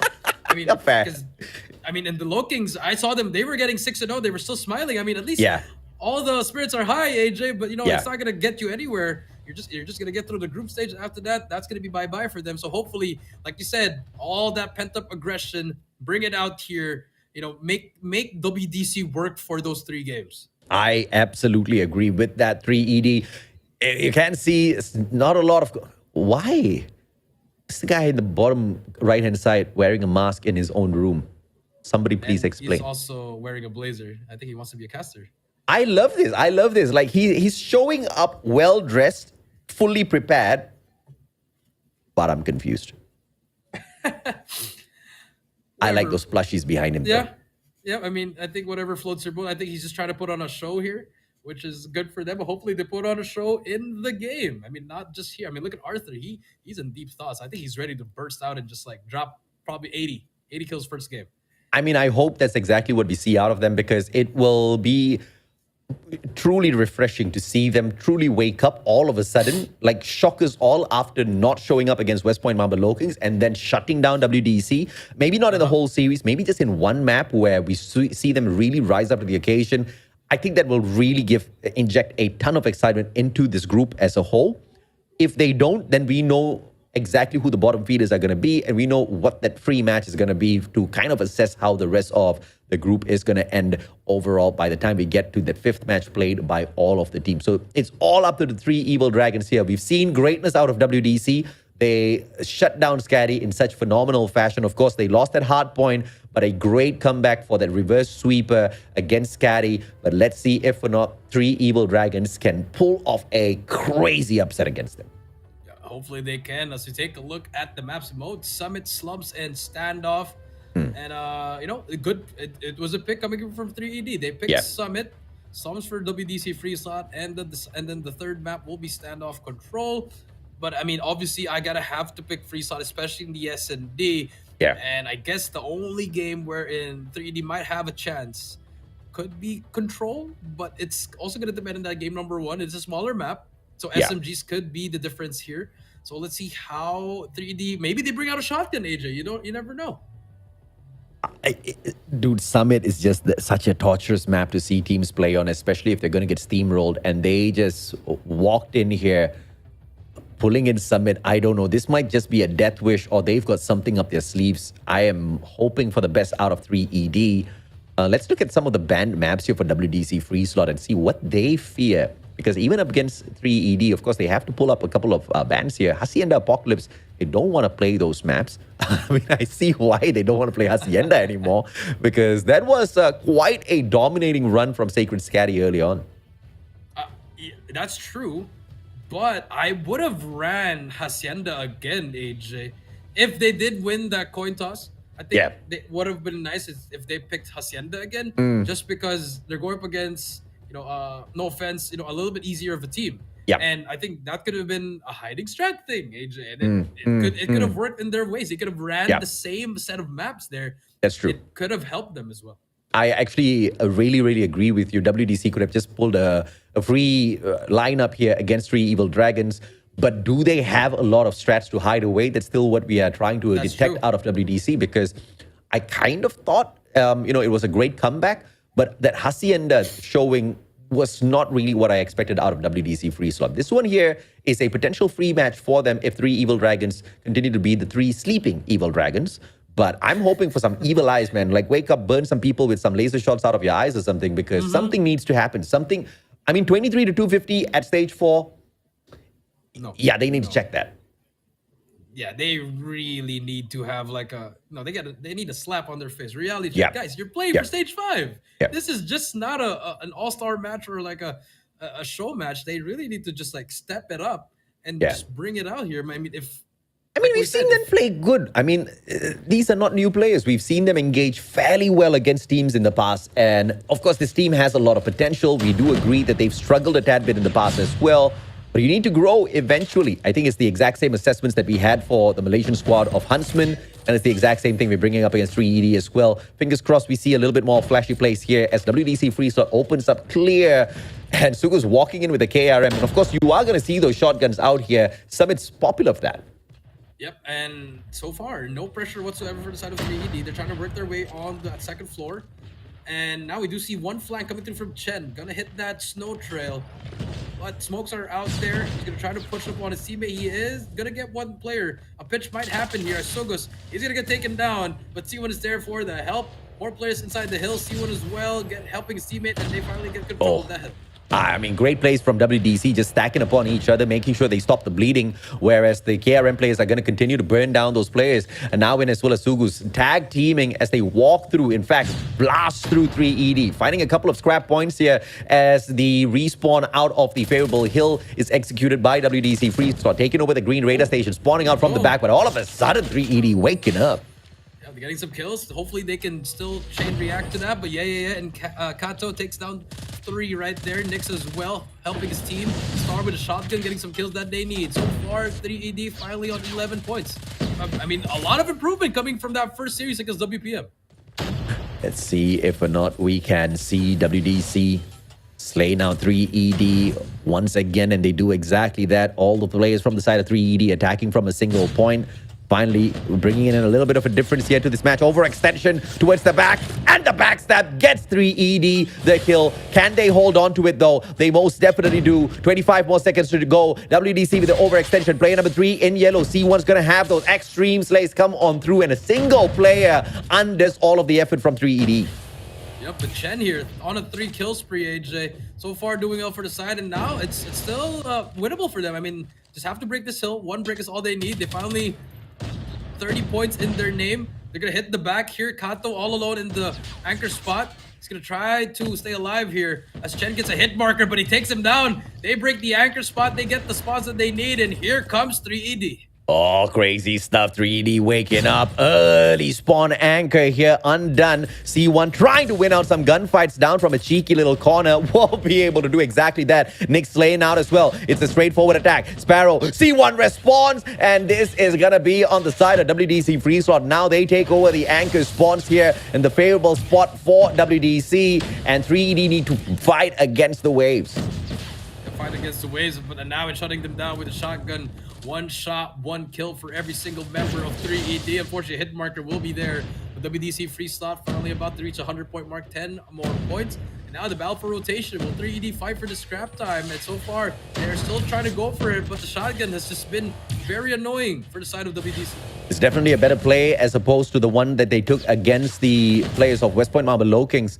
But still not great enough. WDC leaving them in the dust, speed running their way through. Early rotation from 3ED. A single more second to go, and 7 to find that rotation. WDC doing a great time, wrapping around towards the spawns. Player number 4 in yellow, winning out a big gunfight. It's going to be, yeah. Straightforward towards the spawns as well. Player number 5 winning it out. It's going to be Kato. Kato drop. 3ED waking up. This is the time for them to shine. This is time for them to shine, and here we go. And now in gets one with a shot. Kato right here with the Annihilator waiting for his teammates. 50 points for the side. But Nyx is there for the trade. And so far, good stuff coming out from the side of 3D. They've managed to bring out their operators right here. They have some streaks to work with. Nyx and Chen trying to will their team back into this game. Yeah, I can chuck that first matchup to a Unfortunate West Point Mamba Low Kings thing, right? They come out, they put the fear of God into people, and they really make their fingers freeze.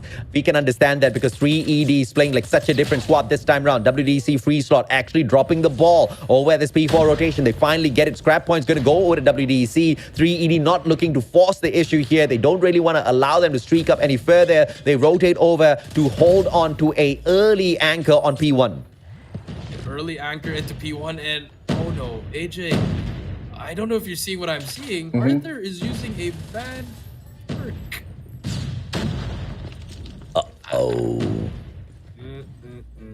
Dang, da-dang, da-dang, da-dang, da-da-da-dang, da-dang, da-dang. We'll wait for the updates out of broadcast to see exactly how that one goes. In the meantime, WDC free slot gonna continue burning all the players that they spot, but 3ED putting on a great show, holding on for their dear lives. They sneak away the hill for just a couple of seconds, and once again stepping it up. I don't know if WDC free slot already knows this and they're just kind of taking their foot off the gas pedal here. I think they've probably seen it, but you know, it's a great showing by 3ED. It shows that they have some fight in this, AJ. 77 to 130. This is just one hill apart from each other. If they can get the scrap time, get at least 30 seconds from that next hill, it could be good for them and get some early rotation set up. Because, I mean, Nix and Chen, they're literally trying to hard carry their whole team.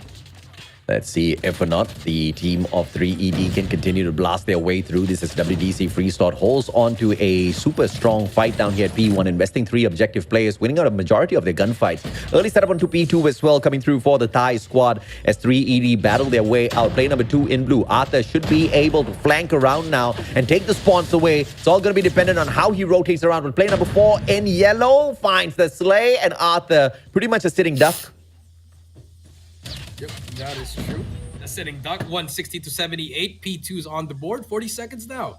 Sogus on your screen, 4 kills spree on his name, gets one with a hunter killer, spots another player, shots him down. That's gonna be a predator missile on his arsenal, 78 to 170. And now this is the WDC we know. They're just putting their foot on the gas pedal, AJ. They want to end this game now. Yep, this is just a little unfortunate for the players of 3ED. A great battle. Fought right back, but Arthur's going to whip out that claw now, finding a couple of engagements. Great on his side. Biu tries to deliver, but gets taken out by a Pretty of all things. How unfortunate for those double operator investments coming on through from 3ED, a little bit empty in hand. WDC free slot looking for the 200-pointer already. Early rotation in towards the money hill. This is going to be the cable car platform, and if WDC can anchor this all the way through, perhaps past the 220 mark, 3ED will really start to struggle. Yeah, 3D will really struggle here, but Nix with the Sparrow gets one though. It's gonna be another player inside. Star whiffing everything, but C1 with his Sparrow shuts him down as well. And now we do see Arthur here on your screen. Here comes the play from 3ED to try to burst in again from the front, AJ, which has not been working for them. And now in gets 3 in a row with the KRM. Yeah, this is just a important match coming through for 3ED to really step up and shine. Fortunately, not a lot of effort being thrown the right way. Nobody's wrapping around. Player number 2 in blue has the opportunity, move straight towards the water tower and pull some sort of advantage here for WDC, but he slows the pace down, anticipating attack from mid-side. Finally wrapping around. My God, 20 seconds to go. Indecisiveness puts a Pretty on his head, takes Arthur out at the same time as well. I don't think this one is winnable at this point. This is not going to be winnable for the side of 3D unless a miracle can happen. If they reach a 100-point mark, I will be happy for them, AJ. 94 to 218. WDC, they want to end it here in just P4. They still have Yaya's operator as well as Kato's Annihilator. And for the side of 3ED, I mean, Star with 12, you have Nix and Chen, 26 and 23. But, I mean, at what point do you need to tell your teammates, hey, guys, can you guys step up as well? The tactician was used early on against West Point Mamba Low Kings as well. They were allowed to play out the whole series. So I'm guessing that's going to be the case here as well. Not a lot of repercussions for Arthur. WDC free slot. Not going to mind that though. They pretty much have a commanding lead and finding the ending right here at this hill. P4 is going to be the place. They take away the spawns as well, winning out their gunfights, and that is about it. But stop! Out of nowhere, fights the slaves, but just not enough as one final player in the corner brings this to an end. 250 to 95. 3ED, the evil dragons. I guess evil in terms of not following the rules? Yeah, I guess. I mean, they're a menace to society. Unfortunate. I very unfortunate. I saw in our prod chat, AJ, that Yeah. he used that as well in game 1 and game 2 and game 3. So, Yeah. I mean, we just talked about, reading the rules and everything. And then We're it is still what it waiting for is. it. Yeah. We're still Still waiting for an update from production on the decision for this matchup because obviously it's going to be a 1-0 on the side of Free Slot. But we are waiting to see if not 3ED is going to face a DQ for the series overall. This is the second violation in a row. They didn't face the music in the first series, but there's a potential that happens in the second one, unless we give them a free one since it's running through quickly anyway. That could also be the case. Maybe Prod is like, hey, if this is just gonna go be a speed run, might as well just play it through. I mean, if 3ED wins, they're still gonna lose. I mean, if Arthur uses that, it's gonna be a default by default. WDC will get this win as well as the series. I mean, if you look at the scoreboard, not even close. 250 to 98, I believe 99. Yeah. Take a look at the highlights here. I mean, the shotguns were pretty much the X factor here. But AJ, like what we said about a while ago, I mean, I feel like WDC kind of brought out how they want to play Summit, which could be eventually countered by Powerhouse, BBC, as well as Low Kings.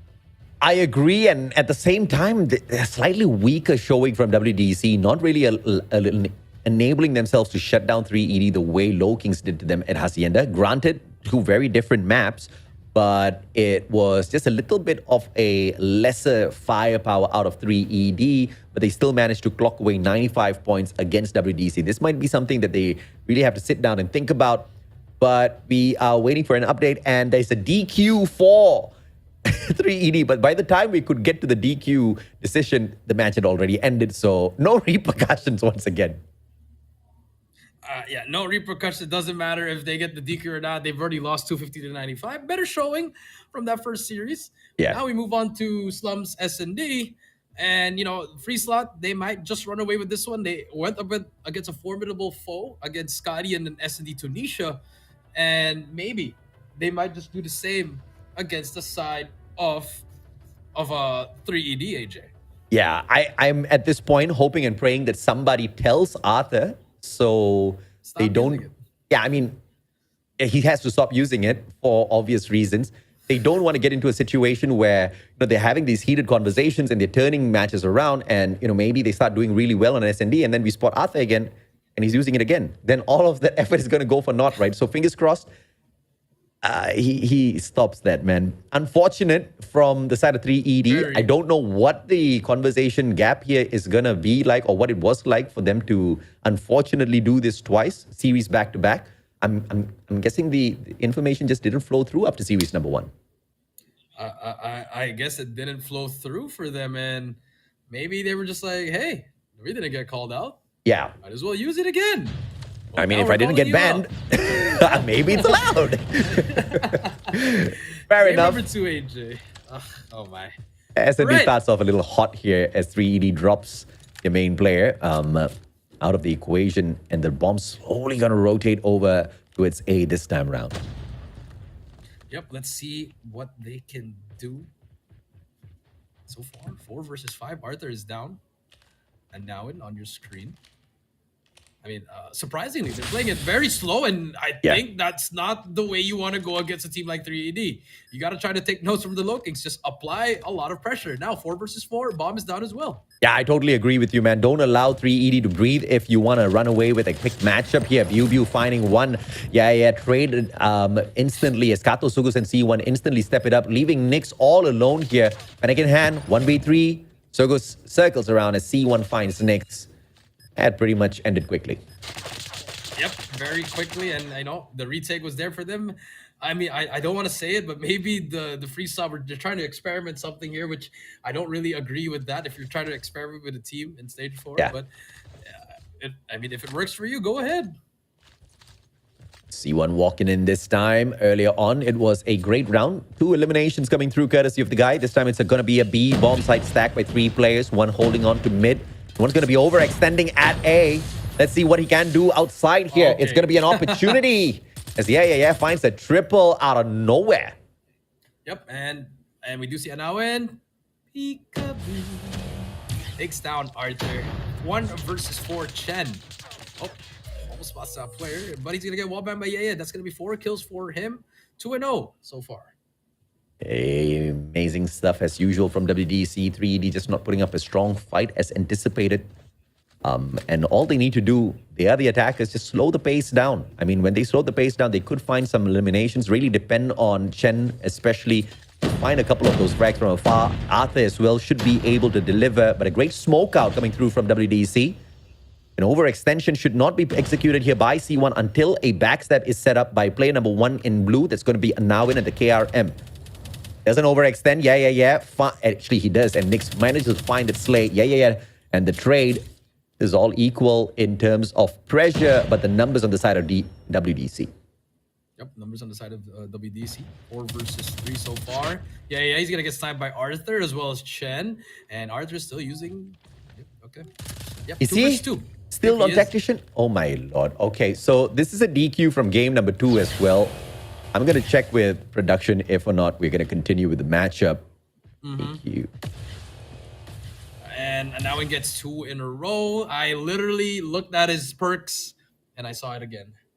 How unfortunate. Like, my question is, like, is nobody communicating with Arthur at this point of time? This is such a loss because I was really hoping more from 3ED. Yeah. I was not expecting errors like this. I mean, you used it in the first series. It's totally acceptable. Mistakes are there, but there seems to be something fundamentally wrong here. I think the communication is just not reaching Arthur and squad. He brings it in yet again. But then again, they're not really doing anything. So even if they do get DQ'd, it's probably going to happen at the end of the match. And it looks like it's going to be a 7-0 at that. That is true. Let's see what happens here. 4 versus 4, actually. They managed to take down 1 player. But it's going to be played into that left corner. That's going to be Nyx. No one checks that corner. And goodbye. C1 gets 1. C1 almost gets a second one as well. He's going to have teammates to help him up. 4 versus 3. And for the side of 3ED, nothing yet happening. As everything is going to be on lockdown for the side of WDC. You know, I mean, just show me something, 3ED. Just show me that, you know, that little tactician is going to give you a crazy amount of advantage. Doesn't happen. 10 goes down. 4-0 WDC free slot. Pretty much running away with this. They don't have the bomb. They're on defense, but 3ED just keeps giving it away to them. Yep, they just keep on giving it away. And now, 4-0 so far.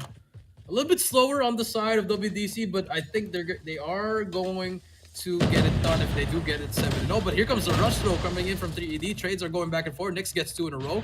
He's gonna be inside that side as he gets the 3rd one as well, AJ. Wow. And are we seeing them? Almost gets that kill, but the shotgun is there to trade him out. It's gonna be 1 player close with him. He gets him. It's now gonna be a 1 versus 2. Kano takes down Arthur.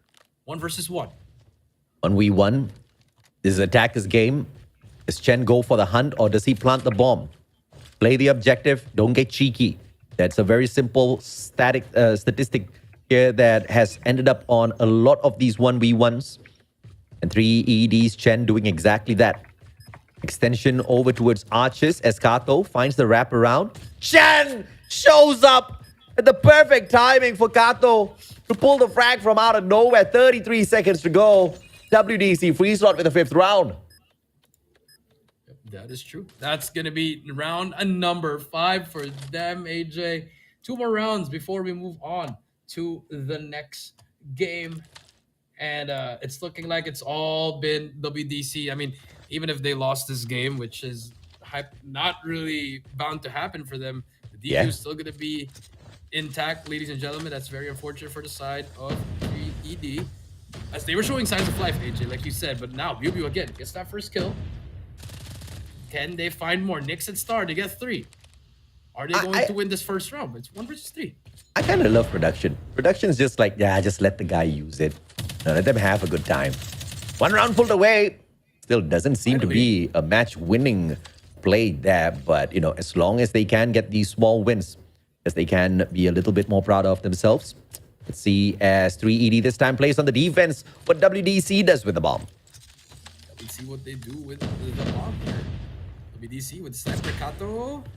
It's spots that first player, shuts him down, and now it gets one. That's gonna be 3 down for the 4 down, and just like that, 1 versus 4. Chen, it's all up to you. Chen, can he get it? All alone now for 3ED. Show me your evil eyes, boy. Grenade. Mines. My God, Kato. So ready with that for years. Match point now for WDC free slot 3ED. Already on the DQ, but they're still trying their best. Yeah, they are still trying their best here. Match point for free slot. And again, can 3ED get at least 2 rounds? I'll be happy with it, and I'm happy they got 1. I'll be happy if they get 2. But let's see what happens here as Sugos is going to try to rush in. C1, Arthur trades back before we go 3 versus 3 now. C1 is now and gets 2 in a row. It's all up to Arthur. The 1 versus 3. It doesn't matter. 7-1. We move to control. Once again, I love production. Didn't call the white flag to be thrown up here on the side of a very, very unfortunate 3ED. Let's see if or not the team can really show up strong for control. Of course, I know I am asking for a lot, but the least that the team can do is just make sure Arthur does not get them a auto DQ before they even start the game. Yep, that's true. Hopefully they don't. I mean, unless production just wants to close it out, because if Arthur just keeps on using it, I mean, it just shows up that it's like a show match if that's the case, AJ, at this stage of the competition. I don't want to see that. I mean, not again. Yeah, we don't. So 3 evil dragons. Let's see if or not they can step things up later. Arthur, even after breaking the rules, dude, I expect you to bring like a perk and get yourself DQ'd, but be the top fragger of the squad at the very least. You're going to be putting the rest of your team members at a little bit of a risk here. Of course, unfortunately, he doesn't really step it up. It was a lot to ask for because WDC Free Slot at the end of the day is a very strong team when it comes to the strategy, especially SND. The pressure was phenomenal for them to go up against. And this was just a easy run. Of course, 1 round did get pulled away by 3ED. So I guess good on them that they were able to do at least that. Yep, that's true. I mean, you work your way. First series, you get 0, then you get 1. And hopefully the next one, you win the next one. Yeah. Little by little. Baby steps. Little by little. I mean, there's 5 games, like you said, AJ. And yeah. They could definitely make a difference there. But again, I hope their teammates do understand what's happening here. That, I mean, hopefully the Taiwanese broadcast, if they do have it up, try to remind their players like, hey, you guys are using something banned. Try to, don't use it. I was about to say something mean, but I'm going to hold myself back for the time being. I'm going to, if he does it in standoff control, I probably will say it at that point of time. But we are going to get an update from production that they have already informed the squad. So we are not too sure as to what's actually going on within the minds of 3ED. This has been a back-to-back. Arthur. Yeah, that's true. This is a back-to-back DQ, but overall, the match was still allowed to run, and they didn't pull much away from those games either way. So, I mean, if you want to get a DQ, just go all out. Just use all banned items. Bring me a 5-man, a 5-man KR, bring me a 5-man SMG or something. I mean, just make it worth it at the end of the day and slay out WDC whilst you're at it. Like, give me a match win whilst you get DQ'd, instead of getting DQ'd and losing the match. That's true. Bring out some NA-45s, get some lightning strikes in, just use whatever. I mean, at this point, what is there for you to lose if you're the side of 3ED? I mean, just live up to your name. Be the 3 evil dragons. I mean, Arthur's 1. They need 2 more. Yeah, just inject some fun into this competition. Yeah. Just break all the rules at one go. And that way, it can seem hilarious instead of painful. Because it is a little painful, especially when the other players are really giving it their all. And it might just find out a little bit later on that, dude, we were putting in all of this effort and it was actually for naught, because even if we had pulled away something from it, nothing would come out of it. Let's take a look at the operator skills this time around. Mirror match. If it makes a difference. It's just a mirror match here, AJ. No gravity vortex, no equalizer as well. But now I have a favor for production. Can we hop on Arthur immediately off the rip? Oh, yeah. I just want to see if he uses it or not, because if he does, I mean... that's... I feel bad for him if he uses it, because when he finds out, like, dude, I was messing up this whole time, I'm pretty sure it's going to crush him. I know it's not intentional. I just wish someone could reach out to Arthur and really tell him. Obviously, we're on broadcast. We can't do it. somebody PM the guy or something. I don't know how you're going to do it, but yeah, just find a way. Apart from that, I think, as anticipated, WDC free slot not really breaking a sweat in this matchup. They are going to be annoyed though that they lost that one round, but it's just a single scratch on them as they take the victory. All right, here we go. 3ED. Can we hop on over to Arthur? So far, we do see some plays coming through from both sides. Yeah. And for the side of WDC, just holding it down, trying to get that space that they need, and now he's using Skulker. Yay! Skulker, let's go, bro. 0-0, 27-25, 2 life deficit, 3ED struggling a tad bit. They are on the attack. Barely pull off anything just yet, but yet another solid push towards B could be the game changer, but overextension from WDC free slot. They want to spawn trap 3ED and get it done right here, right now. Yeah, they want to get that spawn trap, they get that space, and look at the side of 3ED. They're trying to push their way out into back alley, but they're just lining up for every single player up the side of WDC. And for WDC, this is the space that you need to give. And again, they're giving up a lot of strategy here. I mean, if you are on the enemy teams, on the top teams, you are getting a lot of information of how they want to play this standoff control.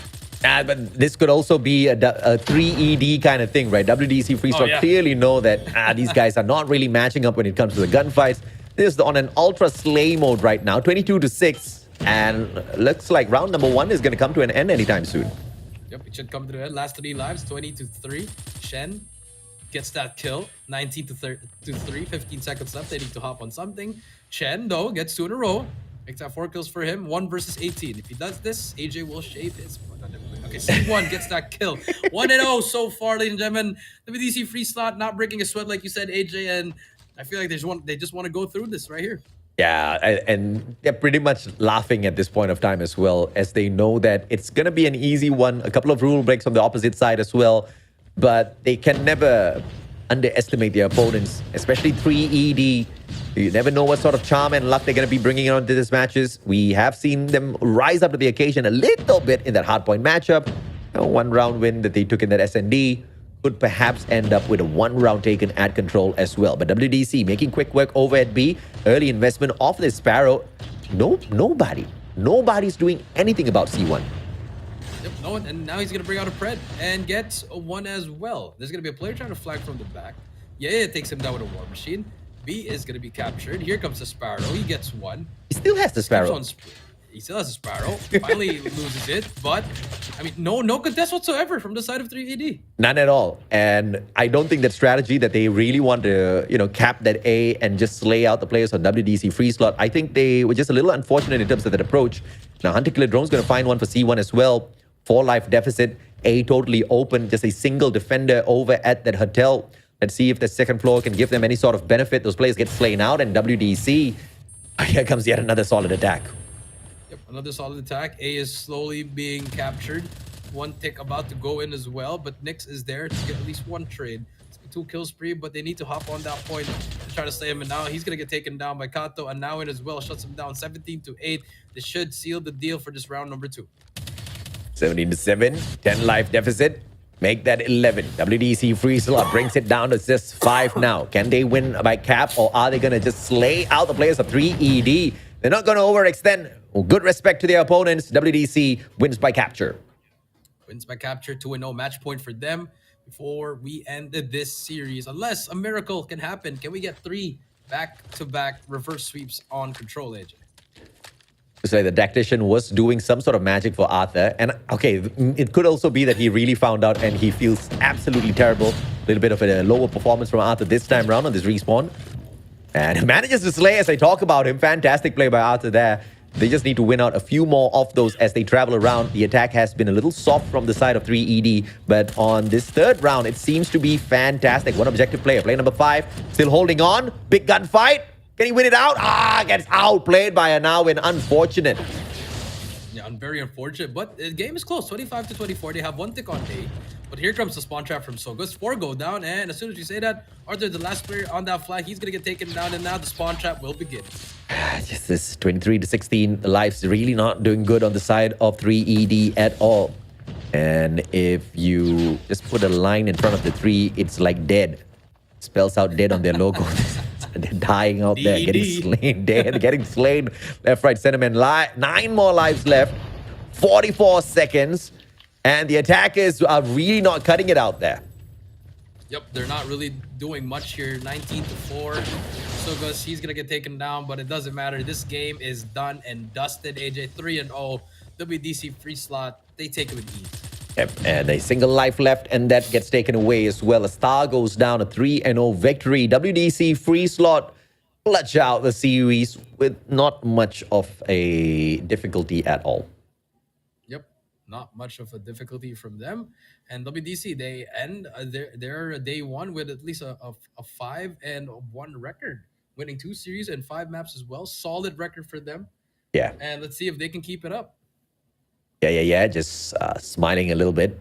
It's like, okay, tough match, but GG, WP, WDC free slot manages to pull that victory away. And this is, of course, a blessing for them. Earlier start to the day was not super convincing on that hard point, but they did manage to reverse that out in a victory. So 2 wins thus far. That means they are just 2 steps closer to making it through to the knockout stages. Yep, that's true. Just 2 more games, and you'll be able to secure at least a 3rd slot. And then, if you win that last one as well, AJ. Yeah. I mean, you could get that 1st slot, unless the Low Kings just go undefeated once again in the group stage. Then you have to get that 2nd slot. That's probably going to happen. I cannot wait to see the number 1 out of the Thailand scene go up against the number 1 out of SMP. That's going to be super exciting. Let's take a look at the stats here as well. 3 out of 5 players on the side of 3ED clocking in less than 10 eliminations out there, and that obviously hurt the squad quite a little bit. But no surprises here. We saw the engagements, how they were breaking down on Hardpoint as well as SND, and it was pretty telling as to how Control was going to pan out as well. Yeah, that's true. I mean, that was the basis of this dominating victory in this game 3. That game 1, yes, they got 95 points, given that the map was small. But in the overall aspect of everything, WDC was able to dictate everything that they wanted to do, especially here in Control as well. The spawn trap was on point. The operator was on point. They were just using it to spawn trap. And now they are going to take this home. 95 to 250 in Hardpoint, 1 to 7 in the side of SND, and to close it out 3-0 in Control. So overall, great showing from WDC. It was a fantastic showing from WDC. Barely breaking a sweat, barely struggling against 3ED, but that was kind of assumed to be the case even before the series started. We were waiting to see if or not it was a fluke earlier on, whether maybe they just dropped the ball, they were just not ready for that series against West Point Mamba Low Kings, knowing the fact that West Point Mamba Low Kings is just such a dominant squad out there. But it was pretty much a no-show, a better showing for sure. They got 95 instead of 23. They got 1 round instead of getting 7-0. So great stuff in terms of improvement, but a little bit of improvement like that is just not going to make any bit of difference at all within a series like this. And they are in a terrible group because the rest of the teams are eyeing them right now. They all want to pick an easy series off of 3 Evil Dragons. Fingers crossed 3 Evil Dragons finds the kind of solution to upset these teams, to bring out the kind of tremendous plays that just shock a team that's super overconfident against them, and then finally some things go their way. But also, fingers crossed, they don't bring in the banned perk when we see that happen. Hopefully they don't. Hopefully they learn the lesson. Let's take a look at the MVP of the match, AJ. WDC C1, 115 KD, average kill of 23, average of 21. And, I mean, it's going well for him. I feel like they really didn't push everything there. They just did their job, get the job done, and then, wait for the next day. So I'm okay with this MVP. Like it's close to the kills and deaths. I think it's totally fine. I mean, his numbers were definitely hurt after that first game against a team at Sacred Scatty.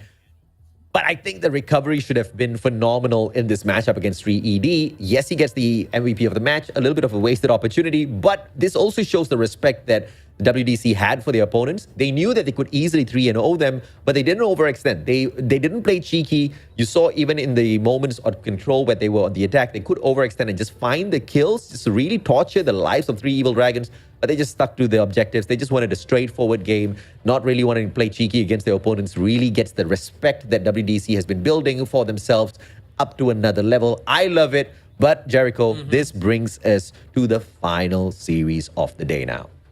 Yep, the final series of the day. West Point Mamba Low Kings versus Broke Boys Club. The Low Kings 3-0 so far, undefeated for the side of Broke Boys Club. Could have been 3-0, but they're 0-3 at the moment. So we're going to have to wait and see. That is going to be our closer for this day number 1. In a very fun and at the same time funny. Day number 1. I'll have to agree with that, man. 3D serving up quite a lot of that comedy. Unfortunate that they couldn't serve up some solid plays for us to shoutcast behind as well. But, this is not the end of the run for them just yet. We still have a couple of more opportunities, 3 to be specific. But in this next matchup, it's going to be West Point Mamba Low Kings going up against the Broke Boys Club. We'll see that action when we get back from a quick short break.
Welcome back to Garena Stage 4. This is the road to the Call of Duty Mobile World Championship 2023. My name is AJ. I'm down here with the one and only Jericho, casting all of these matches. Thus far, it's been quite an entertaining day for sure. But we are down to the final series of the day, sir. And this one's definitely a crack of a matchup.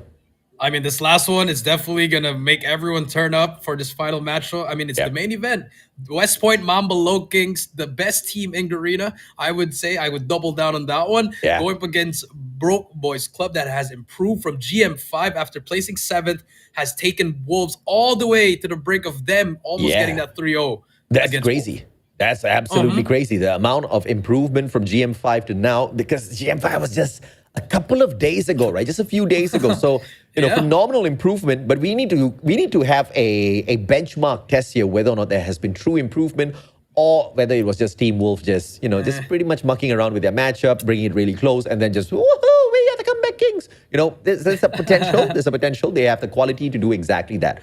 But if West Point Mamba Low Kings is brought to the very brink of defeat, and perhaps even defeated, that's really going to hype me up for the Broke Boys, because that's something that we have been looking for a long, long time. But the scene to just really be blown up apart with not just one Titan that's just going to be winning it all the way through. And then all of the opponents from the other regions are just going to have one good gridlock on this guy or this squad and then just absolutely annihilate them, right? Keep them guessing all the way to the end until the playoffs is over. That's really what I want to see for the stage 4 out of our own scene. But Broke Boys Club, the ball is in their court to pull that off.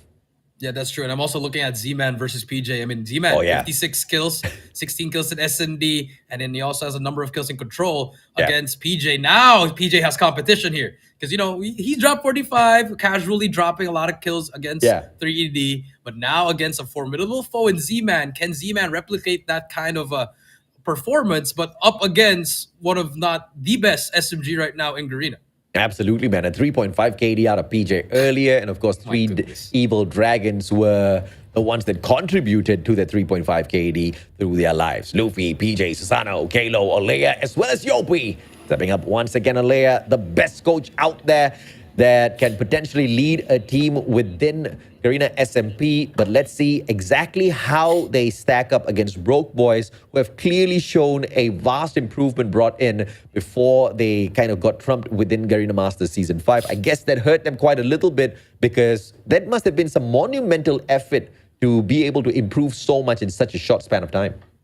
Yeah, that is true. I mean, I don't know what he added. I mean, obviously, they only lost 2 games in GM5, but maybe they have something up their sleeve that we don't know yet, something different, something unique to them for being the Low Kings. Maybe that's what we're going to see up against Broke Boys Club. We have Static, Josh, Jello, Young J, Z-Man, and Epox. Fortunately, 7 could not play. I believe Josh could not play, so Epox will be filling in for the squad here, and he's been doing well, actually, AJ. You know, filling up in that AR role. He's been stepping it up.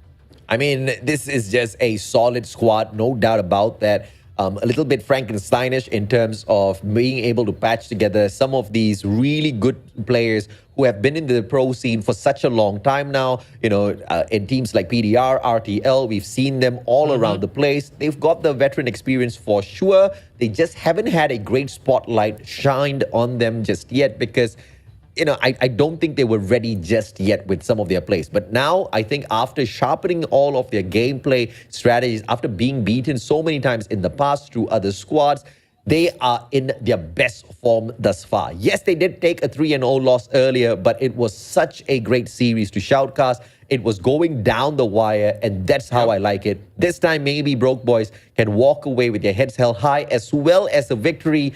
But that might be too much to ask because they go up against such a perfect team. Yeah, such a perfect team. Again, undefeated in the group stage. I will not get tired saying that. This team is just on a different level every time it's the group stage as well as the playoff. Take a look at the head-to-head. I mean, 3.23 to 1.33. Given that PJ, this is both of their second matches here. If he can replicate that same KD, I mean, this should be a walk in the park for the Low Kings, but we know that the Broke Boys Club, they can hang with the best. It's just those certain moments in each game. There are certain moments where it could make or break their team, and most of the time it's been breaking their team. So hopefully they manage to patch things up and be able to adapt to the situation immediately. Yeah, like you said earlier on as well, Z-Man was on a roll. He showed us quite a number of eliminations, pulled off a 1.2 KD in that Hardpoint matchup. Static did decently well against Wolf as well with a 1.5 KD in control. So this team can engage against some of the very best out there. But West Point Mamba Low Kings, in your words, are the very best. I mean, anyone can double down on such a prediction that they might be able to just run away with stage 4 as well as that #1 seed for Garena. But we're still waiting to see some challenges thrown in their path. Perhaps Broke Boys Club can just be the team that breaks the momentum of West Point Mamba Low Kings. A lot of improvement seen thus far, but this is where I want to see them shine. Apocalypse slums as well as Raid. At least we don't see Apocalypse banned out this time. Yep, and I actually like this from the side of Broke Boys Club. This is where they beat Smart Omega during the group stage. It was a very close game, 250 to 244, I believe. And now they could try to manage to do the same thing. But now with the gun rolls, this is where you're going to see if your SMGs can really step it up, or will it just really cost you to take the L in this game? Because, again, PJ and Z-Man, those are going to be the players you have to watch out for. Can they replicate what they did in their first series?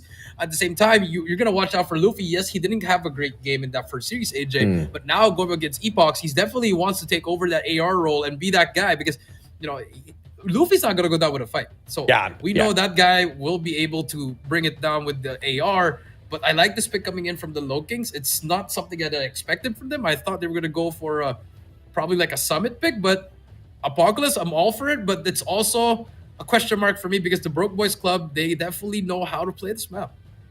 Let's see, no Annihilator on the side of Low Kings. They do replace it with the Gravity Vortex. Annihilator, the only change on the side of the Broke Boys Club. Let's see who plays this one a little bit better.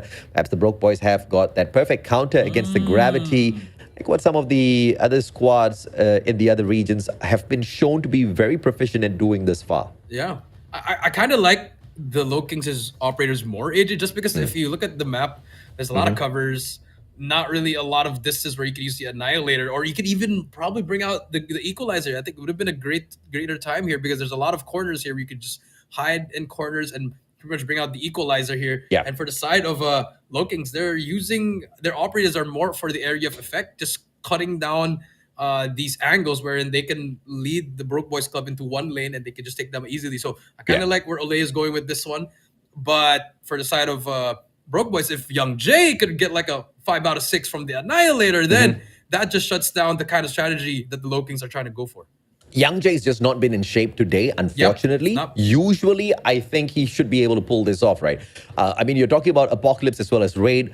It's not the best map for the Annihilator, but it's still pretty functional, especially in the open ranges. You talk about P1, you know, it's going to be pretty scrappy. But I'm also anticipating a lot of those smokes being laid out by West Point Mamba Low Kings, and that's instantly going to be a great threat against the Broke Boys Club when they're trying to approach them with all of those operators as well, right? The tactical approach by West Point Mamba Low Kings has been able to undo a lot of squads thus far.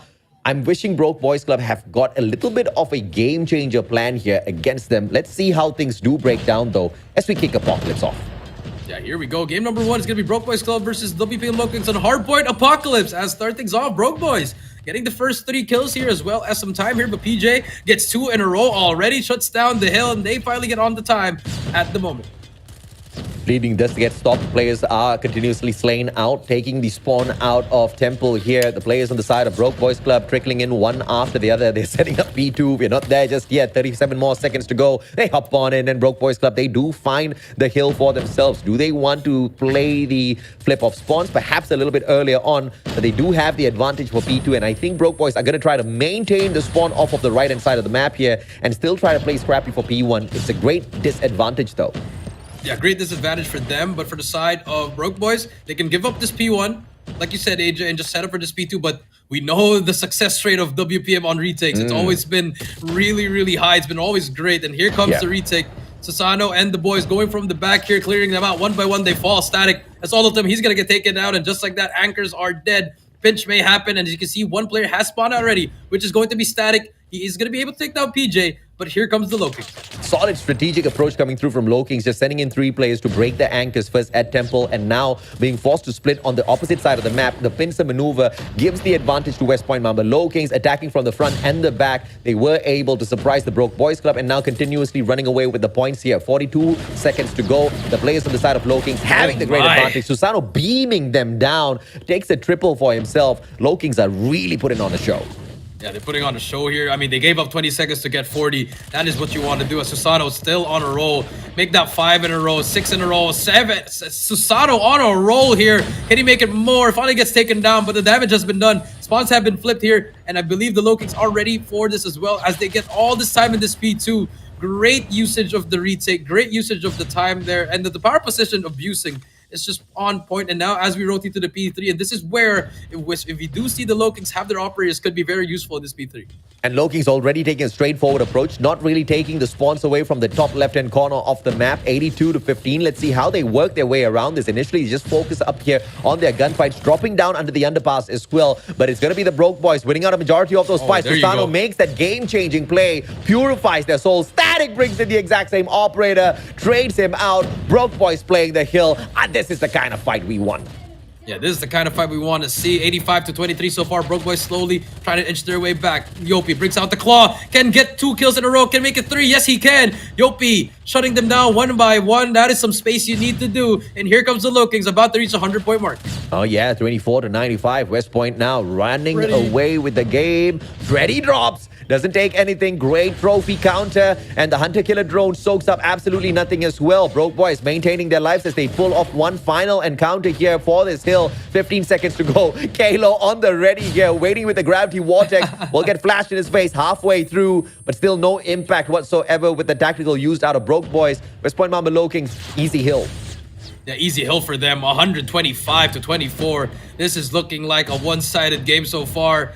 I mean, for the Broke Boys, they seem like they were able to follow the pace of the Lokings, but now on the rotation as well as on the retakes, it's not looking so well for them, AJ. 129 to 24. Pretty much looking like the same match they started things off with. And this must be a tad bit annoying for Broke Boys. West Point Mamba Lokings making them look as weak as 3ED did against them earlier on. This is something that the Broke Boys need to work their way around. But the gunfights are pretty one-sided here, Jericho. It's hurting them a lot. Yeah, it's hurting them a lot. I mean, if you're SMGs, Yopi and PJ combined for 28, and you have Static and Z-Man just for 22, your SMGs are doing a lot, but finally they managed to break the hill right here. This is good time for them. They need to hold it down. 20 seconds. Static did not need to challenge that. PJ just clears out on his own. More players from the Lokings gonna try to burst in here. Luffy with the crit gets taken down by Z-Man, but the trades for the Lokings are just there. 150 to 38, AJ, as we see the Lokings slowly inching their way into victory. Yeah, Susano drank a secret power buff before hopping on into this matchup. Yeah, exactly, 33. The guy's steamrolling the Broke Boys Club at this point. 160 to 38. Susano's on a different level altogether. Kalo as well as Luffy struggling a tad bit, but Kalo just performing the worst. Unfortunately, does manage to find yet another for himself as he gets traded out. The impact kills coming through from Susano, no doubt whatsoever. But a little bit of a play here earns Broke Boys a couple of points before they lose it again to the side of Lokings, who are playing from the weaker side now, having to spawn so far away from the right-hand side. Yeah, so far away. And I mean, if you're Luffy and Kalo, all you gotta do is pick up the kills that Susano isn't getting. 35 kills for him. And for the side of Broke Boys, I mean, your AR, Young J, 4 kills. And we're already at the second rotation of the hills. And you are right, AJ. He has not been looking like himself so far in this tournament. I know it's only the first day, but this is such an important match for them to try to bring back that leaderboard for them and keep it close in that playoff run. Young Jay is a very important player, but we have seen his style in the past. They always keep him as a sub. Just bringing him in for this S&Ds have been working out for teams in the past. But forcing Young Jay to play these respawns just haven't been clicking, man. West Point Mamba Lokings, 173 to 60. Broke Boys still struggling against them, but I like the fact that they've broken away from the 20-point mark. This is now their opportunity to make their way back in here again. Early setup now for this P2. They've got that anchored down at Temple as well for the spawns. So this is now on the side of the Broke Boys. Yeah, it's side of the Broke Boys. But if you have Susano breaking the hill on your own and just melting them 3 in a row for him, can he repeat what he did in the last set of the hill here? Susano finally gets taken down, but hill has broken, and now 2 players from the Lokings. Can they hold it down, or will the Broke Boys finally be able to bring it out? And there you go, Epox brings out that War Machine. Could be the momentum that they need. More plays coming through from Epox, their new addition to the team, trying his best to will his team back. Double operator investments will give Broke Boys quite a bit of time here, but at the very same time, Susano's looking for his 50 already. At the 39 eliminations thus far, Z-Man takes himself out of the equation, not before he does take out 1 player from the side of Lokings Fest. Unfortunate sacrifice of himself, but the Broke Boys still doing well from the left-hand side spawns. Even without Temple, they are able to hang with the best, and it's gonna be the team of West Point Mamba Lokings now, hopping on in, gets slain out all the way through. What a fight from Broke Boys, but they lose the hill. They lose the hill. 200-point mark about to be reached by WPM Lokings. Back we go to P3. And for the side of Lokings, they still have 2 operators on the ready. They could definitely just bring it out here as Luffy brings out the War Machine. And here comes the War Machine from Luffy. Gets 2 in a row. Can he make it 3 in a row? Finds Epox as well. Does not hit him. Finally hits him as well. 3 in a row. Breaks the hill just like that. And Lokings, they get control of the hill. They get control of the spawns. And this is going to be another tough fight for the side of Broke Boys as Young Jay breaks out the Annihilator. But for what? Can he find something with this operator? Yep, finds 1 second. Oh, doesn't get that. The third one is found, but Luffy, the hit mark on him doesn't put him out of the equation, and he trades it right back out. Broke Boys lose the hill once again. 2-1-4 already. West Point Mamba Lokings cannot end the match here just yet. Broke Boys, even if they do fight back, the disparity between the engagements out there on the battlefield is just putting them at a very uncomfortable position. Static is really trying hard. 28 kills already, but Kalo on the triple. He's waking up slowly as well. He started off super slow. Yeah, super slow, but now they're chasing like, hey, Sasada, you got 43. We're going to be right behind you, and that is the case, but 17 points to go, and they're going to get that scrap time, and now off we go to P4 as the side of the Lokings. They just need one good break, and they can seal the deal in this game number 1, but for the Broke Boys Club, they are fighting for their lives. They're trying to make the improbable comeback. Yep, 238 to 93. Purifier investment by Static as well. He's going to be holding down to the doors, finds the first one, burns him down to the ground. And the backstab is anticipated by the players. Information gets called out as well. Static doubles back down with his Purifier, just second-guessing himself in terms of the movement. Kalo's going to be caught from the back as well. Turn around, Roy, on that 180. Susano beams him down. The Purifier taken out of the equation, but the Broke Boy still holding onto the hill with their dear lives. Yeah, still holding down, but Sasada gets 2 more, closing into that 50 bomb. 4 more kills. Yopi with the claw takes down 2 more players. 10 more points to go, and this could be the game right here. Broke Boys, they have a pitch that can happen right here, but 5 more points. They need to hop on the hill as fast as they can. Luffy shuts them down. 4 more points to go. This is all she wrote. It's 250 to 116. The Lokings take game number 1. Is it just me seeing those extra limbs flying up in the air, or is it something else and not a hand? I think it's a new update, maybe. It's so weird, bro. I swear to God, or maybe it's so weird. it's because of the eSports client. Maybe. I don't know what it is. But great fight from Broke Boys. But West Point Mamba Lokings outplaying them. I think the operator plays were just so solid on their side. Susano just out-fragging everybody else, outshining everybody else on his own squad at the same time. It was pretty one-sided in terms of the domination of both the respawns, and even though they weren't getting the advantage of spawn, Lokings is winning it out through gunfights. I mean, they were pretty much riding along the whole journey. I mean, if you have Susano with an AR getting 8 kill sprees, 5, 4, 3 before he gets taken down, I mean, you're in for a treat. I mean, and Luffy and Kalo, again, doesn't have to do much if you have another AR doing all the dirty work for you. Yeah. And for the side of Broke Boys, I mean, we talked about Z-Man and Static. They did bring their A game, but it was their ARs. That was the story of this whole game, where your Young Jay and Epox combined for 33, and then you have on the other side, you got Susano with 47 with a growl. That raises a question wherein, does Young Jay really, is he really proficient with this AR, or is he just struggling? Yeah. I mean, I know he is, but he hasn't been the same. I can definitely agree with you ever since GM5. Everybody on the side of Broke Boys running up with a negative KD here, except Static, who himself ends up at a 1.0, 31 to 31 on the kills as well as deaths out there on the battlefield. On the flip side of things, Lokings, look at Susano, man. He is on the double, and you look at Yopi, you look at PJ, everybody's on a positive. Okay, Kalo maybe questionable alongside Luffy, but still pretty decent in terms of the amount of time they were still fighting on the hill. At least there's still a lot of work being done there. And if we don't see the team of Broke Boys make use of an underperforming player like Kalo, for example, then it's just going to hurt them a tad bit. Lokings still are going to be able to fly through their matches even with just 3 good performing players. Yeah, that's true. I mean, 3 players could definitely win a game here. I mean, the amount of kills again from Susano. I mean, if you're Kalo and Luffy, there's no one else to kill if you see a player getting just 8 kills over and over again. So I guess they're just saving their energy. Could be the way. AJ, I know they're taking this seriously, but I mean, it looked like another walk in the park, and it just shows that gap from Wolf and Lokings, it's pretty far, AJ. If it is not the Lokings, if it is not Wolf, Broke Boys really have to focus on winning out 3 crucial fights. And this is, of course, against a team like Scatty, 3 Evil Dragons, as well as Free Slot later on, right? Scatty and Free Slot are going to be putting up quite a bit of fight, especially WDC. Free Slot, and like what we saw earlier on, WDC had already taken that win over Scatty, which makes them the bigger threat. But Broke Boys cannot afford to lose this. I mean, I know they still are going to lose it because they're going up against one of the most perfect teams born out of the SMP region. But we need to see a better play for sure. Young Jay, if he does not wake up in slumps, I'm going to be a tad bit disappointed.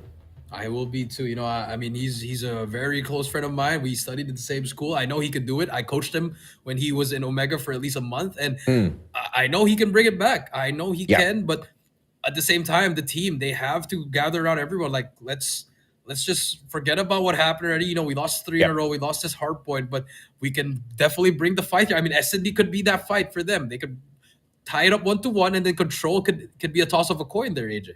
I mean, what does this go to say for the team of Wolf, where they struggled to take that victory away? Yes, they did 3-0, the team of Broke Boys, but it was so close in all three games. And the disparity between West Point Mamba Low Kings as well as Broke Boys when it comes to the points is just insane. So, you know, just taking this comparison, we really need to see Wolf wake up as well if they do want to represent the server overall at stage 5. Yeah, that's true. As Luffy gets one, almost gets a second, but Z-Man is there for the trade with the R9. Actually, bring out something new with this play, and I like this from the side of Broke Boys. Be more aggressive here, take some space, because they know the Low Kings. They love to push as fast as they get. As Z-Man gets 2 in a row, 1 versus 4. Great start so far. It's all to Susano. Fantastic play, and this is what I'm expecting out of Broke Boys here at this S&D. Young Jay delivering the moment the game opens up as well. Fantastic from every single angle, but Susano now getting tagged up. Can he find that refrag as he circles around? Does not find the connection. And everybody else on the side of Broke Boys playing this as disciplined as ever, not overextending as they are the defenders. As they are the defenders as well. Susano just try to waste time, try to get some picks here, but this seems like an improbable 1 versus 4. But if you could, I mean, if there's one person, I would leave Susano here after dropping 47. Could definitely go on a roll here. Susano double backing. You know, he has to pick up that bomb. Decides to pick it up. Z-Man's going to push and take him down as well. Ooh. Nice shots coming through with the R9. 3 kills for Z-Man. 1-0. Managed to get the second shot off.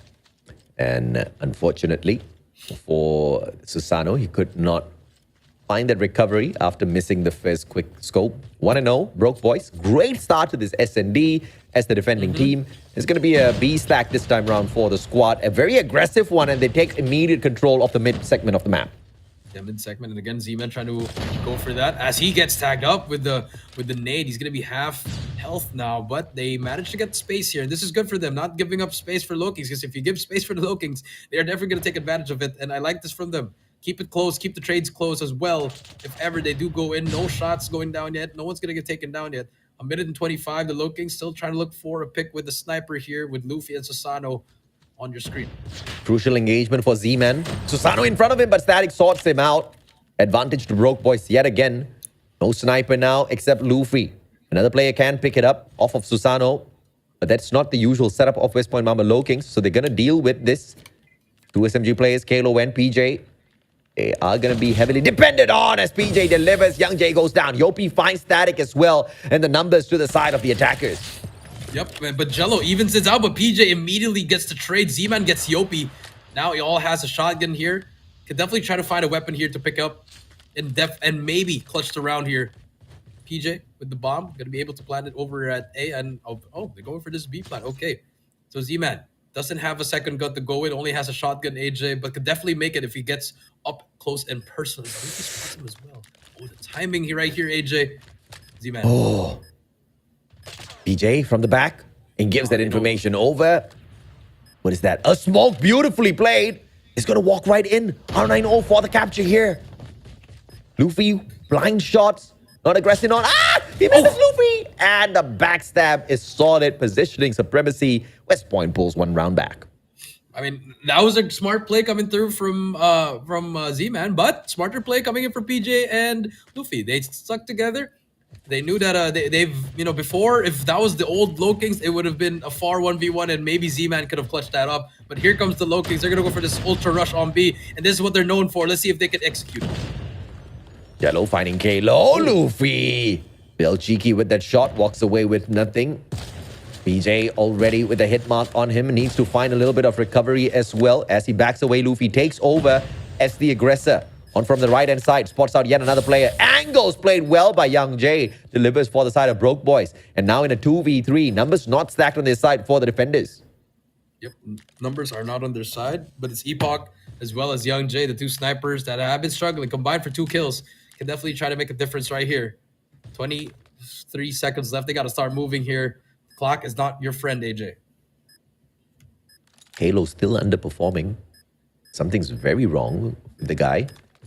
And Susano's not really finding multiple frags this time around as well. So it's the opportunity for Broke Boys to really perhaps run away with this. Timer, defusal, and Susano with the double. Just had to open your mouth, Mustachio. I mean, it was a perfect setup, perfect post plan for the side of the Low Kings. Even if they hopped on that, they're just gonna get sprayed through that smoke. And great plays coming through from the Low Kings. And after that, with that first round, they managed to adjust, and that is what you want to see. If you want to win an S&D, you need to be able to adjust immediately. And that is what the Low Kings are doing as Yopi takes down Zima, takes 2 in a row, takes 3 in a row. And just like that, Epoch does get Yopi, but it doesn't matter. It's going to be Jello that takes out Luffy. Okay, now things are a little bit interesting, 3 versus 2, but PJ on the flank. Jello, can he overextend? And PJ finds Epoch's had an opportunity. Plan's going to be executed here in a 1v3 now for Jello. Has got the Locust in hand. CBR4 as well gets flashed halfway through. Hit mark check coming through, and they know exactly where to anticipate him from. Overextension towards the statues instead. Finds one, beams him down. CBR4 can't find a total finisher. And once again, they do have the advantage with the numbers, and they're playing this so well with their positioning. Yeah, I mean, just great communication overall, and this shows that why they are the best team, and they have improved over a year, AJ. And if this was the old Low Kings, we would have seen them going for that kill, hunting for it. But you see the discipline, all the habits, all the external factors. It's been working out for them. It's becoming a habit for them that they need to be perfect, and I like it from them. It's really good. And for the Broke Boys, looking for answers, but so far they can't just brute force this because they know, mechanically speaking, WPM is a little bit better. Yeah, I really agree with that take, man. It's so amazing to see what West Point Mamba Low Kings has been able to do. And it's a very disciplined approach to all of these matches, regardless of who their opponents are. And that's the kind of attitude that's going to get you to stage 5 and help you or give you a good chance against some of these Titans over there as well, right? Flick on the 180. PJ does not find it as Z-Man and Epoch finds one each for themselves in a 3v3 defusal opportunity for Broke Boys now. Yeah, this is actually winnable for them. 3 versus 3. They pop the smoke as well. 25 seconds left. They're trying to go for it, but Kalo on the close corner here.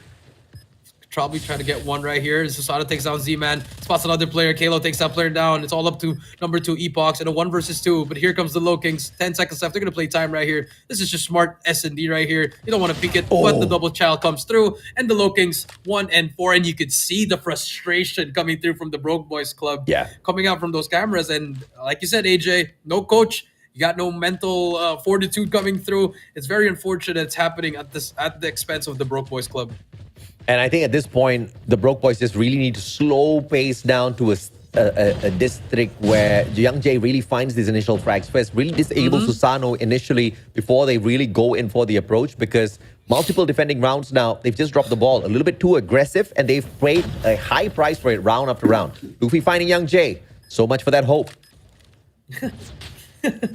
You hate to see it, AJ. Yeah, man. First blood's gonna go to their side. Bomb is down once again.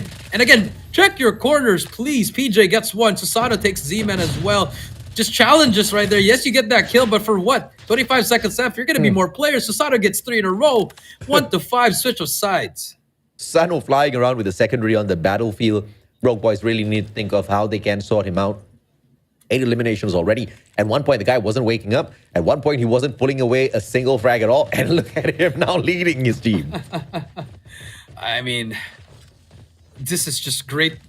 Great coaching, great teamwork. Epoch gets PJ. That's the first blood. Okay, now you're under the board. Now slow things down right here. Try to adjust something. Make the side of Low Kings second guess. Don't play on their pace. And as soon as we say that, we equalize it at 4 versus 4.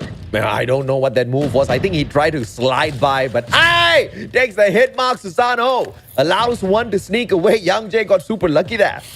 Yeah, super duper lucky there. And the young guns from the side of WPM, they are hungry for this. And for the side of Broke Boys Club, now what do? You still have one more sniper, Young Jay. He needs to start working his way towards a kill here, but everything is covered. Luffy covering that blue side, that cracked door. Young Jay trying to hit some jump shot. Static takes out Luffy, so that's going to be another kill for them. 3 versus 4. Let's see what they do after. Yep, and Static with that one will be able to give them a little bit of an advantage here with the numbers. Can he find more? Wraps around, smoking out mid. Really gives them a little bit of a fantastic entry here towards the bomb site. But can they now back this up as West Point Mamba Kings doubles back towards this dumpster area at this A bomb site? And this should allow them a beautiful flank as Susano finds Young J. Yopi traded out by Z-Man. But Susano, the threat is still alive. Yeah, the threat's still alive. Susano finally pushing in, and I like this from the Broke Boys Club, copying what the Low Kings did. Played that post by over at Garage. Bomb is down. They have it unopened. Susano trying to find this player. Z-Man with a shot. There you go. 1 versus 3 now. It's all up to Kalo. Only has 1 kill. It doesn't matter. And good rounds. Stop the bleeding for the Broke Boys Club. Let's see if they can keep on doing it. They'll need a lot more from where that one came from, and they're going to have to depend on Young J, man. Especially on the attack. They've got the advantage here. Low Kings are going to be very disciplined on the defense, I'm assuming. So Young J has to deliver, but he puts the snipe away. I mean, this could be the difference maker that they need. I think they're trying to go for this rush here, just baiting some time here. No one's going to be able to go to blue here. This could be a recipe for disaster if the flank comes through, but here comes the rush coming through. Susano, Kalo gets 2. Kalo gets 2 as well. Susano gets 1. Kalo gets 2. Static gets Yopi. The trades are there. No trades. Statue's going to be there. Luffy does get Epoch. And it's all up to Young J in 1 versus 3. Maybe this is why he's using the AR. Maybe this is more than winnable if you are Young J. I would say that if he got 3 out of nothing and that one particular engagement, so yeah, he didn't get anything with AR. Unfortunate, Young J. 6-2, match point now for West Point Mamba Low Kings, and it looks like yet another speed run, regardless of who they go up against. Yeah, it just shows the gap with the Low Kings and in the Garena teams. I mean, you know, Wolf could probably throw a fight, Omega could throw a fight, Powerhouse could throw a fight, but the teams next to that, they're all getting exposed by the Low Kings. The Static takes down Luffy. That's a big kill again. So, again, getting that kill, but what's your next plan after this? It's looking like they don't have a plan for this S&D here, AJ. It seemed that way for a while now, Susano. Okay. Just so easy shots this guy's picking off. Once again, leading the fray. Susano, really the top player of West Point Mamba Low Kings if he continues on with this. Even PJ's getting challenged.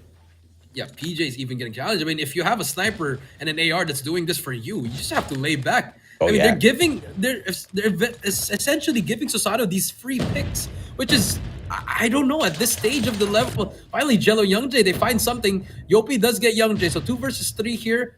Bomb is going towards B, but the pinch can happen here from Kalo as well as Yopi. Kalo overextending. Yopi gets caught out in a 1v3 now for Kalo. Fennec in hand. I believe he does have a sniper as well. Yes, he does. Locus prowls around, finds nothing out of Arches. It's wrap around a little bit more, but a good defensive plan coming through here for the team of Broke Boys, and they double back towards this garage. Let's see if they can work their way out of this one. Another round, perhaps, for Broke Boys. Yep, another round perhaps for them. Play. Kalo. Nope. The spot stat player has information, but does he know he's going to be played right behind him? He is going to get tagged up, so well played for the side of... Oh! What? No! What? This is winnable! Oh my god, thank goodness Static was there. But... oh my god. Dude, that collateral was sick.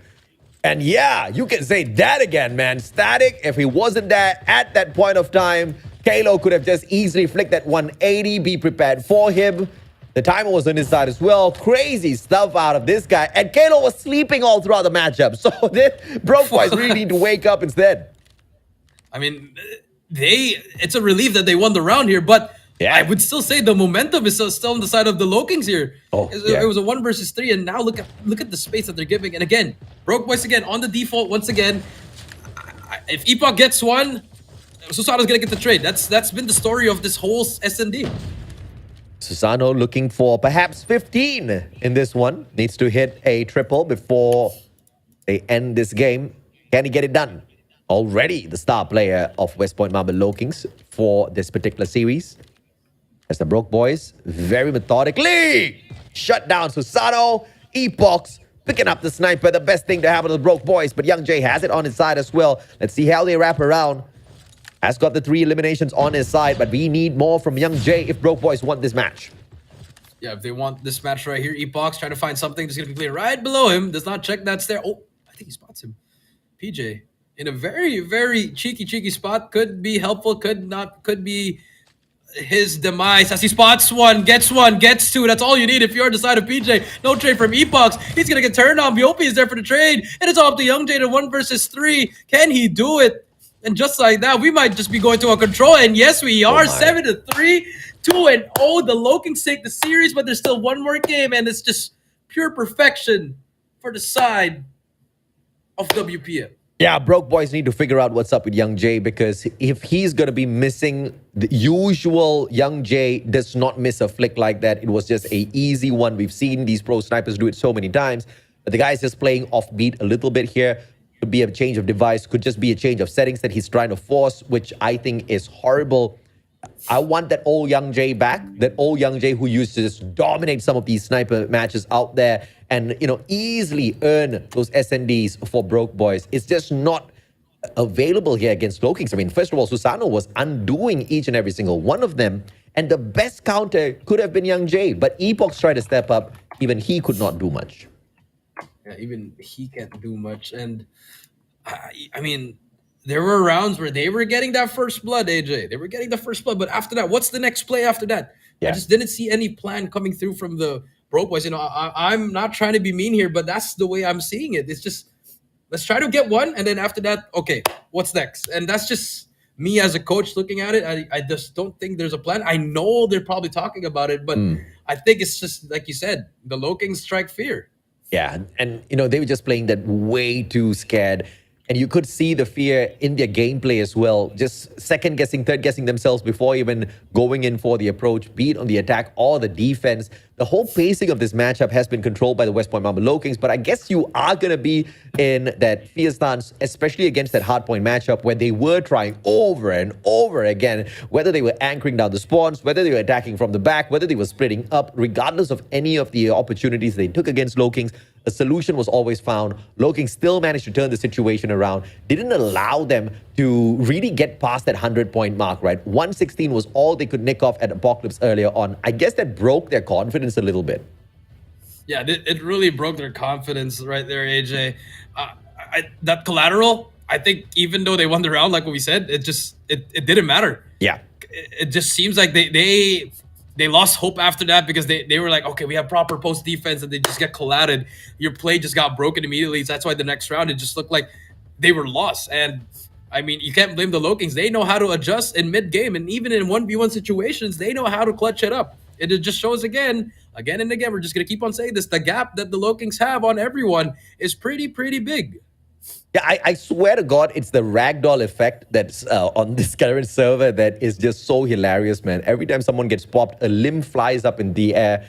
I'm pretty sure that's not their gun flying up in the air. I'm going to keep a close eye on the next few engagements at Control just to see what is it that keeps distracting me in some of these gunfights. It is just so difficult to keep my focus on here.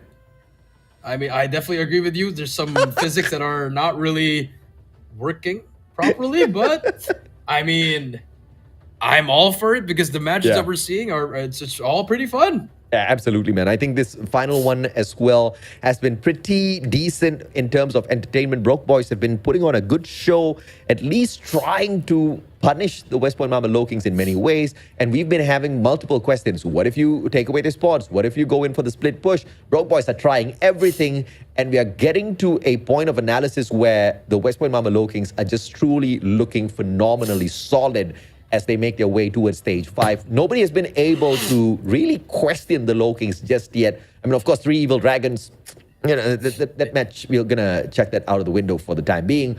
But even the Broke Boys not being able to work much out of the series really shows how effective the Loking strategy is out there. Yeah, that's true. I mean, they're probably the most feared team right now in this tournament.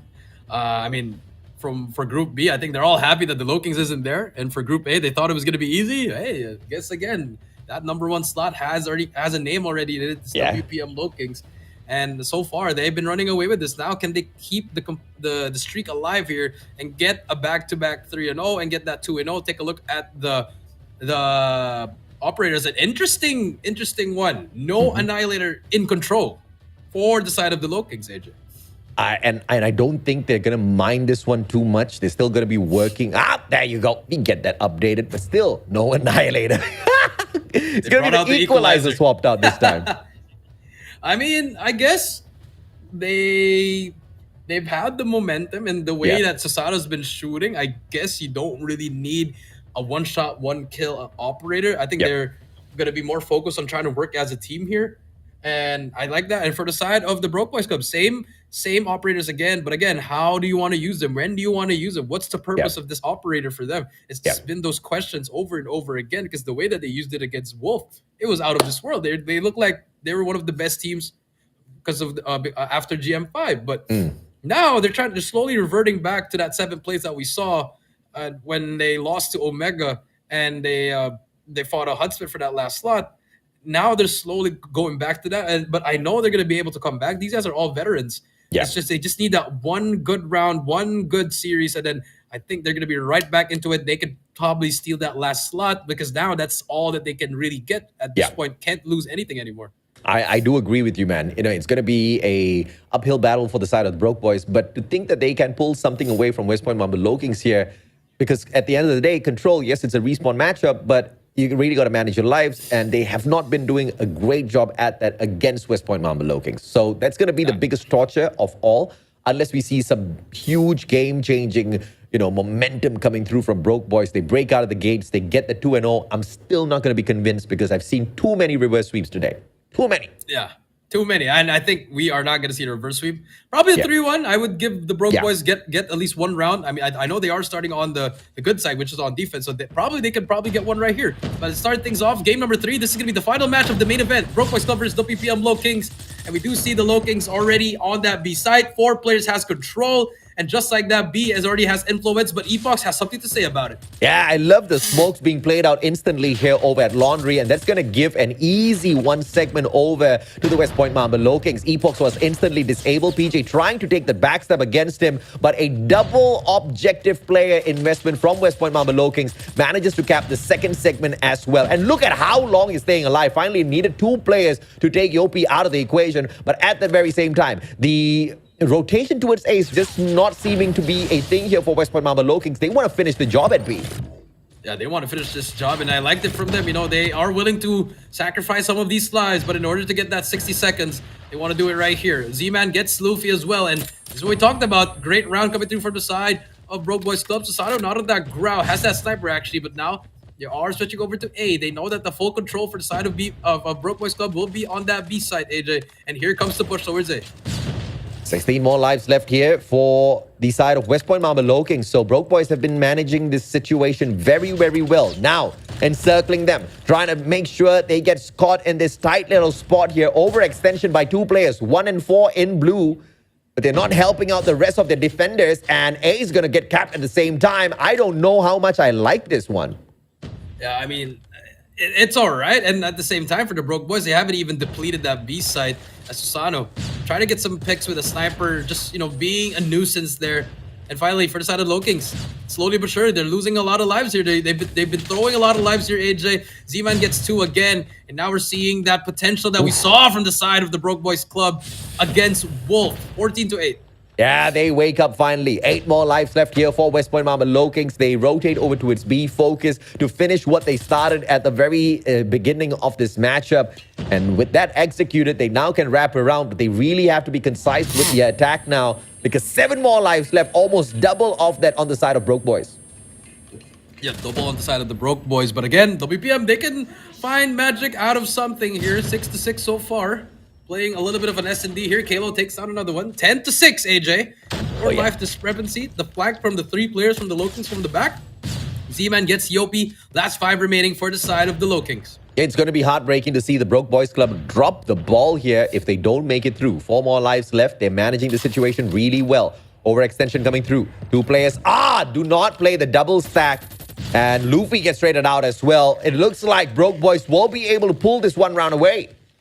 Yep, I think they are going to be able to pull it back. Yopi gets that. It's all up to Susano in a 1 versus 8. Has a sniper in hand as well. Not the best weapon to use. And I mean, this is the round we talked about. This is good for the Broke Boys. This one round can shift that momentum as Susano is going to get taken now. And we move on to the next round. Great plays overall from Broke Boys. Initially, it was a fantastic attack by West Point Mamba Low Kings on B. They managed that situation really well without overextending, without over-investing players there. One cheeky overinvestment when it came to the spawn trap, which I think was unnecessary, but they managed to recover that situation as well. Very, very fine. 30-30 now. We start the refresh. This time, Broke Boys on the attack, and B is the main point they want to play. Yeah, B is the main point they want to play, and we see them putting a lot of pressure here. First tick about to be complete for the side of Broke Boys Club, and here we go. Full clean wipe for them, and they have full control of B, and this is going to be a fast 60 seconds. Another 60 seconds added to their time, and they just have to focus on A now. 26-26, and Low Kings, they have not been great on the defense this time round. Two segments nicked away already by the Broke Boys over at B, and now they potentially might want to swing this over to A as well. They focus down mid. They take control of Central Garden first, winning out their gunfights at the same time. Broke Boys are off to a fantastic start, but the numbers are getting equalized. Young J whipping out the Annihilator as well. Perhaps the finisher at B now for him. Yeah, could be the finisher right here. There's going to be one last segment to go. 20-20 so far. Yopi gets 2 in a row as well. Equalizes live so far, and there you go. 2 minutes now on the clock. Broke Boys, they have a lot of time to work here, but Sasato takes down Z-Man. He's going to be holding down that kitchen, preventing the players to go to mid, because this is the big power position right here. If you control kitchen right here, you can definitely just manipulate the spawns, get some cheeky kills right here. 19-20 so far. Sasato gets another one. Nice shot coming through from the young gun Sasato. Yeah, brilliant shot, and this is just going to put the Broke Boys in a position where they can just pull 2 back-to-back rounds away. But I swear, if I see one more reverse sweep, I'm gonna cry today. 2 life deficit, Yopi on a roll, pulls out the Sparrow, breaks a hole through the players on the side of Broke Boys, and now West Point, they have the advantage, but 1 hill lost already. They are defending A with their lives. Wow! Yeah, they're defending A with their lives, and Yopi gets 5 kills with that Sparrow, and now they have a 3 life lead right here, but for the side of Broke Boys, they have control of kitchen so far, but Young J, he's going to need some help. He's going to get flash check right here. Information is going to be given for the side of the Low Kings. They are going to give it up, but they have everyone set up at their spawn as well. And they managed to bring out those operators, but at what cost? But it doesn't matter. 4 go down. It's all the Static with the Purifier. Everybody's far away. And Static, he just has to wait for this Purifier to be gone as he gets 1 again. Can he get the second? Unfortunately, will not. 5-11. Yeah, 3 operators invested and barely any lives taken away from that. Broke Boys unfortunately messed that one up. When it came to a situation like that, they should have just either depended on their gunfights or just not done anything at all. Not waste those 3 operators. It wasn't a very convincing round either way. West Point Mamba Low Kings gonna win this one and have a great big advantage for the next round as well with their own operators. Yep, that is true. 1-1 so far. As we switch over to the next round of things, offense is going to be the name of the game. Both teams struggled on the offensive side, but I'm pretty sure the Low Kings have been able to adjust here. Let's see if they can bring it out. They do have 2 operators at the ready, Luffy as well as PJ. PJ brings out it immediately. Let's see what he can find with this Annihilator as he spots 1. He's going to be able to hold down that kitchen for now. And Ake is going to be the name of the game. Gets 2 in a row. Almost gets a 3rd one as well. The reach out comes through, but he's going to let that go as the players of the Low Kings push up to A. There's good plays coming through so far. PJ! CQC with the Annihilator, and he steps it up. Beautiful smoke down inside of that store, and he is going to be able to smoke out the kitchen as well. Luffy, on the other hand, is going to be beaming them down, shutting them, all of them out of kitchen. War Machine on the gameplay this time. Oh, don't hit that. Jello just did manage to get that clip, but nothing is going to sort him out just yet. The clearance onto A as well. Very decent defensive round for Broke Boys. Yeah, very decent round for the Broke Boys. PJ gets 2 in a row. Sasato, here comes the Pred, comes through. Court's going to be cleared out, and A is going to be clear. But if you look at the life discrepancy, AJ 25-12, and definitely the Low Kings have adjusted after that first round. No doubt at all. West Point Mamba Low Kings now on the quick pace to capture A. Epox. Can he find the prevention? Nobody else near enough. Epox shuts down 1. Kalo hiding away and trades out Epox. The defense just not there in time. Epox gets the job done. Yeah, Epox gets the job done. 9-21 so far. I mean, what can you do if you are on the Broke Boys? You got to look for something. As Young Jay gets 2 in a row, can they find something here? Find that rhythm as he brings out the Annihilator, but it's gonna get flashed, and unfortunately, we'll look at a wall and another wasted operator. Kato's just on a roll now. 5 more lives left here from the side of Broke Boys. Let's see if they can sustain this 3v16. A little bit too much, I think, to bet on. But But let's see how they deal with it though. Young Jay finds Susano, traded out instantly by PJ, leaving 2 more. Epox and Static. Static finds 1. Epox gets traded out. Static all alone. No melees at all. And they'll get beamed down. Susano with the secondary finds the finisher. West Point Marble Low Kings at a gentleman sweep opportunity now within control. Yep, just one more round, and they're going to be starting on the defensive side. And we saw how dominant they were on that last defense, AJ. Is this the end for the Broke Boys, or will they turn it up? And it's their turn to make the comeback, AJ. Backs are against the wall to prevent going down 0-6. They need to find something because Kalo runs like a chicken there, gets taken down with the equalizer. But the Broke Boys have a play right here. Let's see if they can manage to start capturing it as Jello brings out that claw. Let's see if it will make a difference. Yeah, smokes all around. Claw's not going to be able to find the connection. Kalo drops him like his hot. Unfortunate for him. But the rest of the players on the side of West Point Mamba Low Kings. Yopi with the Sparrow as well. Going to find some torturous plays. Z-Man goes down. Yopi gets traded out. Fantastic play out of Static. And this is that perfect equalizer. We want to see this version of Broke Boys all game through. Yeah, that is true. I mean, this is what they need to do. Starting now as Static. Nice shots coming through from him. Makes the space for the team. He's going to challenge Kalo as well, but Kalo with the trade. 23-21 so far. Still a close game. 40 seconds left. They need to start putting influence at these control points, AJ. 22-18. 39 seconds left. And finally, they are starting on that B side. And the defense just too solid here from West Point Mamba Low Kings. 2 life in deficit. Let's give them a tad bit of a challenge here over at B. 3 players on the objective. Just 1 scurrying around. Epoch's going to be finding that anchor with the LK-24. Trying to beam down these players from the side of Laundry. But overextension comes through from Yopi. Traded out by Z-Man. Luffy finds Jello as well. 2 segments ticked away already. Broke Boys Club doing super decent at B. But the equalizer is there from West Point. Yeah, the equalizer is there for the West Point Mamba Low Kings, 15-11. B has 2 segments ready, but you see the War Machine. It's coming out for the side of the Low Kings. PJ still alive. And no Sum actually says another in check. Gets another collateral, AJ. 13-8. And this could be the end for the Broke Boys Club. The guy just manages to slide on away. Aye! As Kalo gets beamed down by Young Jay. Susano's not going to be able to do much with the claw. 5 more lives left here for the Broke Boys. West Point Mamba Low Kings desperately trying to end this. 1 final second and the clock is paused and then brought to an end. And that's going to be a 3-1, and the Low Kings stay undefeated, 6-0 so far, only dropping 1 round of control so far, AJ. And for the side of the Broke Boys Club, could have been a 3-3, but they got 3-0 by the side of Wolf, and now they're going to get another 3-0 handed by the WPM Low Kings. Nobody wants to fist bump Kalo. Nobody wants to celebrate that victory with him, but it's okay. You understand, brother? The players on the side of West Point Mamba Low Kings maintaining their professionalism all throughout their matchup, and in such dominating fashion have managed to shut down 2 teams back-to-back now. Earlier on, 3 Evil Dragons fell prey to their gameplay, and now Broke Boys Club, no matter what they tried, no matter what they did, they could manage a little bit in there, but just not enough to pull away a single map. Crazy stuff if you think about it, because the Broke Boys Club are such a solid squad. Yeah, I mean, they are such a solid squad. I mean, we saw it from the Wolf series, AJ. Yeah. But it just didn't translate from what we saw in this series. It looked like it was the GM5 Broke Boys Club again, AJ, which was, I mean, which is not what we want to see. And I hope the next 3 matches that they're taking, I hope they take all 3 flawlessly, because they need all that. They need all those wins right there, AJ.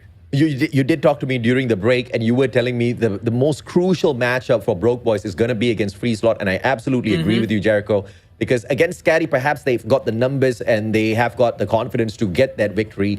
I don't think they're going to struggle against 3 Evil Dragons. In fact, I don't think any teams are going to struggle against the 3 Evil Dragons at this point, based on what we've seen thus far. But the game against WDC Free Slot will be the determining matchup for Broke Boys on whether or not they stay or get kicked out of the competition. And of course, if Scatty wants to pull a great one over their heads, perhaps that one's going to be a crack-off matchup as well. But in this one, West Point versus Broke Boys, unfortunately, although they could keep the fragging game up, Low Kings always a step ahead. Yeah, Low Kings step. I mean, if you look at Epoch's 9-22, that is just not what you want to see from the AR. If he probably got at least half of the deaths and make it to a kills, could have been a little bit closer. We could have been seeing around number 5 right now, AJ, but it is what it is. The ARs was just not clicking. Now it's Young Jay who's stepping it up, but you need both of these guys to step it up at the same time. Yeah, I man. think it's on and off for both teams. I hope they have they find the time to watch the VOD and look at this, because at the same time they have a chance, because the Low Kings and Wolf, they will not take the L against the side of the free slot boys. So obviously, if they are beating them, then you have a better chance. All you got to do is beat Scotty as well as free slot, and then you'll probably get that third slot. So a lot of storylines here in the next upcoming days here, AJ. I'm just trying to focus and see what's flying off of these players the moment they get shut down. Is that an arm? Or is that It's an arm. It is an arm, bro. It's an arm, bro. Like what? It's been distracting me the whole day, Jericho. Well, I mean, Call of Duty is 18 plus. It is for mature audiences. So I guess, I mean, in other CODs, your head gets exploded, you lose your foot. That's true. So, I guess, COD was like, hey, we'll put something in here. Hopefully AJ or Jericho will able to pick it up. And we did. Did we get anything, though? 250 to 116. They find a beautiful victory against Broke Boys at Apocalypse. 7-3 at Slums. It was the same story. 3-1 at Raid. Phenomenal effort from Broke Boys to pull one away, but it still ended up to the side of West Point Mama Low Kings. Like you said, Jericho, a 6-0. And even here, they're perfect. I mean, they're the Kings for the reason. And the MVP as he deserves. Susano, 2.05, 27 kills, 14 dead. An average score of 2,919. And his second, he was the MVP for the Hardpoint. He was the MVP for the S&D. Well-deserved. Probably the most improved player in my book, especially in Garena. Coming in from RTL, not really, he came from Bren with the Mac boys. He's never won a championship. He's told me this. And this was his best team right now. And he just took that risk. And I'm really proud of him. I hope he keeps it up. And, he's been in the scene for the longest time. And I think this is his time.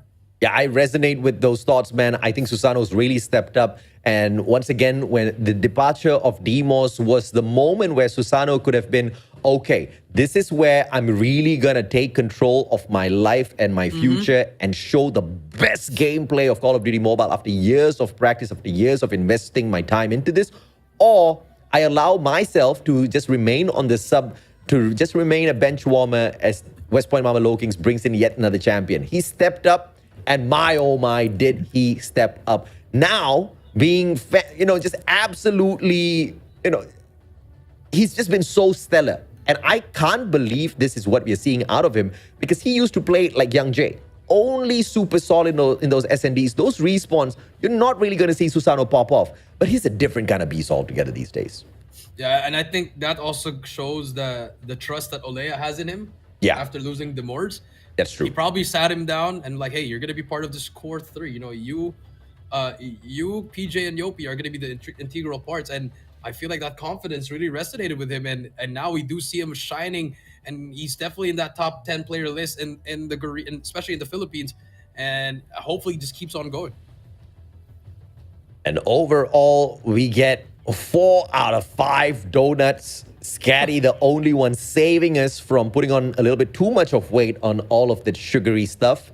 WDC only took away 2 games from them, as Scatty did pull one solid one away in a phenomenal Hacienda Hardpoint matchup against them, exposing a little bit of the weak point of WDC free slot, but at the same time showing others what they can truly do on a respawn matchup. And that was the only blow to WDC free slot's run here. They could have just matched up with Low Kings with a perfect 6-0, but of course the Low Kings are going to be the dominant ones. And that wraps up the day of play for Group A, Jericho. Yep, and we take a look at the overall standings. Low Kings and Free Slot both at both at 1 and 2. Low Kings has that first slot because they have won 6 games. Inside of Wolf, they're going to be getting that 3rd spot, and Scotty 4th, and then for the 5th and 6th, 3ED and Broke Boys Club both tied at the bottom, but definitely not yet out of the competition. I think that 3rd slot is going to be very, very important for Scotty and Broke Boys Club, as they are going to fight for that. I mean, if the Wolves lose to let's say they lose to Scotty, and then that also opens up a lot of opportunities for Scotty to make it through. So, I mean, it's just, you're going to look at Free Slot, Wolf, Scotty, as well as Broke Boys Club fighting over those last 2 slots, because I'm pretty sure the Low Kings, they have that number 1 slot on lock. Woohoo! I love the lineup for tomorrow. We have got Garena taking on my. Four Suits eSports. That's going to be a bomber just to show us exactly what Kagendra's made of. And then later on is going to be ABC taking on WDCX. And this is Xenon. And the one thing that I'm definitely looking forward to is seeing my man Jeff Pro right back out there. Yes, Jeff Pro's now on the side of ABC. I'm definitely looking forward to seeing the guy back in action. Omega takes on Powerhouse. Four Suits Esports matches up against ABC later on, and Kagendra ends the day with Powerhouse. And tomorrow is a blockbuster showdown on every single series. I will not miss it if I was you guys. I mean, you got the rematch of Stage 4 Grand Finals. And for the side of Powerhouse, they can go back to back to back here and be the champions of the Garena Regionals once again. Over the dead bodies of West Point Mamba Low Kings, I'm pretty sure they will say. But we do have a redemption code for you guys as well. Thank you so much for sticking by us on this broadcast all the way through. Crazy matches, and you guys have been phenomenal in the chat as well. Thank you so much, guys. Please do take a screenshot of the Bronze Crate coupon. You get 3 of those. So congratulations. I hope it will make it work well for yourselves.